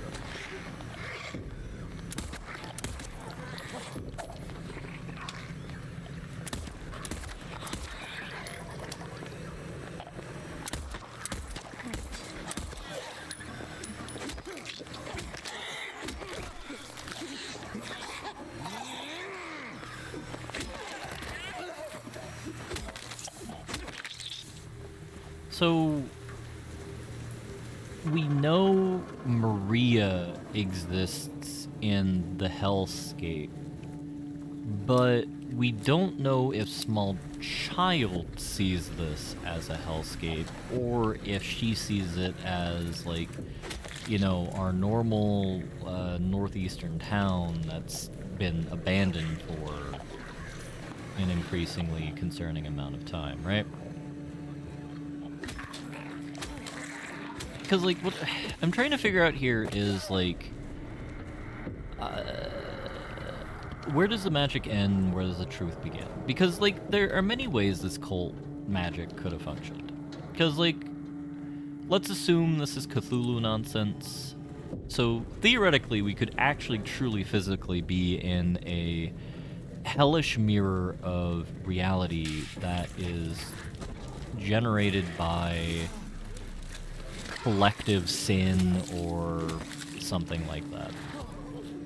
Or it's our singular fears upon decay, destruction, rot. Especially given the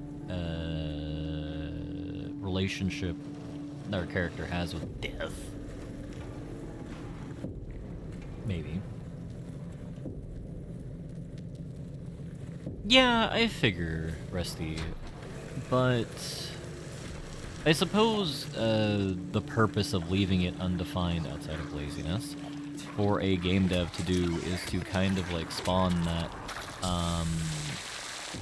thought-provoking nature of things.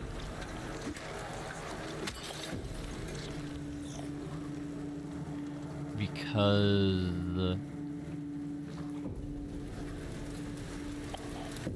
I'm curious if the cult was able to,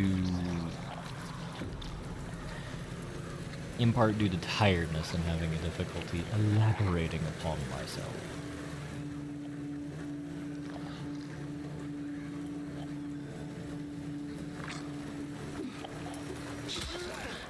The focus is on characters, not mechanics. If you do A, B happens. I understand that, but I feel what I'm trying to get at is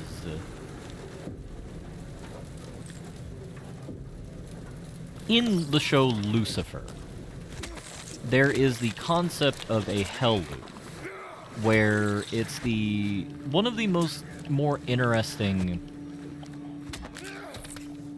theological concepts of hell that I have seen in media, where basically all hell is a self-defined iteration that is traumatic to you or embodiment of your sin, or what you find to be something like that.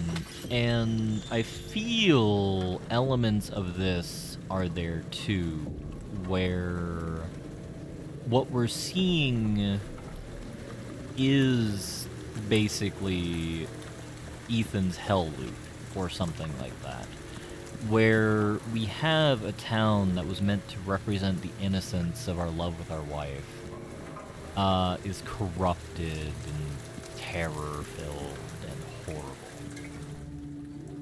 where it's kind of a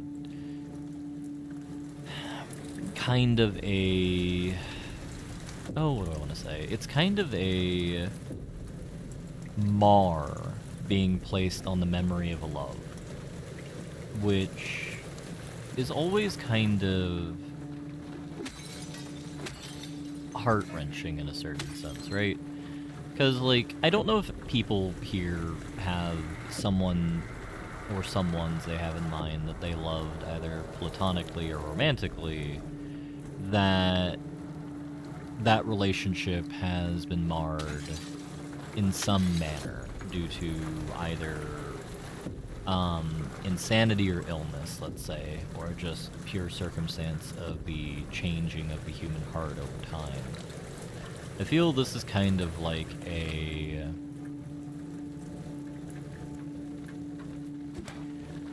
very visual, very bombastic version of that, where you can't really have your relationship with your wife, as you understand it, change once she's dead, you can only have the image of her kind of stained. And, you know, I feel innocence is a theme here in some way, which is why I'm saying the desolation of the innocence of that relationship, or the perception of that relationship. Tough to say anything without spoilers. I figured.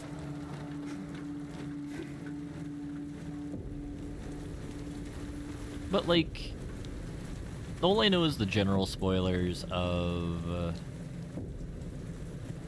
this situation is a manifestation of our evil in some way. Because it seems to be true for all of the Silent Hills. What the fuck is that?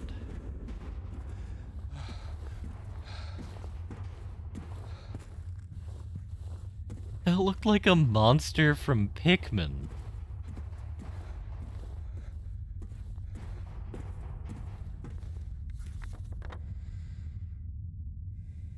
We've been to Blue Creek, Woodside, we've been to Sol, we've been to Happy Burger. Wait, is this going to be a Wellington Victory scenario? Are we in fact going to be able to loot the grocery store? Because that would be pretty based if we could. Indeed, grocery store. Big win. Where did she go? Small child dead, yo. This is no longer small child rescue game. This is now a grocery store looting scenario.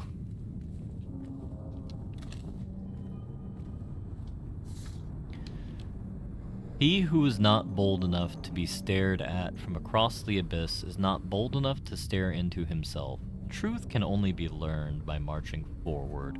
Follow the map. There is a letter and a wrench.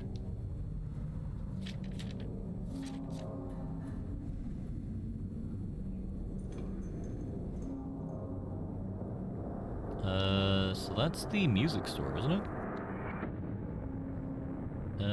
Yeah, that's about where the music store is.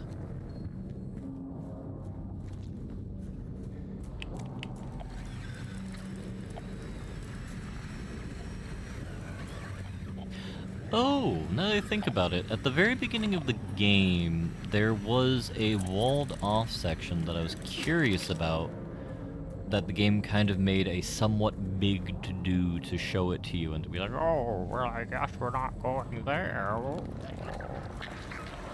So I'm curious to see if, in fact, we are going there in the twilight of our life. Otherwise known as the end of the game.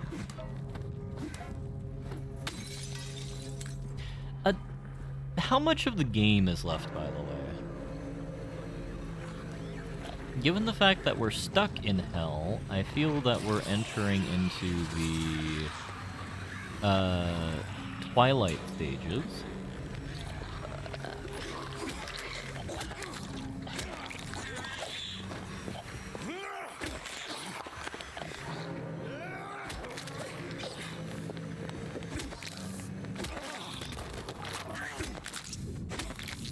All I remember is the end of the game is the lake. Oh! Fucko. There's a lot of the game left.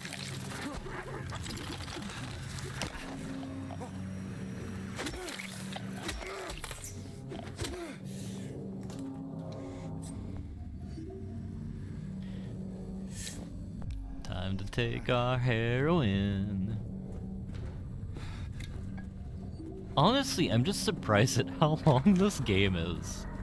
Cause, like, the Resident Evil remakes are so short that I am happy that we have more relative content, especially given the fact that they decided to price this game out at $70.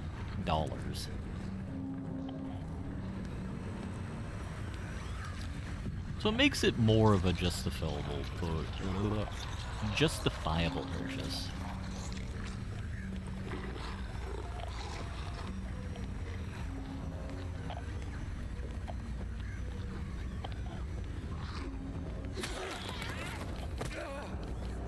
Though I do suppose, given the fact that we're talking about the nature of sin and personal sin, like, is evil required for sin to have occurred?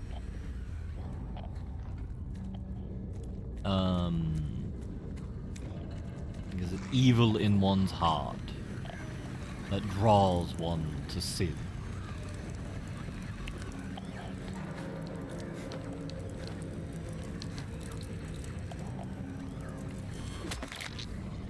Or is it some other happenstance? Come on, lady, tweak.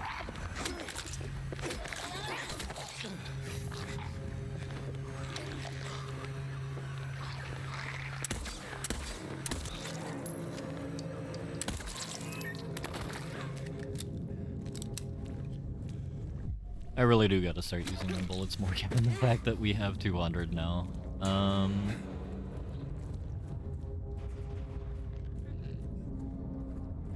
Though I'm happy to say I feel I'm acquitting myself okay for medium child combat.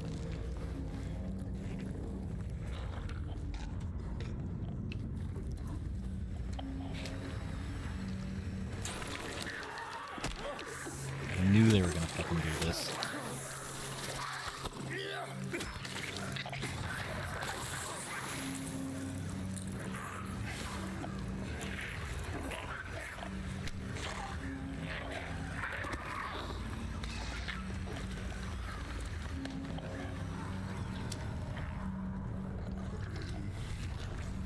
So long as Legman moves away, I'm not overly worried about BDSM character.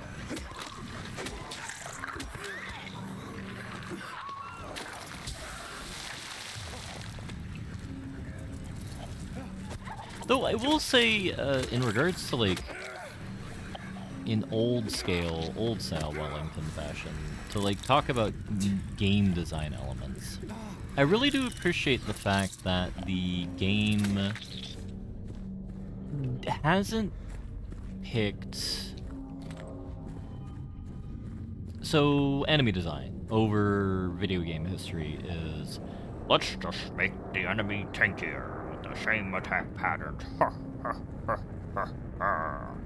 Which is infuriating.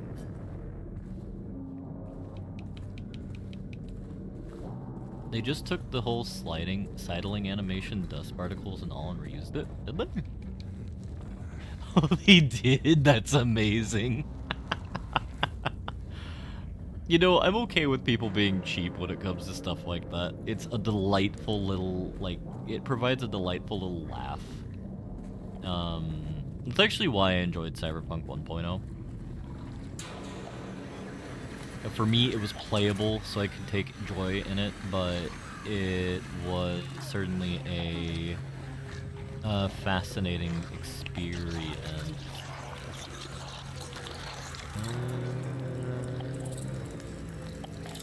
So... what? Oh. Oh, hey, lady. Let's get out of here.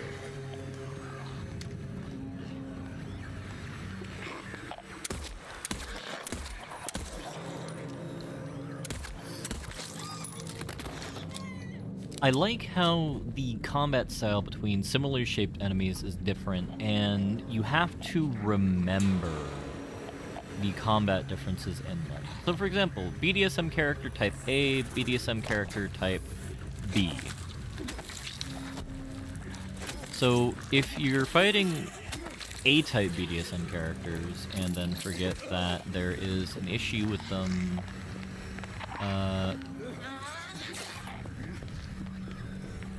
if you forget the B-type gets stinky, and you make the mistake of allowing yourself to fall kind of victim to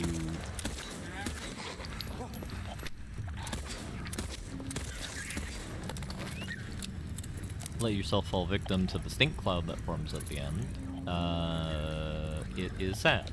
But it's not like the enemy... it's not like it's some bullshit mechanic, which is nice. Because, like... That's one of the problems with Prey 2016? Is that when it came out? So this one's not a stinko. You can tell because it doesn't have as many frills. But like, Prey 2016 began really strong with the mimics. Really fun characters and enemy design, really interesting to do, and then there's a decent amount of variety between like the enemies. For the first third of the game. Then the second half of the game, or second rest of the game, is you just have enemy version, but tankier, beep boop, which is annoying. Especially when you begin having so much promise and all that jazz. Like, I like how every single enemy feels distinct in what they do and how you need to counter them. So, for example, the Leys, or Hideo Kojima's Fantasy here, or is it Ken Takakura? Some thigh-loving gentleman discovered one of the streams ago.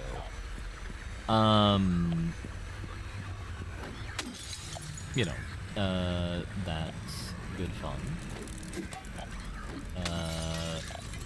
The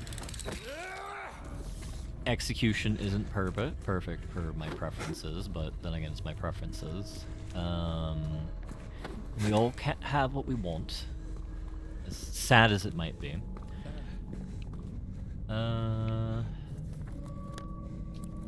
Not going in there.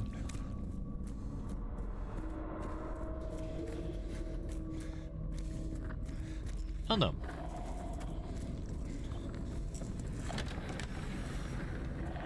I enjoy fun, goofy, silly. If you really want to see Mary, you should just die. But you might be heading to a different place than Mary, James.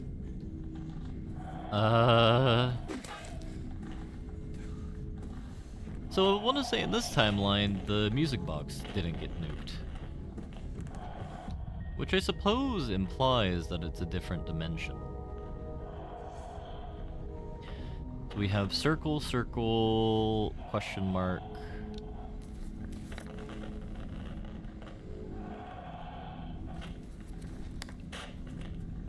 Wait. Let me see it. Southvale. Is it a strange photo then?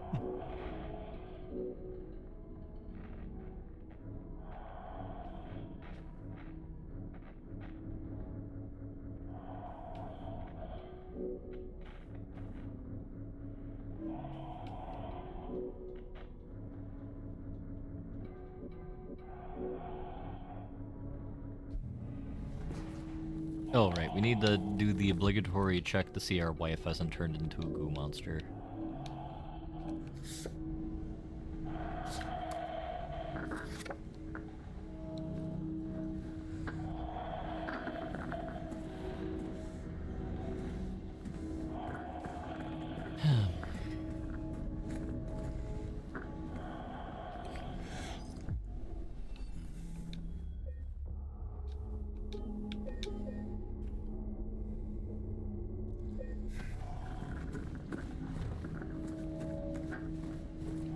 I suppose to get back to the earlier point, like,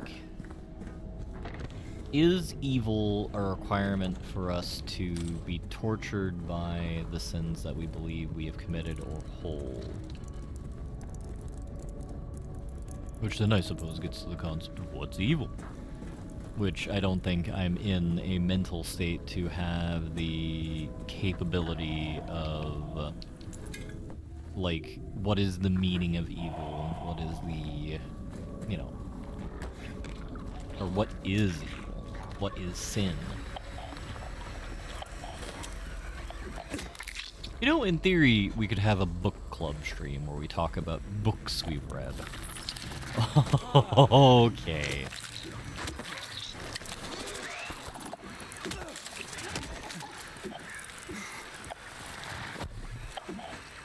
I think it's better defined by trauma than evil, but I don't know if there's an obvious example.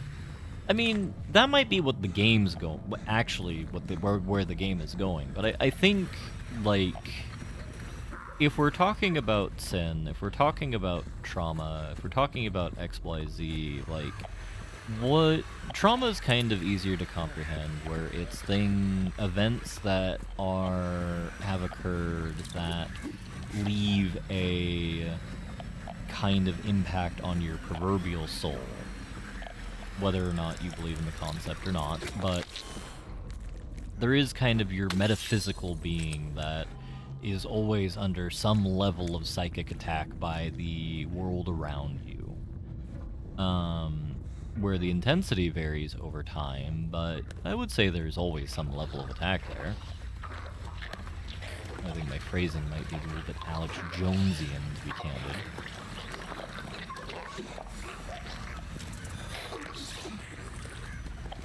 But, I will definitively say it's not a good thing or a bad thing, it just is.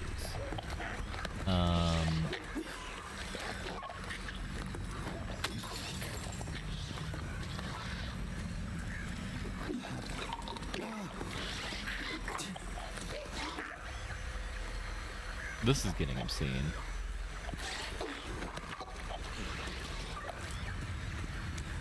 It knows that I want to kill it. Aren't you supposed to attack me?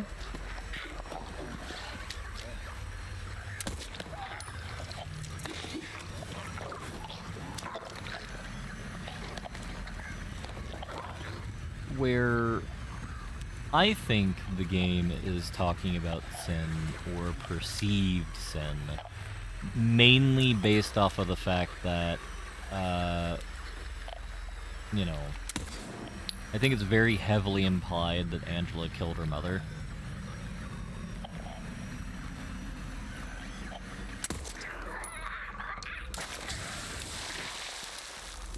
Which is why I'm choosing sin rather than trauma here.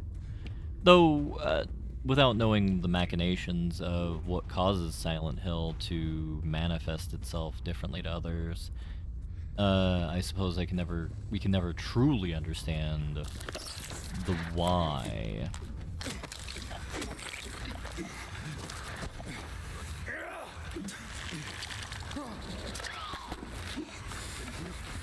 So, hence the focus on sin. But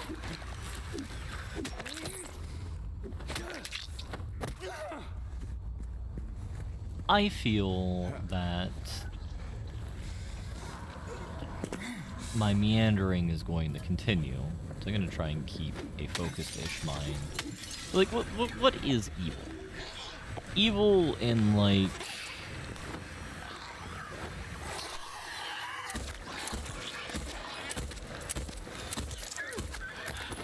Evil in a dictionary, or...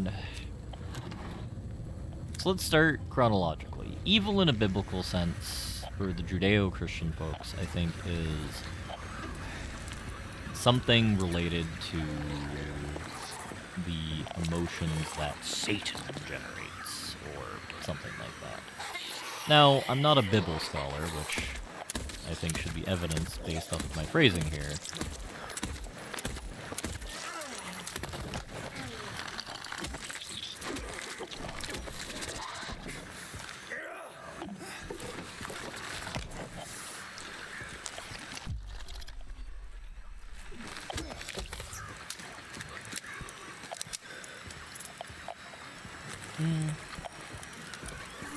I suppose the arbitrary definition there doesn't feel true either. I suppose I need to look into that more. But, like, in a philosophical, just like a generic philosophical...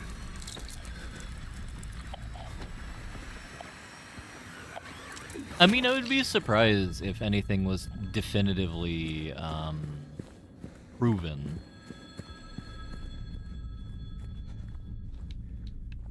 In the video game. Because I feel the game world that the developers want to try and craft is something that's very kind of vague and left up to interpretation that the player is in a sense creating. For example, the fact that I think there's 5 endings, though I don't know if there's a canon ending. Hello?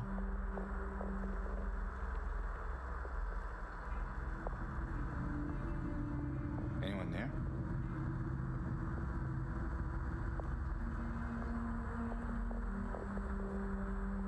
Dog ending is obviously canon.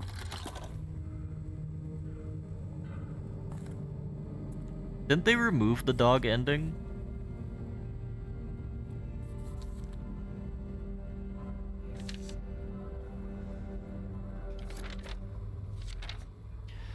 Or perhaps you are a fool. The truth usually betrays people, you should know. The key is in the park, at the feet of the praying woman. The wrench will open the gate, the keys will let loose the abyss. Fans would have rioted if they did. Really?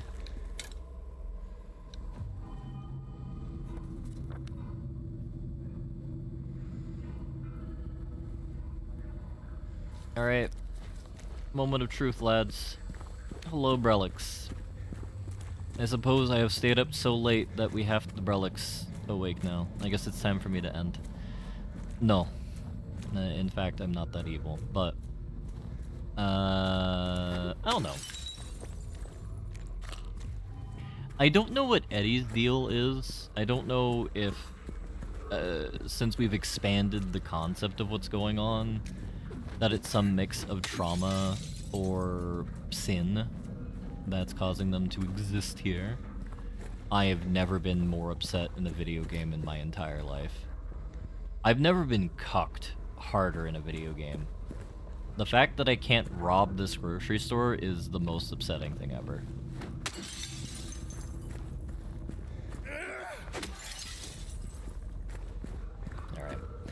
Alright. So like...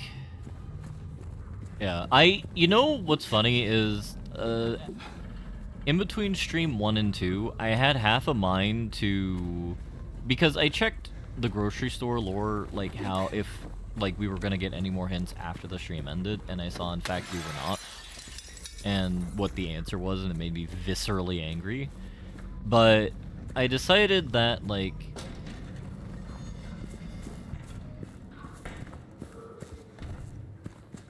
I had a decision to make, and I regret my decision now, to not do this.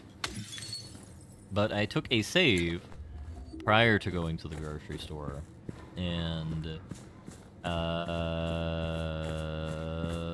could have just gone there to the grocery store and, you know, fiddled around, robbed some snack, but in fact, 9.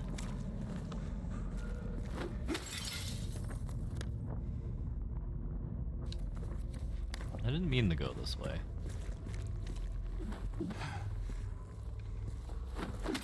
But I guess we can't have our succulent Chinese meal in this timeline, which is deeply upsetting.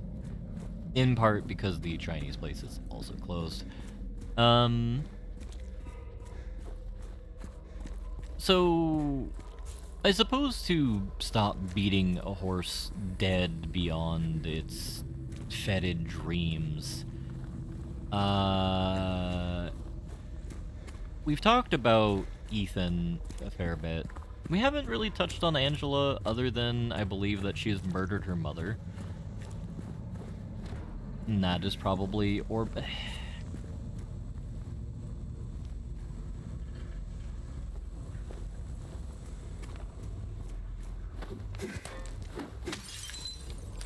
Oh, now that I think about it, we do see the Hell Dimension more in dark places. So maybe the Hell Dimension activates at night? Is that what we're going for? Silent Hill fan threatening the riot is about as scary as philosophers threatening the Gone Strike. Both beg the question of who would be inconvenienced. They didn't riot at the pachinko machines. Is there a Silent Hill pachinko? I feel that's a bit, like, not cash money, dog.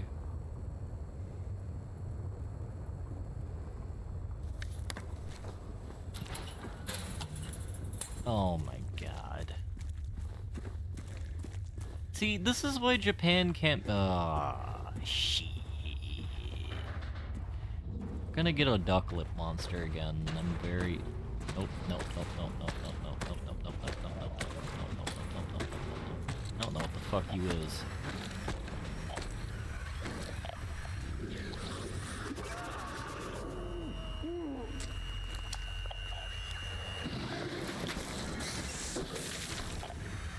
Okay.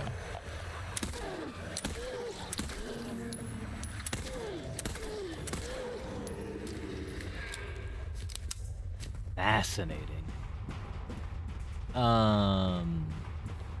So what could Eddie's trauma / sin be? He appears to be a glutton.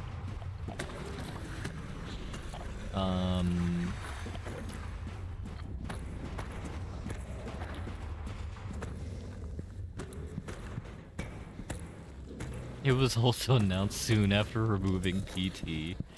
I mean, they had to justify the production cost of the demo there, SD.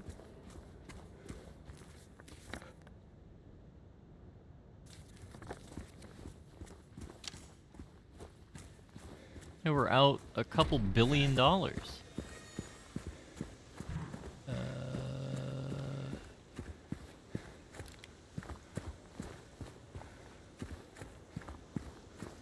Yeah, so Eddie appears to be some type of glutton. He panicked in the first iteration we saw him because he came across a corpse of a man stuffed into a fridge. Being fat is always the biggest scene. Why are you insinuating our man is emo?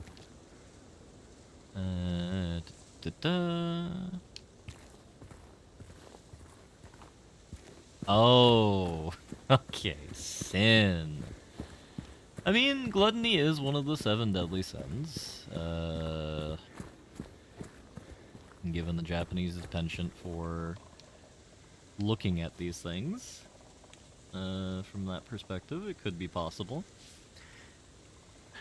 Welcome to Silent Hill, quite little lakeside town, no better vacation, quaint houses, Toluca Lake, move, fill your heart with peace, certain that your time here will be forever. I can't believe Rusty hates Corin. And Wick, stop between you and Rusty, we're constructing a Neto Rare antagonist, which I am not appreciative about. We're anti that genre here. We shan't have that debacle of corruption in this world. That's because you're an innocent lad, and that's very good that you don't know what these words mean.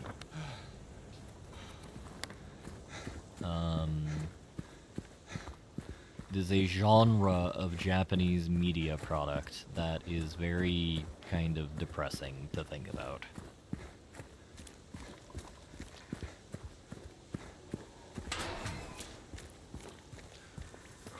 I thought Moonlight Grove was where the woman statue is, but I suppose it wasn't.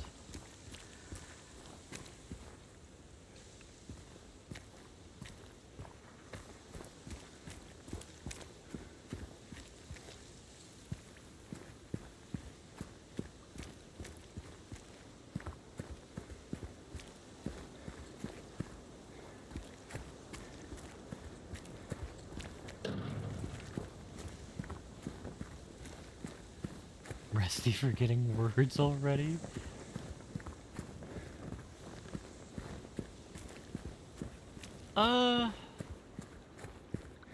I don't know. I mean, it's already not a Japanese thing stereotype-wise because that's legally vandalism.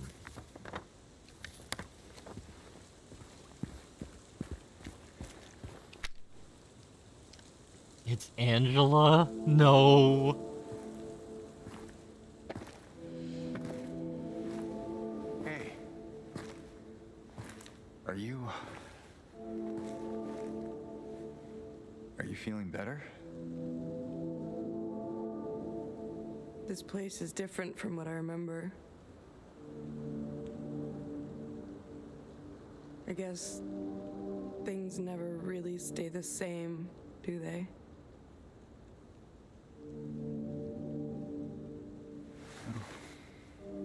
Yeah, I guess not.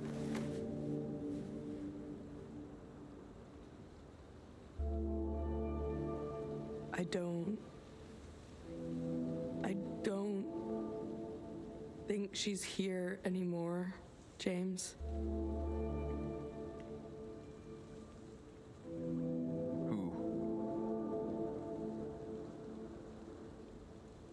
My mama?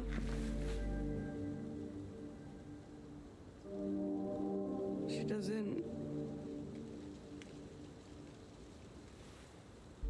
want to see me anymore. Why would you think that?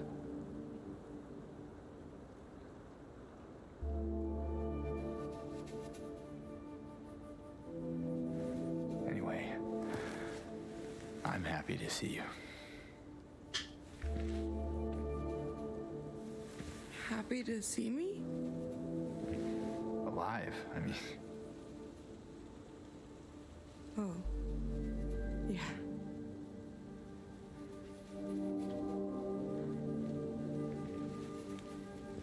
I better get going. You still don't want me to go with you? If we stick together, we might just make it out of here. Out of where? This town. Silent Hill.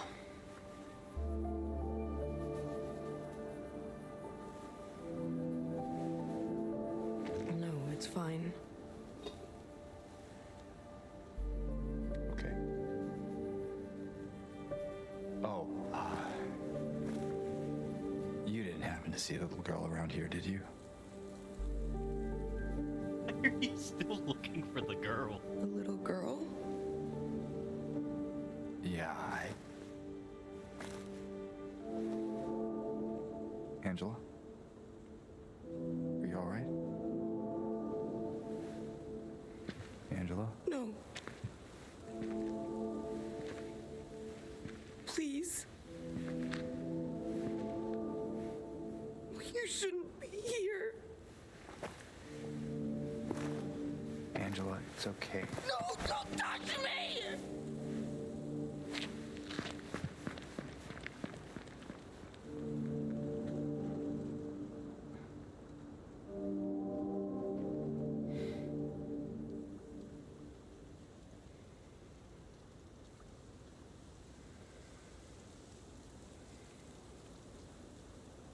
So, I'm looking at my stream preview right now, and everything seems a lot bluer here. And hello, Sunaj. Indeed, it is a Wellington stream. I've been streaming thrice. This is my third stream in the last 2 weeks. You be lacking, dog.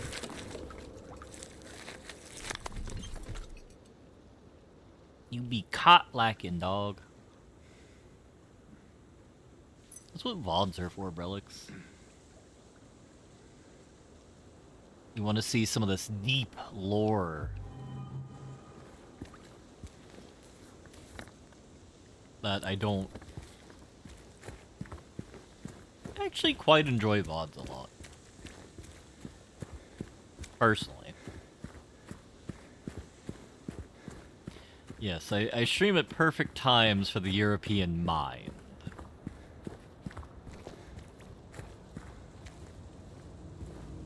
Blizzard is right. There's plenty of methamphetamines in the world to be consumed, so you don't have to sleep again. So why are we going to the Historical Society? I swear to all that's good and holy, I'm going to be so pissed off. We can come here?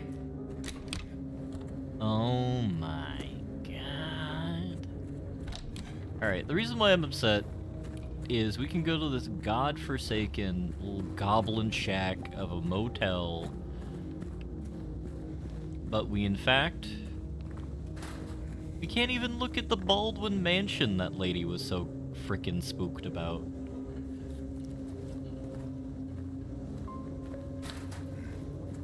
I thought we were gonna have a whole segment in the Baldwin mansion. Or maybe we'll backtrack one more time.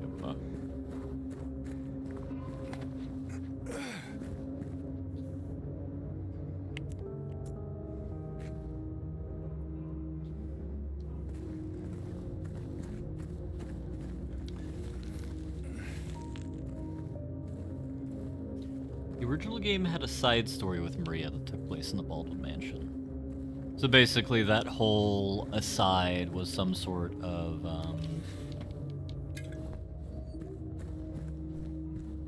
throwback to the manor, which I'm going to suppose we're not going to experience here since we didn't have, like, play as woman segment.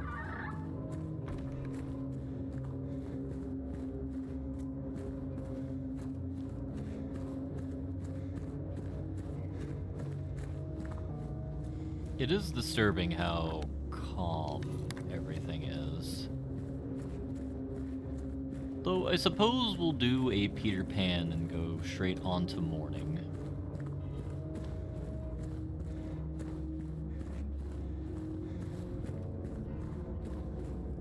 Accessed it from the start menu.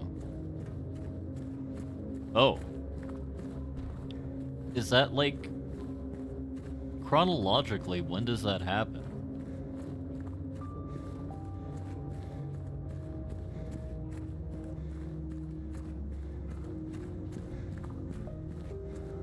You know what I didn't think about? What if we're already dead?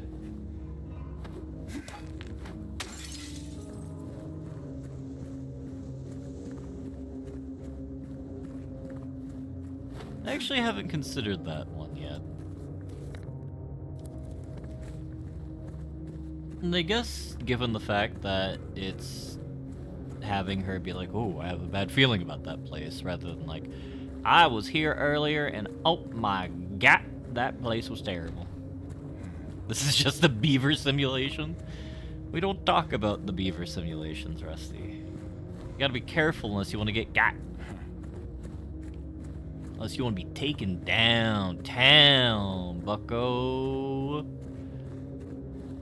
They coming for you. Alright, does anyone have any idea where in the hell we use the garage jack lever? Do we use it now? Did I just get it out of sequence? At least we can be sure it runs on hydro. I mean... are we sure about that? Are we?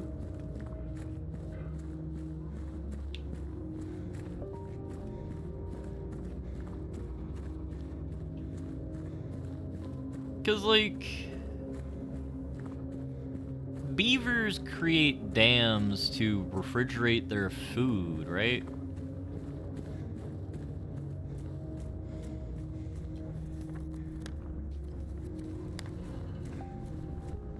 Also, the fact there's no monsters here is so disturbing.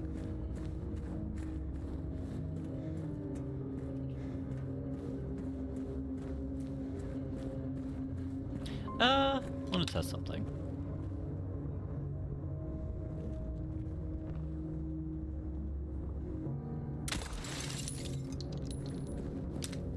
You, in fact, can break bottle.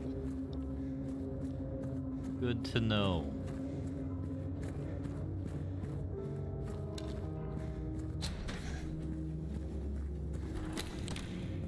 There's power in here.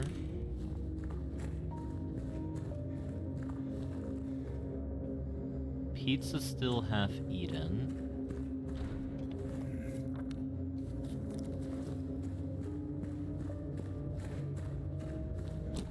You know, I still have the Overblood VOD on my computer to cut together all of the Beaver lore segments from that goddamn stream. It will happen at some point. I don't know when that some point is.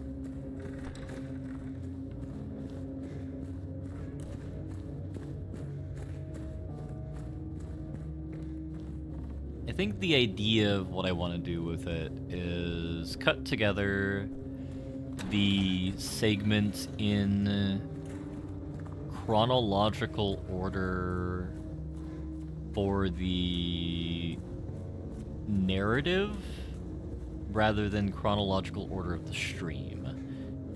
But I don't know what would be more unhinged.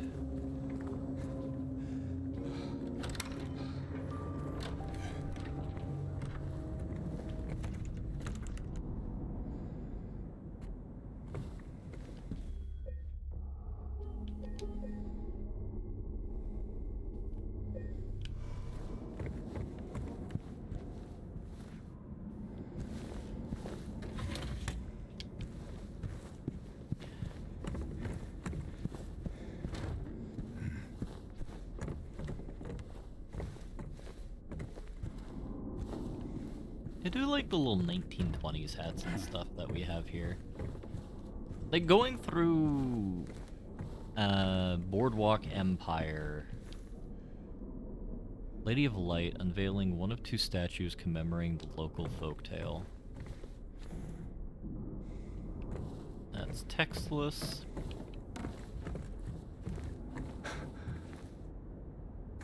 Yeah? Oh!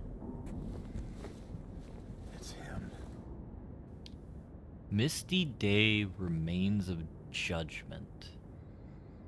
So if Sexagon Head is an aspect of judgment, I feel that kind of leads more into the scenario that we're already dead.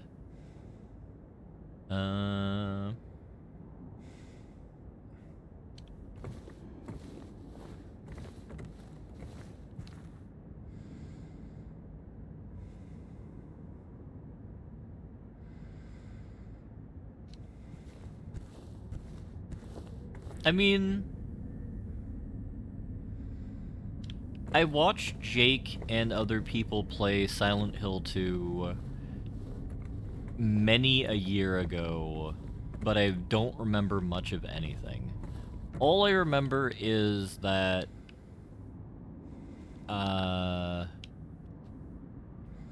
Maria is Weird Champ.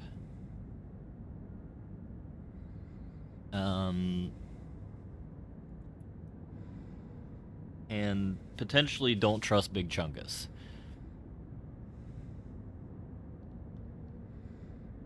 Yeah, no, like, Jake is a very mechanically focused person when playing video games, which, now that I've gotten older, whenever I plan on submitting weekly one-shot suggestions, not to have challenges that related to story, but focus more on the mechanic. But how old are you, Brelix? Are you like 200 years old? Old fart? Your uncle worked for like the East India Trading Company, huh? That's what I thought. Old man. 300 years old, not married? Terrible. Your Nintendo grandma is rolling over in her grave, creating a fusion power spinning device that is, powering the homes of, like, 200,000 Japanese villas. Alright. But yeah, I've never played any of the Silent Hills. I played 20 minutes of Silent Hill 3, got very confused in the intro, and stopped playing it. But I suppose I've worded away from this. Among the local legends is that of the Lady of the Light. The story tells of a woman who was accused and found guilty of witchcraft. As punishment, she was taken to a small island out on the lake. We've heard this story before. A young man amongst those basically loved her, one visitor, blah blah blah blah blah. Then eventually he drowned.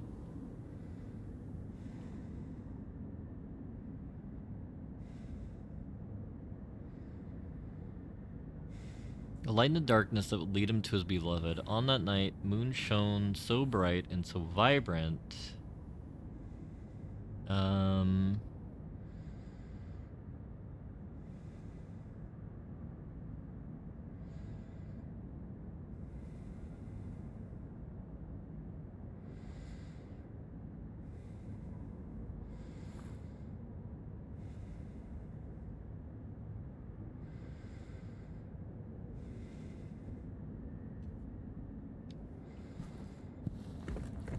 So basically, be observant of the light, because it's the second or third time we've been told that story now.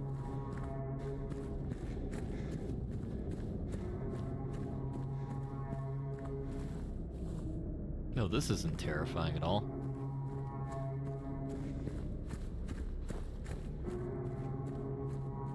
Why is the child down here?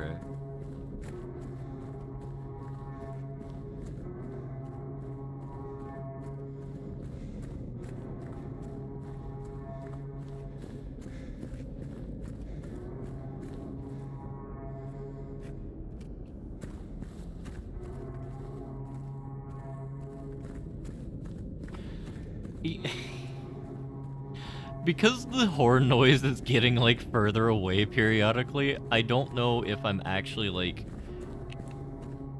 going down, but given the fact that that light seems to be getting smaller, I think we are actually making progress. So I won't be overly worried.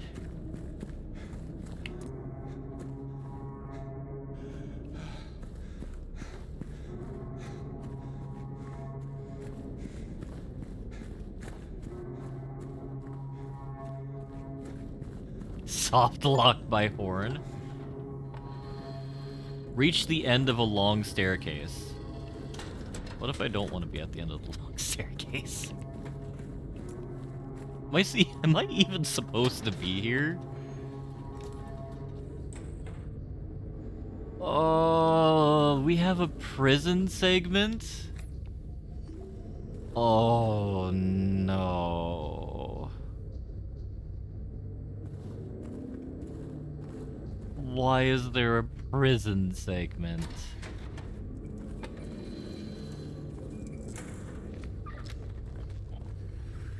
Shit.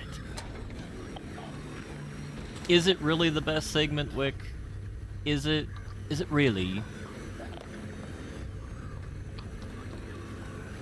It's like the sewer level.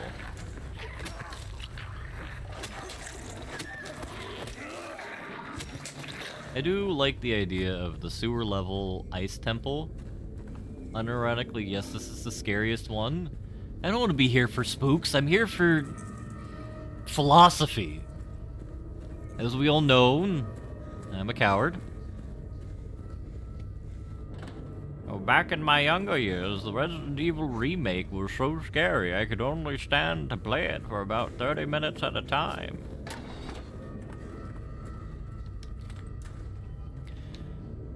Death by skittering. Prison camp. Why is that the Ku Klux Klan? We're here to muse about whether or not Pyramid Head is powered by steam or not. Now, Vummer. It's Sexagon Head, not Pyramid Head. Come now. This will be on the exam. Aw, fuck me. Oh, it's that hole we saw upstairs.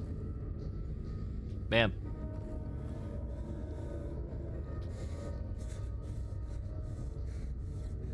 You getting down isn't gonna make this any better, dog. Just jump. That tain't how physics work.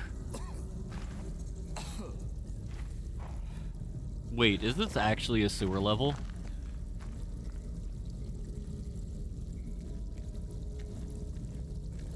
No.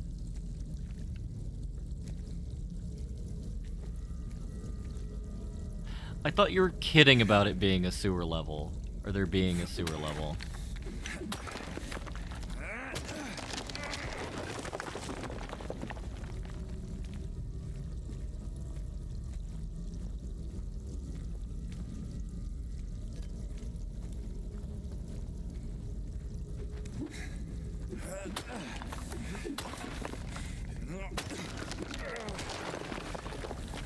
You never actually finished Silent Hill 2?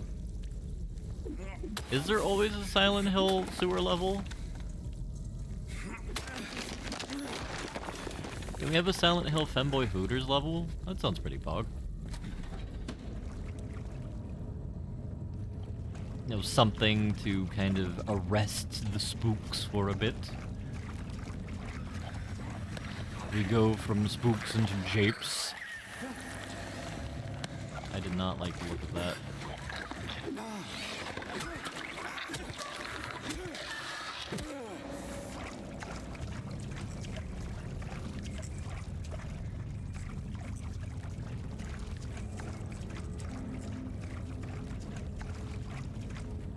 So, I have another question. Are we just in the hell zone for the rest of the video game?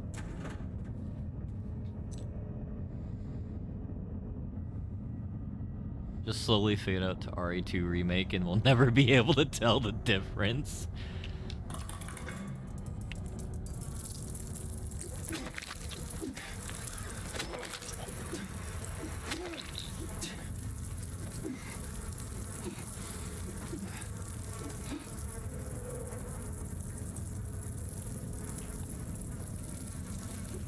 Ah, shoot.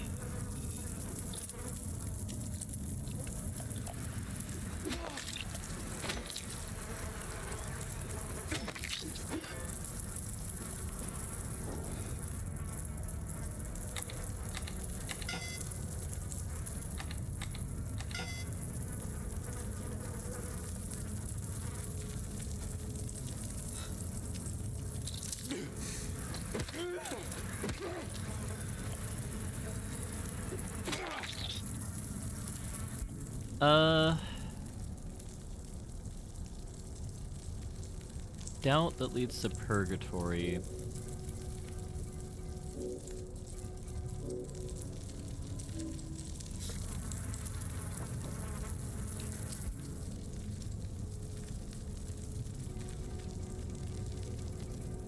I really am quite tempted to do BioRand for the Resident Evil 2 and Resident Evil 4 remakes. BioRand being a brand of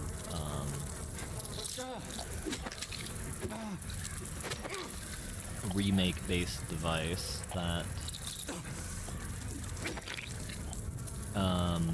will allow us to enjoy the travails and Trafalgars of our...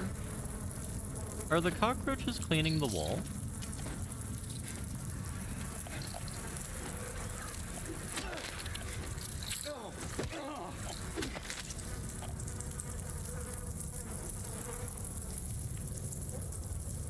It feels that there are bits here being cleaned.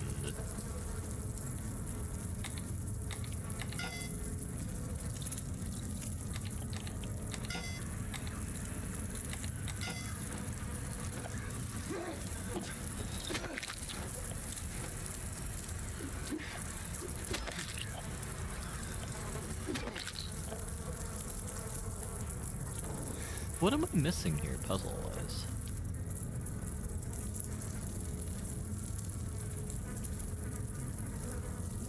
Doubt.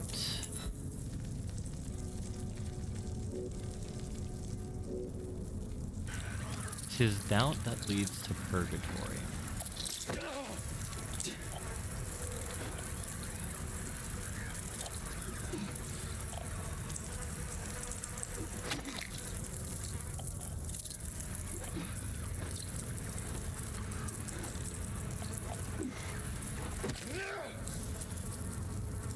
So,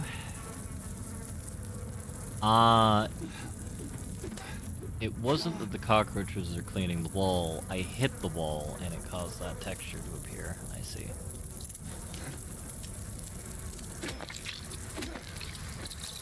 Three of them tend to appear, so there's one more roach.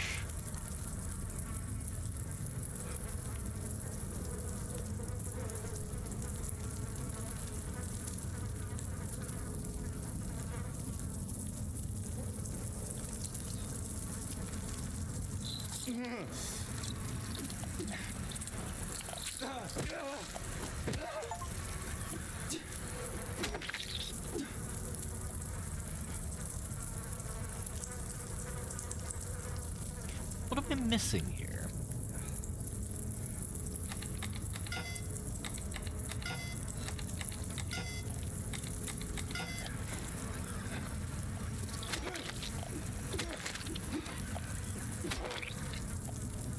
So presumably there are only 3 keys here, so 2, 3, 9, 2, 9, 3, 3, 2, 9, 3, 9, 2. I think the thing that surprises me most about the Silent Hill remake, or I guess Silent Hill in general, if this is indicative of the video game, is the sheer number of guessing and checking puzzles.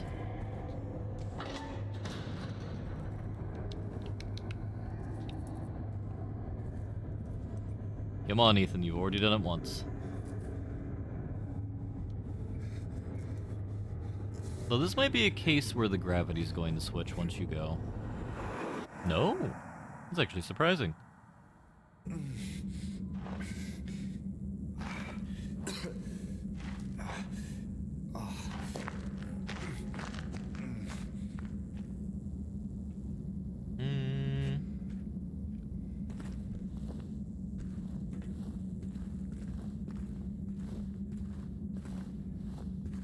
We still appear to be in the Hell dimension. Sadly, there are no succulent Chinese meals for us.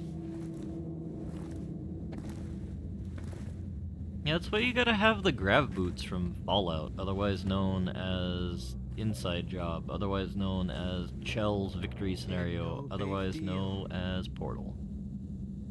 Just put the gun to their head and... Eddie? Oh, hi, James. What happened here?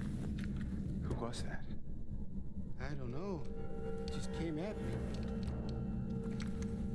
Okay.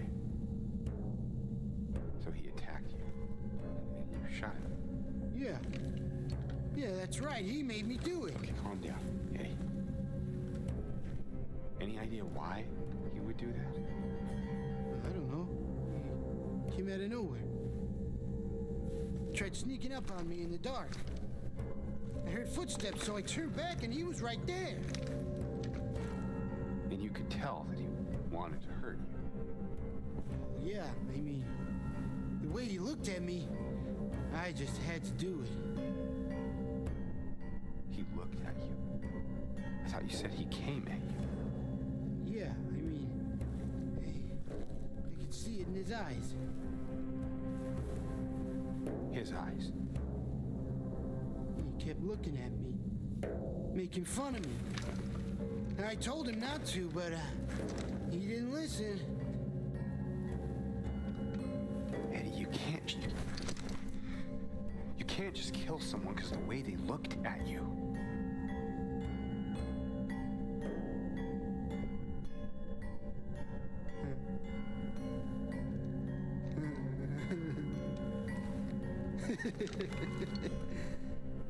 You should see your face, James. I was just joking.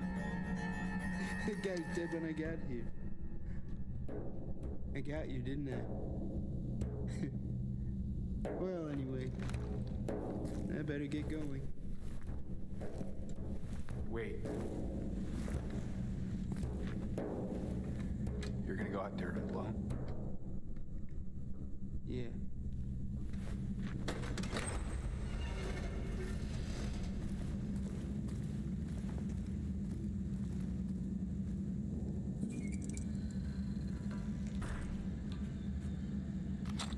Yeah, I was going to shoot him, if I had the capability to.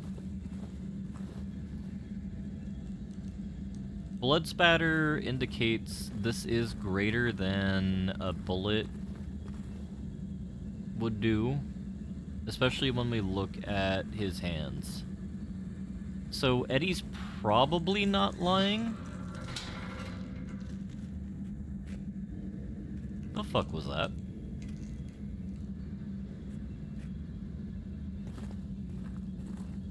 Eddie's probably not lying. Oh. Why can't we shoot this character? What does this mean? We can only not shoot NPCs that are not evil. But this is a corpse. So either they fucked the code, or there's something going on here that I'm not grokking. So, like, this is the thing that's going to get me now, is we have suspected murderer A, Angela, suspected murderer B, Big Chungus, which then implies a commonality between the two, and if we're going to pretend that we don't know how statistics work, that would imply that Ethan is also a murderer for presumably his wife. So there is a hunting rifle key.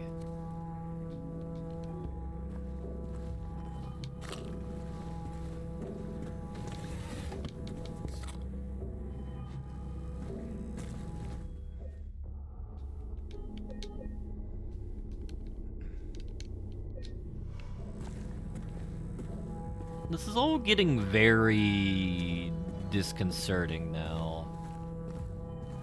We've already checked a door. Door is diddled.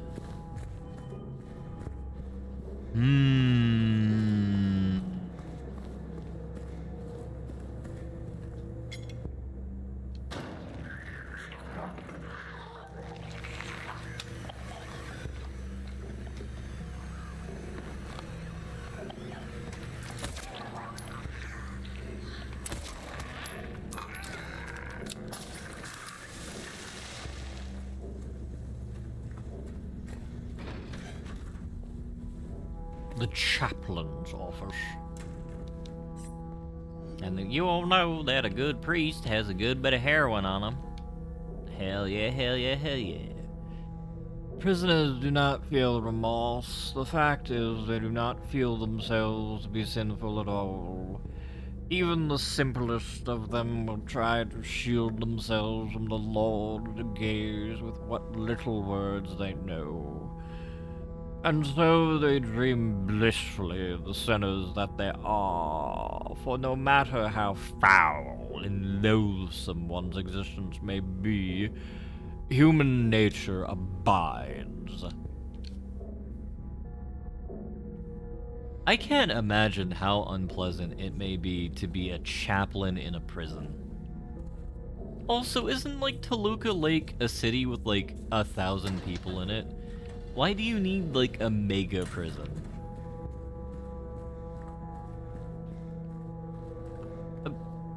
I'm sorry, what?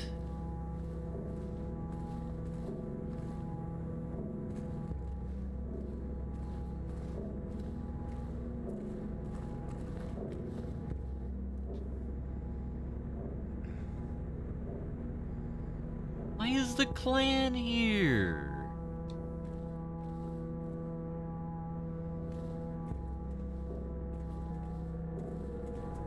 I mean, there's confessional, so it has to be Catholic.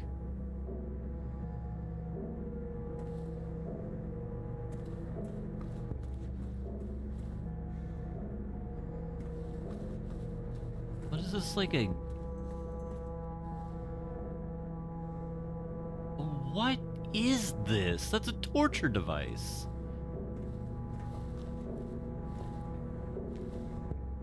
Why is the priest taking on two dudes at the same time, too?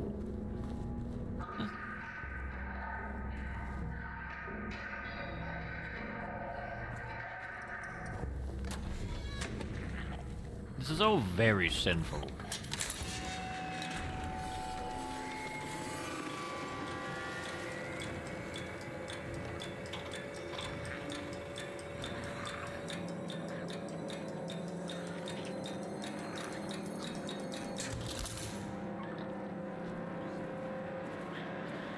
So the breakers are on a timer of what feels like... Is that Hebrew?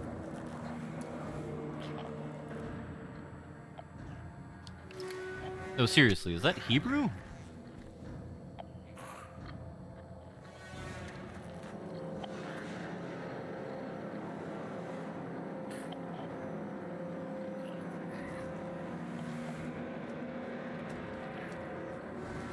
Who here can read is... Why did you do that, lizard?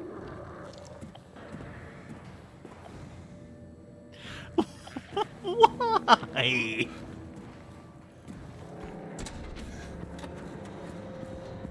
Lizard here playing by goddamn Highlander rules.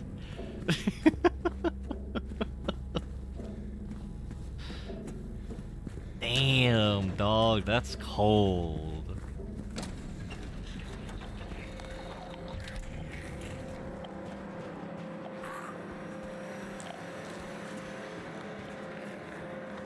Cell block A.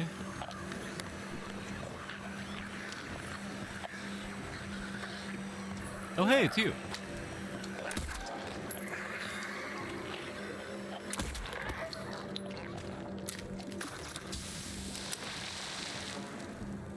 So if there's a bunch of the game left, how long have I been streaming? 5 hours and 20 minutes?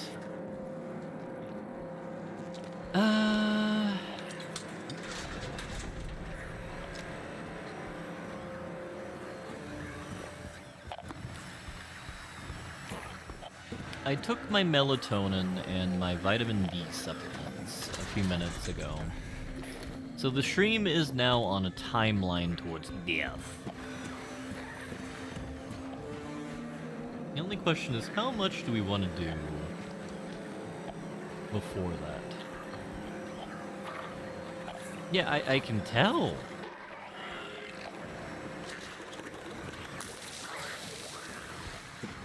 Why are you murdering the stream? We're not murdering the stream yet. I'm just alerting you that we're in the middle of a homicide.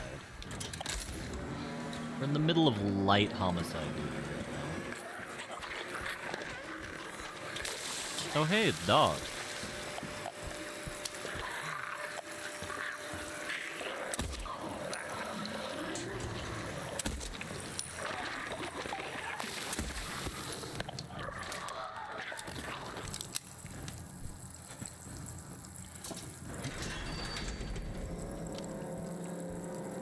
I need to not go to bed at 1 PM again today is my goal, if I'm going to be fully candid. Because yesterday... I was planning on streaming yesterday rather than today, and I took a very aggressive nap at around midnight. That lasted for 3 hours. And then I, in fact, did not wake up. Well, no, I did wake up after 3 hours, but I couldn't fall asleep until 1 PM. In part because I was so jazzed to continue reading the novel I was reading.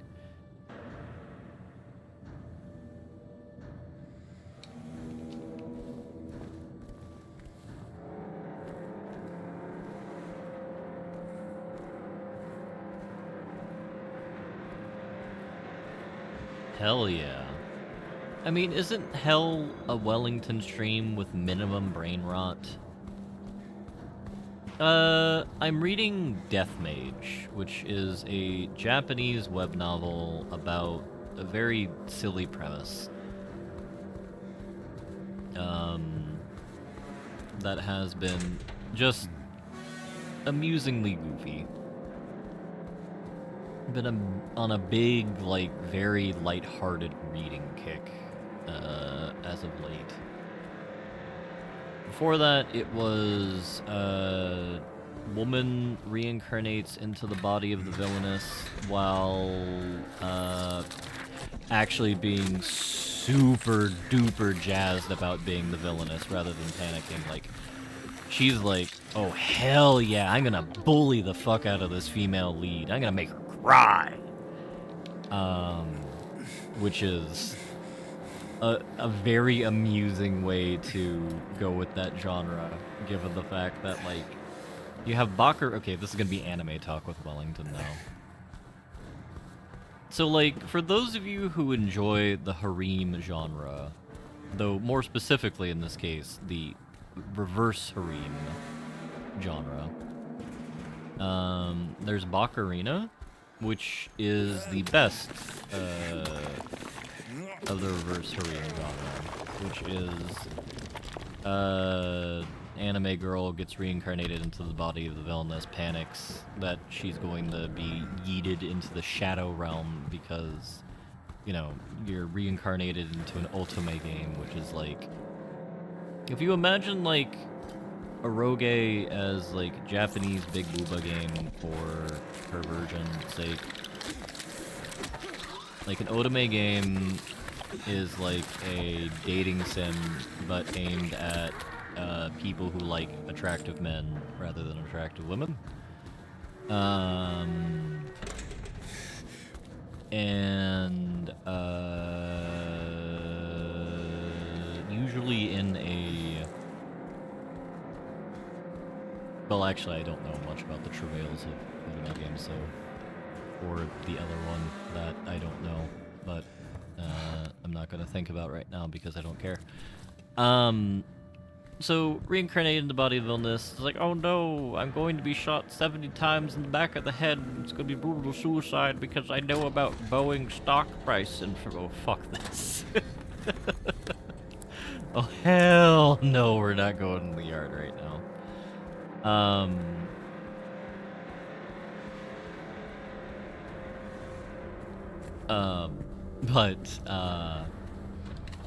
Yeah, no, it was I'm going to bully the hell out of the female lead of the thing is just very amusing. What's even doubly amusing is apparently it's getting an anime, or is in the process of getting animated, because it's currently airing this season, which is fun.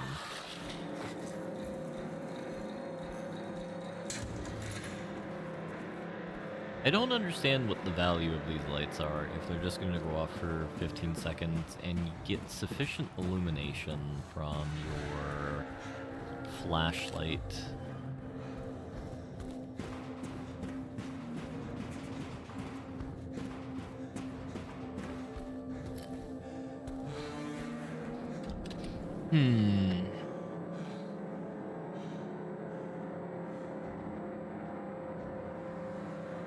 So the only way we can go now is the yard. I will make yet another save.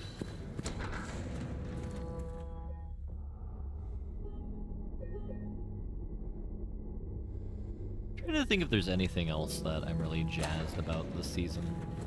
ReZero Season 3 is gonna be Pog.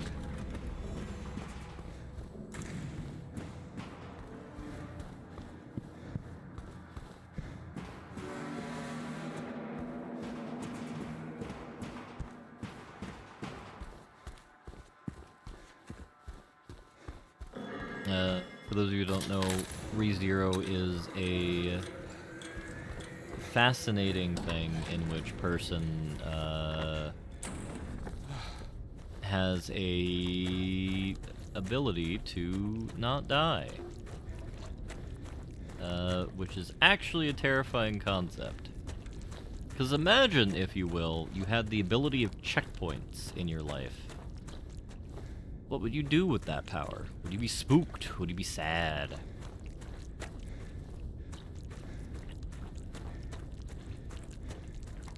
This totally doesn't feel like a boss arena at all.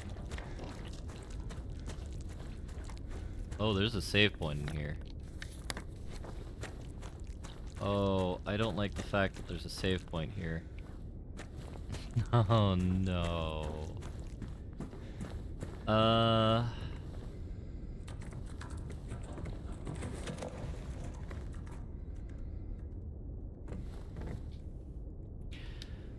Pull ye but once on a rope's frayed end, choose the one justified from among the damned, seek out their tales, think upon each sin, or let blind fate choose, let judgment begin.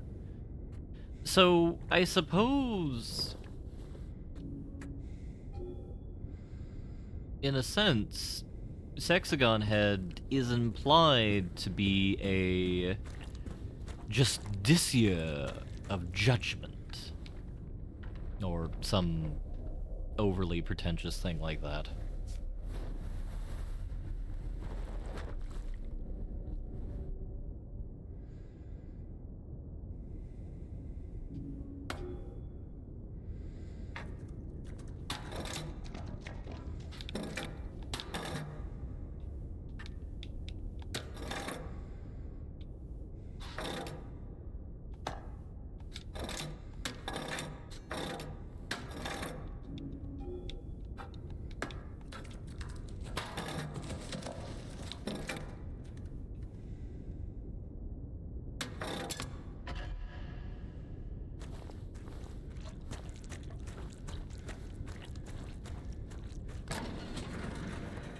Alright, so gallows, scales.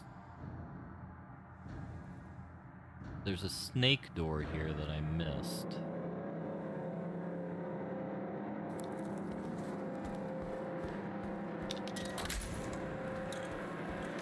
Probably down here because it looks spooky. No, that's Dove.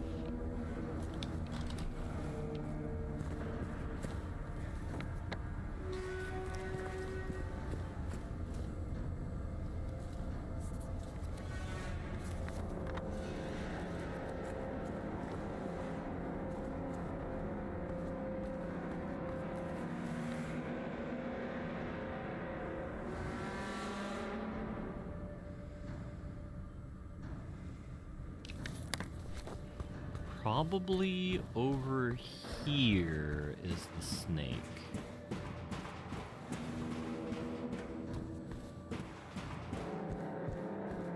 Or maybe not. Alright.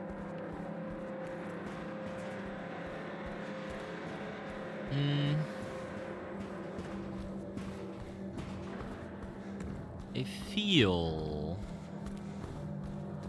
like I'm going to need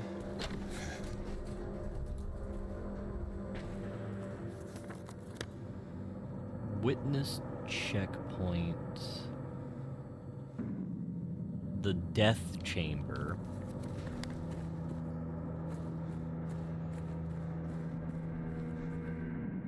seriously, like,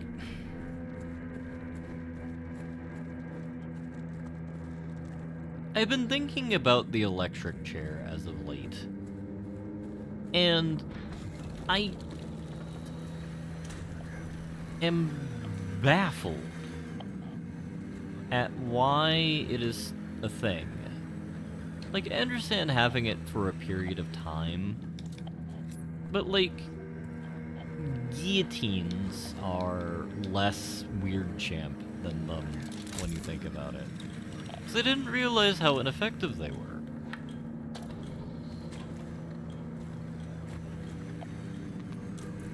You just torture with extra steps. So you're a new type of this thing. That is...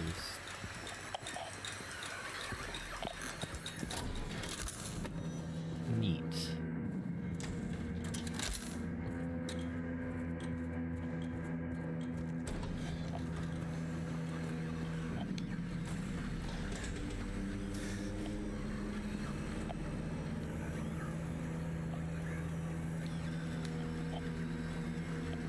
So we have prisoners that are active.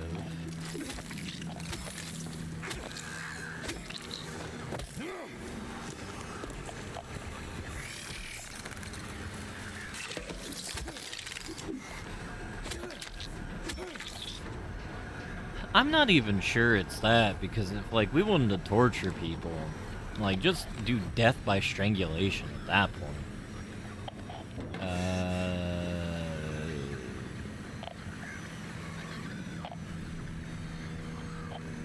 But, like, you know, we can blame Thomas Edison, as one always should take the opportunity to do when you can, for the initial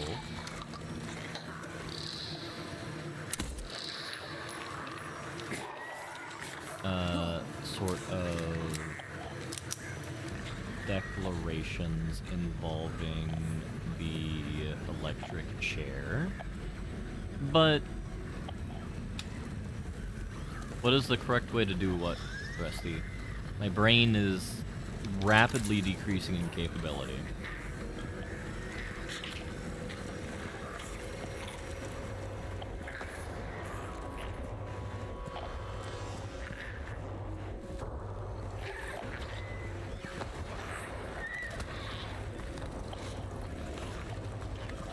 Execution. Well, I think a society should first determine whether or not they believe that execution is a just thing to do or an unjust thing to do. Then, like,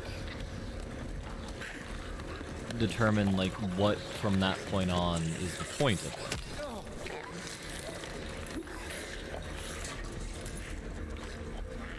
Alright, what the hell hit me? So, like, from that point on, like, if you're just there to have people suffer, like, go fuck yourself. I'm not going to optimize this for you at that point. There you are, you fuck. There are two of you?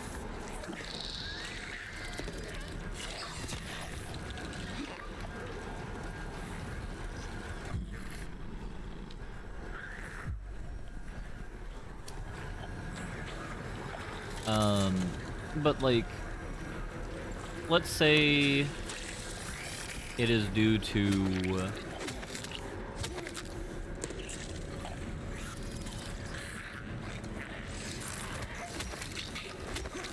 let's say you believe in restorative justice. Alright. Restorative justice is the concept, right, that you make something whole. There are certain types of crimes that I don't think are possible to do that. So, like, let's take your serial killers, rapists, child diddlers. Though that one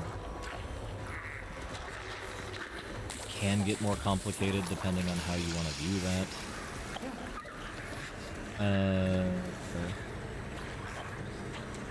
Because that whole concept of, like, oh, it's just a circle of trauma. Which is a point.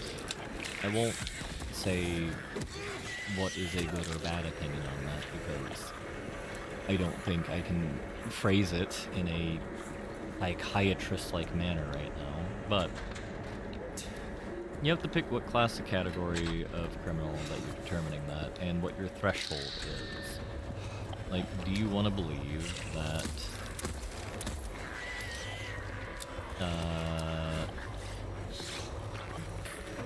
is it, you want to live by the dictum, like, do you believe in it's better to let 10 guilty go free than 1 innocent go to jail?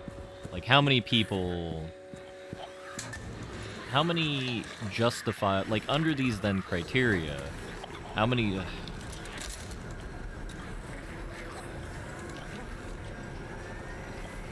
whether the chair is weird compared to other methods is kind of irrelevant to that. Yeah, but I have very complicated opinions personally on the execution. I still don't know what my actual opinion is on it, so I can only do the annoying thing and talk about, like, things buffeting around it, which I suppose isn't the point here. Like,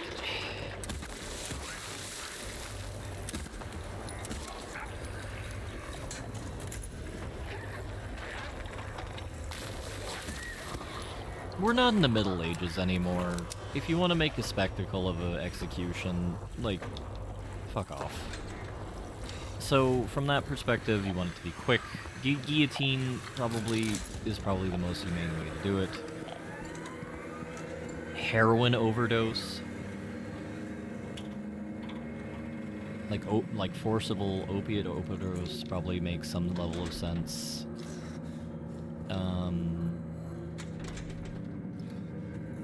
I need to read more on the chemical cocktail we have as is. Anecdotally, I have heard some things that are concerning.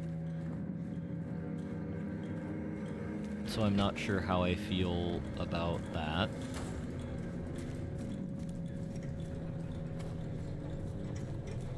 Wouldn't it be massively variable based on the individual? Sure. But we do the same thing for cancer patients. If you're in palliative care, at a certain point, you're just given the button, and you just keep pressing the button until you die. An opiate overdose in many cases, as I understand it. So then, at that point, what are the harmful consequences of that? Because, like, we have determined as a society that the purpose of an execution is to remove a potential threat to society, rather than any other purpose. And because it is merely threat removal rather than, like, other stuff, you want to then just treat it as a clinical thing without, like, maximizing suffering. Because, like,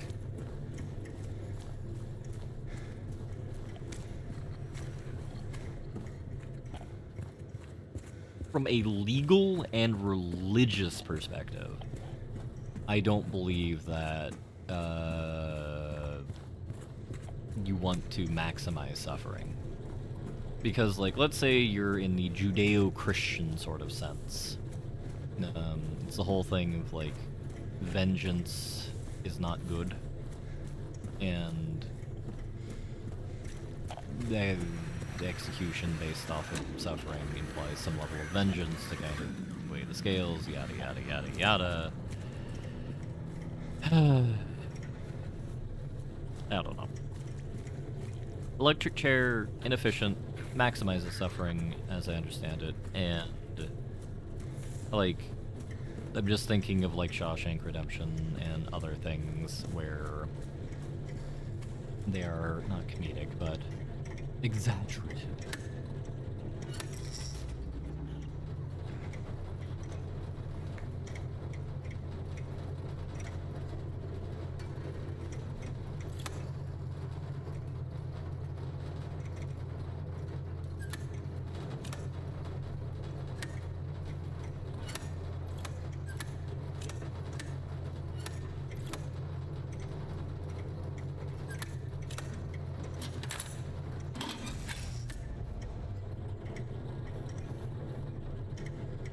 I don't understand what's going on here.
I mean,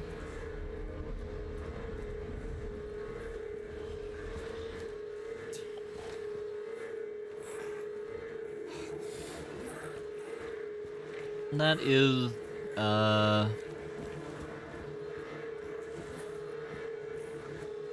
it's just a meme.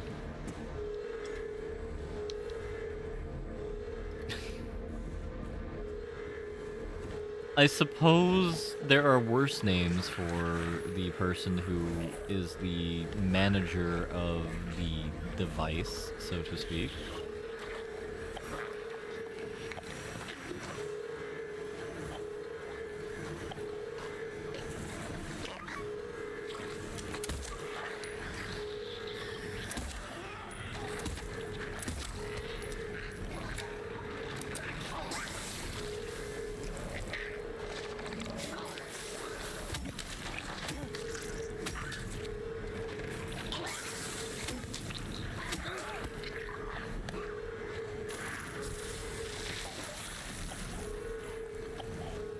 I don't know. I suppose my problem comes from double standards and whatnot. And, like...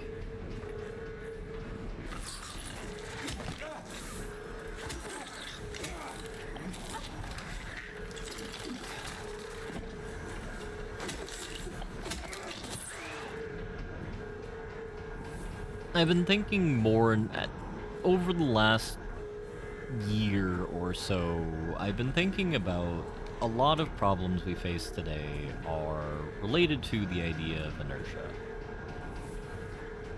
Yeah, 7 states still have it as a option to do. Most use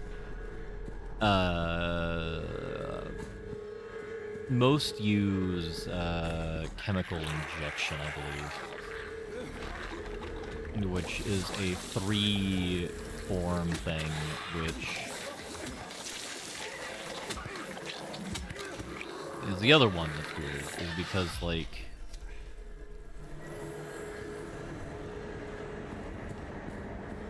as I understand it, one of the things that they do is basically the D&D equivalent of burning blood. So they knock you unconscious, and then they do the bing bing bong.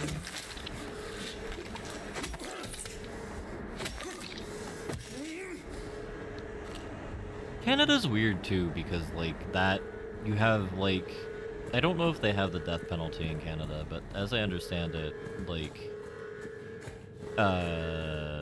they have, like, the ability to, you know... What's the academic term we're supposed to use nowadays for suicide?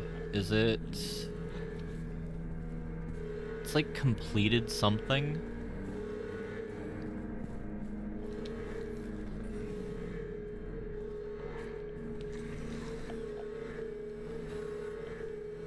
Oh, fuck this.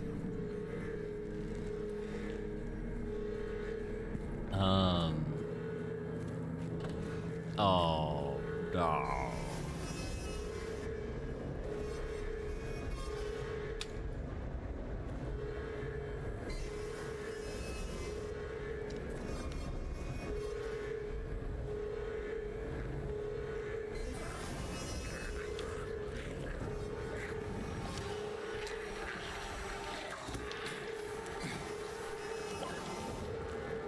I feel that you shouldn't give something like that a cute acronym.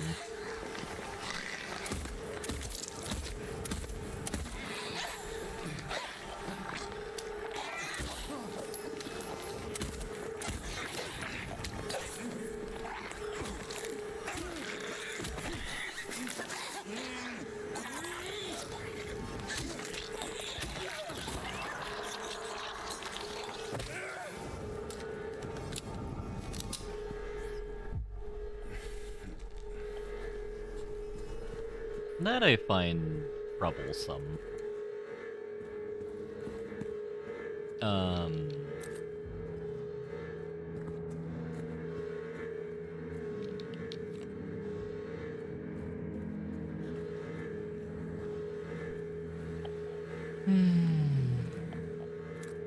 again, that just might be me being a fuddy-duddy. Oh, the electric shock blew the doors off the hinges.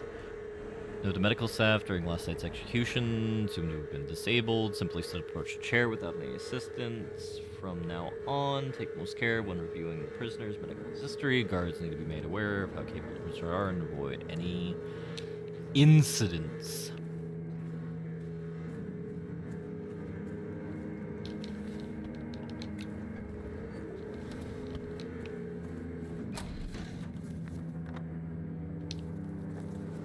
There's a thing here?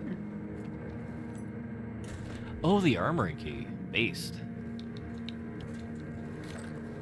Got that Zoomer lingo going on here, children. Alright. I've gone in the complete opposite direction that I desired.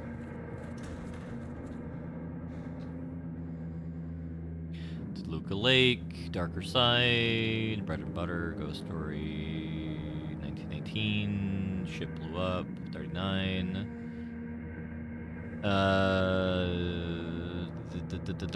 Apparently the lake is a giant blood sacrifice in the making. Which is not very cash money. Oh, hey, cool. Serpent section, bull section.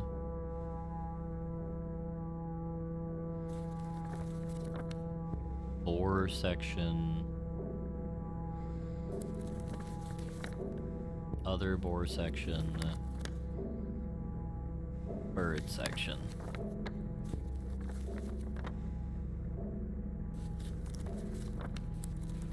Alright. We gonna get gun. And then I'm gonna call it stream. It is time to begin the cucking. Bam. There we go. We have the hunting rifle, we have more bullet, we have other bullet, and...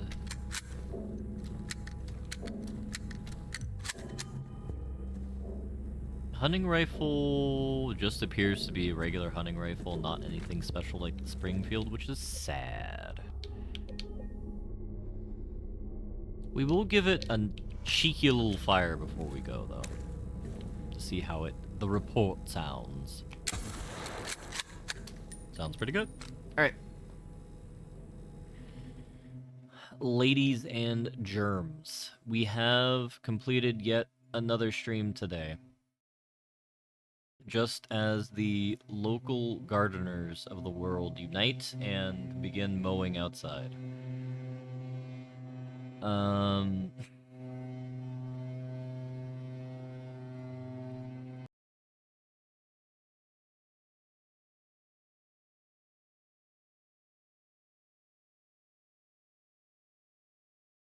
gonna check to see if FG's is still streaming. Check to see if FG's is still streaming. Check to see if FG's is... Also learn how to be a professional streamer.